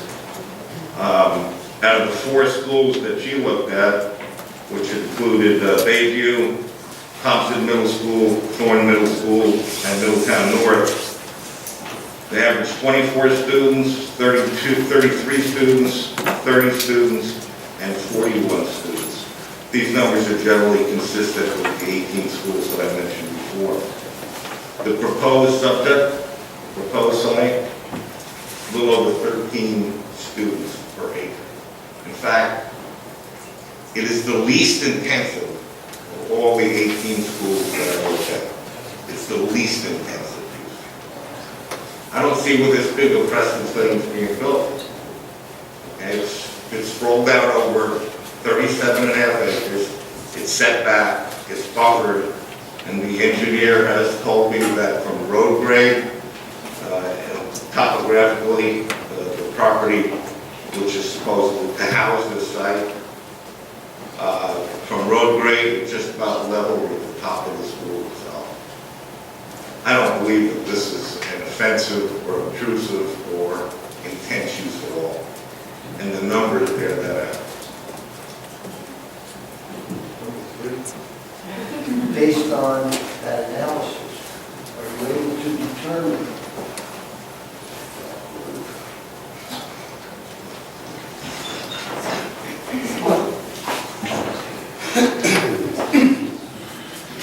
will this development have any We can't get a question. Will this proposal, in your opinion, have a negative impact on property values? No adverse impact, no diminution of value. Explain the reasoning why, please. Well, I've done similar type of analysis for different schools in different towns. And I can tell you from my experience, it's site specific.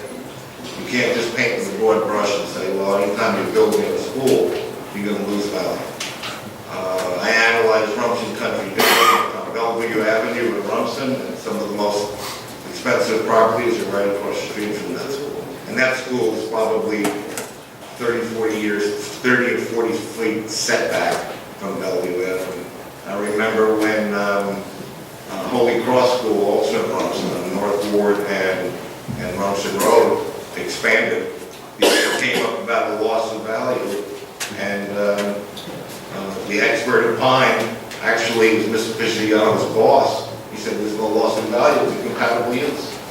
North Ward, both sides of the road, it's a very, very desirable area. No indication of loss of value. Okay. Some towns it is a loss of value, but it's site specific. In this case, based upon intensity, which is the objection that she had, I don't see it. The numbers don't support it.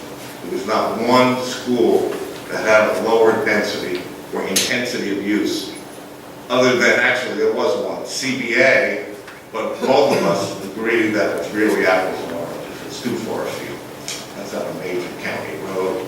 This is commercial into a much bigger campus, 156 acres. It's no comparison at all. I don't see any loss in value. I have no other questions.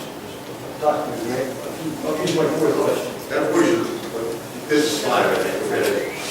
Okay, I'll stop. That's it. Good, you said it before. Anybody on the board? Very quickly, Dr. Mulligan. Dr. Mulligan, is value the same as compatibility? Compatibility may be a component of value. Is compatibility, is value a component of compatibility? Value, A component of compatibility. it can be. Are there other elements of compatibility that have nothing to do with value? To the best of your knowledge. Amazing. Is value one of the components in section of the ordinance? I think it's 801 over there. Yes, I believe it was B3. Compatibility is B2. B2. But value is a separate component.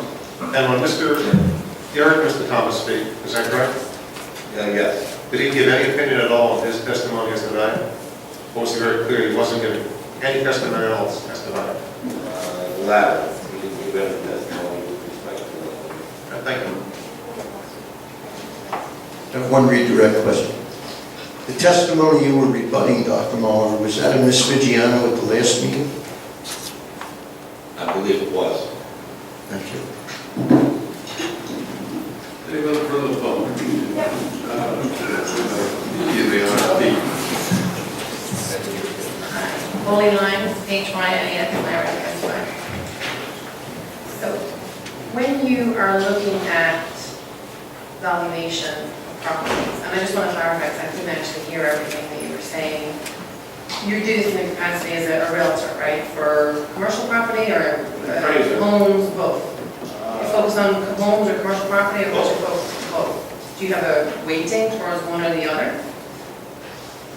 No. No. And what was your role with the university? Again, I couldn't catch that either.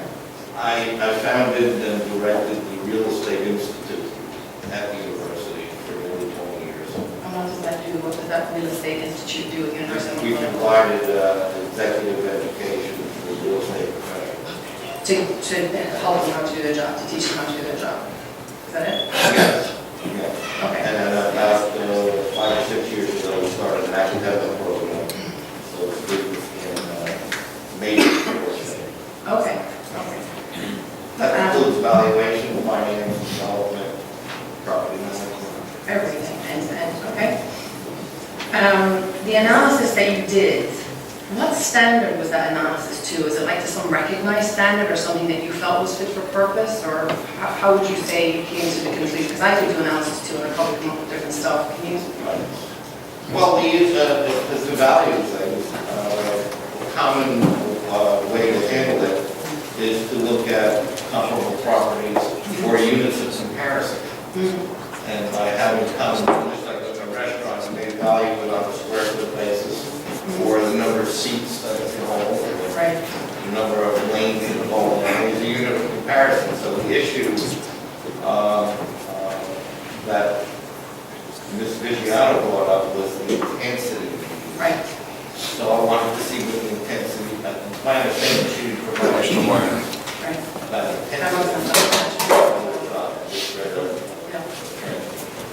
you talked about the intensity of use, but I didn't see any basis in fact. So I said, well, let's go look at not only the 4 schools she looked at, but all the schools in Middletown in which I can get data. Right. And I made that simple calculation, and I think that's a great measurement of intensity. So and I still don't understand what factors went into that. So you got taxation data for residential properties. Well, you didn't hear it, obviously. No, I didn't. So I contacted the tax assessor's office Right. to get certain information, but I didn't get tax data. Okay. That's the side of the property. the size of the residential property No, the around. size of the school. You got the size of the school, so you were assessing the value, what value were you assessing? I asked, please let me answer the first question again before you ask the second. It would be easier to Okay, go ahead. If you think of the word intensity, it's packed. Right. How packed is it? Yeah, So you look at the number of students, capacity of the school, right, and you divide by the land, right, and you get a number. right, That number is 6 students per acre, right. 10 or 20, well, the average is about 38 or so, 38. The proposed Right, is about 13.33 students, right. far less intense than any of the individual schools I know. I understood that piece. I did hear that piece, and I did understand that piece. What I didn't hear, I feel I missed, I was trying to listen, but I couldn't hear it all. How did you correlate that density on the site itself with the valuations of the properties surrounding the area? I didn't do a valuation analysis, I was here to review, if possible, the objectives. She objected on intensity. Intensity on the site itself? It would be very difficult for me to do an analysis where the school hasn't been built. Right. If the school was there and he said, gee, after it was built, property value dropped 10% while the rest of the market was flat, Right. then I could draw a conclusion. So that, but your analysis... But the school Sorry, hasn't been finish. built. Okay, so are you finished? So your analysis on the 26 schools that you did do, did or didn't include residential property values before or after the school was built in those neighborhoods? Was that the kind of analysis that you also did? No, I didn't do that. You didn't do that analysis? Okay, so the analysis was specific to the site Those schools itself? were already there. I think that's the problem we're all dealing with, right? People bought those houses because they knew the schools were there. We're not in that situation. So what I'm trying to get to, and I'm not trying to be difficult, but what I do need to get to, because this will be my one shot, is you're saying, maybe I misunderstood what you're saying. Are you saying that in your professional opinion, the valuation of houses, residential homes in the neighborhood are not negatively affected or even positively affected? They're not affected by the development at this site? I am saying that, but it is that the property values will not be adversely affected solely upon the analysis that the other appraiser did, which is the incident. Okay. Or what she said, but I didn't see. I haven't been able to read those transcripts. I've tried to get through them, but I work close time and have 2 small kids. So I'm trying to get through those transcripts myself, to understand every word that she said. And I haven't got to do that yet, which is why this questioning is important to me. Because I would have thought, so maybe you're here purely to refute that one piece of testimony of hers. That's correct. But you're not here to offer testimony about how you believe the values are affected or not affected of the residential houses. How could you, if you haven't done that analysis? Other than to say in other assignments where I was asked to provide an opinion on my own, Right. independent opinion, it's mixed, it's site specific. Right, but you haven't looked at, the 2 questions. You haven't looked at the before or after, to the extent that you could, or even the after, because that's the case with those other areas, residential property values and how you felt the school factored into them. You haven't, and you haven't tried to extrapolate some meaning from any analysis that you might have done for the Chapel Hill neighborhood in light of Trinity Hall. You looked at the density on the site itself. Of course, That it's really not. wasn't my assignment. And that's what I was trying to clarify. I wasn't 100% sure, but you did say that you didn't think the home values were negatively affected, and I just don't understand how you can come to that conclusion. You might have that opinion, personal opinion, it sounds like, but I don't know how you came to that Well, you statistic. said that it's based off of intensity. It's based on the usage of the land. So now we're just going in circles here. I don't want to I'm be getting, all night. me neither, actually, but I don't understand. There's a point of clarity. He just answered it to you earlier. Twice he's answered. Okay, so maybe I'm being particularly obtuse about it then, I'm trying not to be. So let me see if there's anything else on my next up. So because you didn't, okay, so tell me if this question is relevant or not, because I really don't know at this point. Whether you did statistical analysis or not, you are offering an opinion on the value, whether the development would affect the values of the homes. You just said that you are. I'm not, to me it's not, because it's not clear to me. Sorry if I'm not being... No, wait. He wasn't here, he wasn't brought here to testify about the value of the home, about the value of the homes, period. But Not he wasn't brought here to testify that. correct, That- absolutely not. I agree, I asked that question and that was answered. Okay, and so what is this question? He did offer an opinion that the home values were not affected by the site.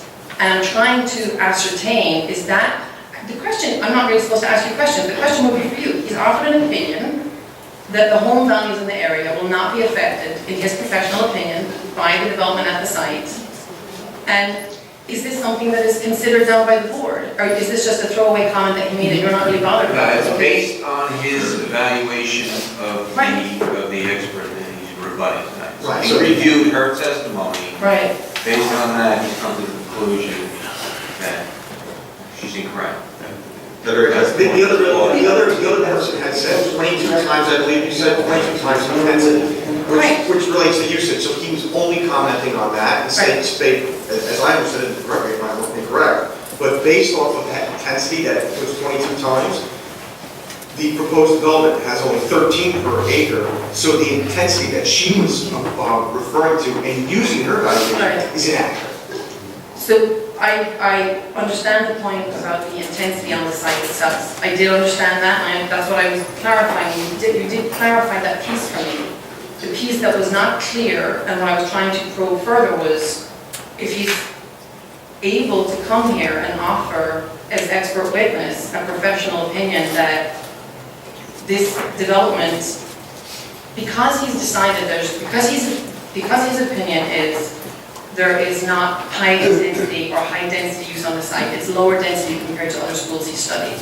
Because of that fact that he's derived from his analysis, he has now concluded that the property values are not negatively affected. Let's stop for a second. Okay. Intensity. Based on Intensity. intensity, that's what he said. Let's all be clear. Right. Quarter 12. Yeah. He said, I'm summarizing his testimony, he said that the basis that the prior witness used to evaluate whether there would be an impact or not was intensity.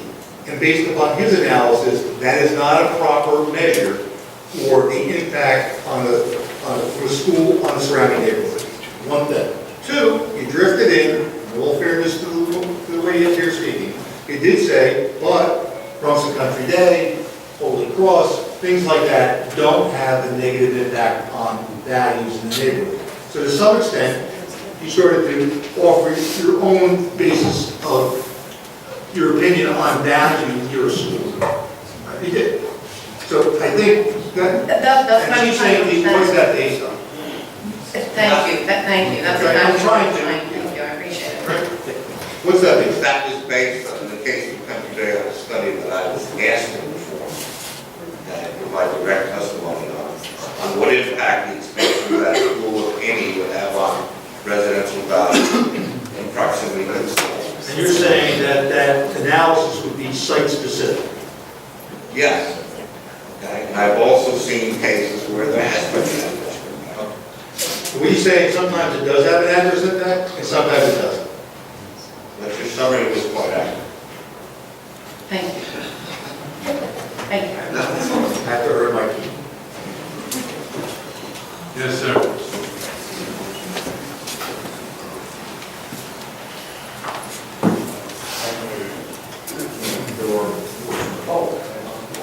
Sir, you were previously sworn, right? Yes, that's Bradley Baptista.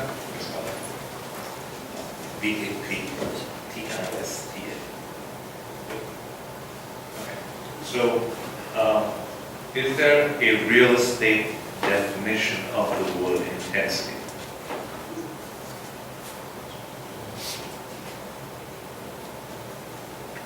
I would say it's synonymous with in an actual documented fashion. We got let He- me. got Okay, let. right, we're ahead of time. In phrasal text, I've seen the word intensity, and it's usually synonymous with density, which is a clearly defined term. In fact, if Ms. Vigiano had used the word density, I would have done the same analysis identical to what I did this. So my question is, you're here to refute the use of intensity, but you cannot tell me an actual real estate definition of the word intensity, so how can you refute it? I mean, That's not That's not a question. I just asked if I can refute it, there's no meaning. No, I don't think that's what he's saying, but. So, intensity, by the English dictionary, has various meanings to different people, which is why I'm asking him if there is a real estate. He's an expert. He started a school, if I'm not mistaken, am I correct? You founded a real estate institute, correct? So he should know, he should be able to point us to a text. I'm asking him for a definition of the word intensity as defined in an actual text. He did. So he basically said there is no such definition. He did. No. He did. You don't like the answer. There's a difference. He didn't get it. And you can look it up. You're looking for a dollar value of your home. You're not going to get that. I'm not asking for a dollar value, because I'll be quite honest with you, I don't think my home is gonna get affected negatively for a dollar value, so. How about it? You asked him, he said intensity is equal to density. That was his answer. You don't like that answer? All right, I'll give you the question. He gave you the answer. So, where in what text defines intensity equal to density? I don't think there would be a text. Okay, so there is no definition. There is no equation, it's his opinion. Yeah, that's the question. I'm sorry. So in your opinion, intensity is equal to density? Yes. Okay. And if I were to ask a different real estate expert, they might have a different opinion, correct? They might. Okay, good. Like Ms. Luciano? I'm sure. I will admit that. All right, you did say that you've done similar analysis in other towns or school areas, and it's site specific, correct? Yes. That's what you said. Okay, so I know you mentioned to the young lady who was here earlier, some reference to real estate values not being affected. How can you make a statement? You're just contradicting what you just said. Judge, can I ask an answer? And I think we've tried to clarify this, and again, I'm just trying to summarize his testimony. Sometimes it does, sometimes it doesn't. It's site specific, but the analysis done, what his opinion is, that the analysis done by Ms. Vigiano using intensity is not a proper measure or yardstick to determine whether or not it's going to have an impact. That's what he said. All right, and well, I'll do. He's not saying, and he's not testifying whether this will or won't. He's saying that, in his opinion, she used the wrong measure, and that in his experience, sometimes it does, and sometimes it doesn't. I'm sure he did. However, when he was entered as an appraiser, correct? And he did, during his testimony to the young lady, bring up the point of real estate values not being affected. He did. We can move back. keep on doing this, but he said sometimes it does, and sometimes it doesn't. Okay, fair enough, thanks. Anyone else?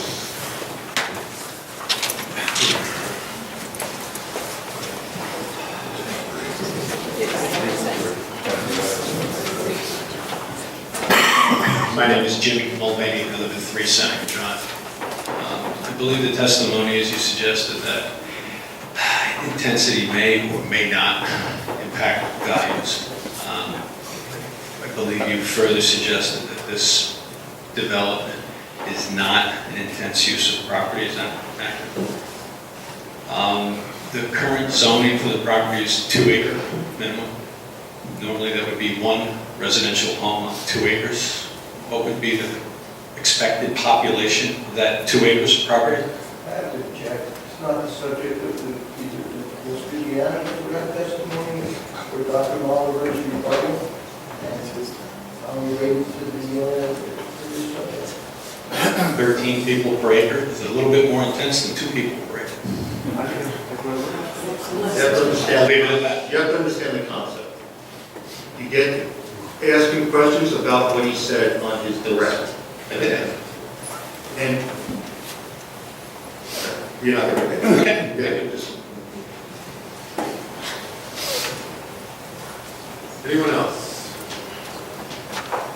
Seeing no one else.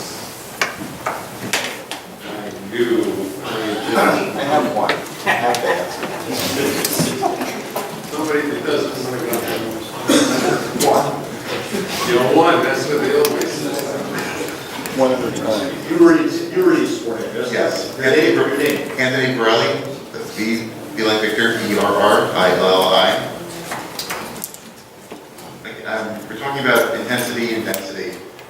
Why wouldn't just the total number of students or the total number of population on the property be equivalent to its intensity of use? Why would we pay? If you had 500 students in a property that was, maybe not an acre. You build property, fill the whole acre of a home, go to school, and get 500 students. Or you could put 500 students over, say, 5 acres. Okay. Well, once spread out, it's less intensive use of the property. Now I gotta go into it, sorry. It's all right. I guess we're talking about that for that property, true, but the testimony that Mrs. Gianni gave was about the surrounding property and the property values of the things happening on and off the site for that amount of people, so I'm not sure. The way I understood the testimony, she thought that that was a very intense use in the school, but I saw no evidence that was provided, no factual information, no data, no analysis, except for the fact that she drew these concentric circles and said, on a price per square foot, it seemed like the property closer to the school had lower values than those toward the back. And I'm saying that we really, are all the houses very similar? Because if they're this similar, then that analysis on a square foot basis could be very good. And that was kind of off my question, but it's just 500 students on an acre, 500 students on half an acre, or on 37 and a half acres. On 37 and a half acres, impact to the neighborhoods, which she was talking about, wouldn't that be the same? I don't know. Thank you. One last time. Don't fix your hair. I thought you were bidding on it. All right, we're good. So we will then, where the hell am I? It's almost 12 o'clock. I was scared. You said it was after 12 o'clock. No, it's 12 minutes up. All right, we're all done with witnesses, both sides. So we're going to carry this to June 2nd. I'm sorry, June 11th, which is the next planning board meeting. At which time we will allow for final public comment, summation by the attorneys, and we're done. Can I ask one question? I'm sorry to be always sticking out, but how long do the public have at the public comment? How much time does each individual get? As long as they are not stepping all over each other, just up here wasting time, et cetera, et cetera. So there's a certain amount of discretion that the board has, as well as the attorney has, in saying, you know, quite frankly, this is great, or quite frankly, this is bullshit. Not great. That's the Okay, technique. it's not like a 5-minute slide. I just wanted to understand. It's not That's like a a 5-minute definition of rule. that's the definition of technical term. I'm not going to cut you off in 2 minutes, but if you've been going on and on, you're done. Okay? So the board rules do not have a time limit. There's no set time as to how long in total the public can speak. It's reasonable, it can't be repetitive, it can't be argumentative, it's got to be relevant, and those are the things that the chair has got the discretion to say, okay, this, or this is 15 persons said the same thing. That's not the purpose. There's no, we're not putting an egg timer up here. Okay, so that's what I want for sure. Music will start playing if we have a meeting. And so, do you make a decision once all do you like any decision you go right here in front of everybody, once everybody? Oh, absolutely. Absolutely. The old gas. We don't have any choice. It's an open public meeting. Just checking. Thank you. All right, so we're set for no further notice. January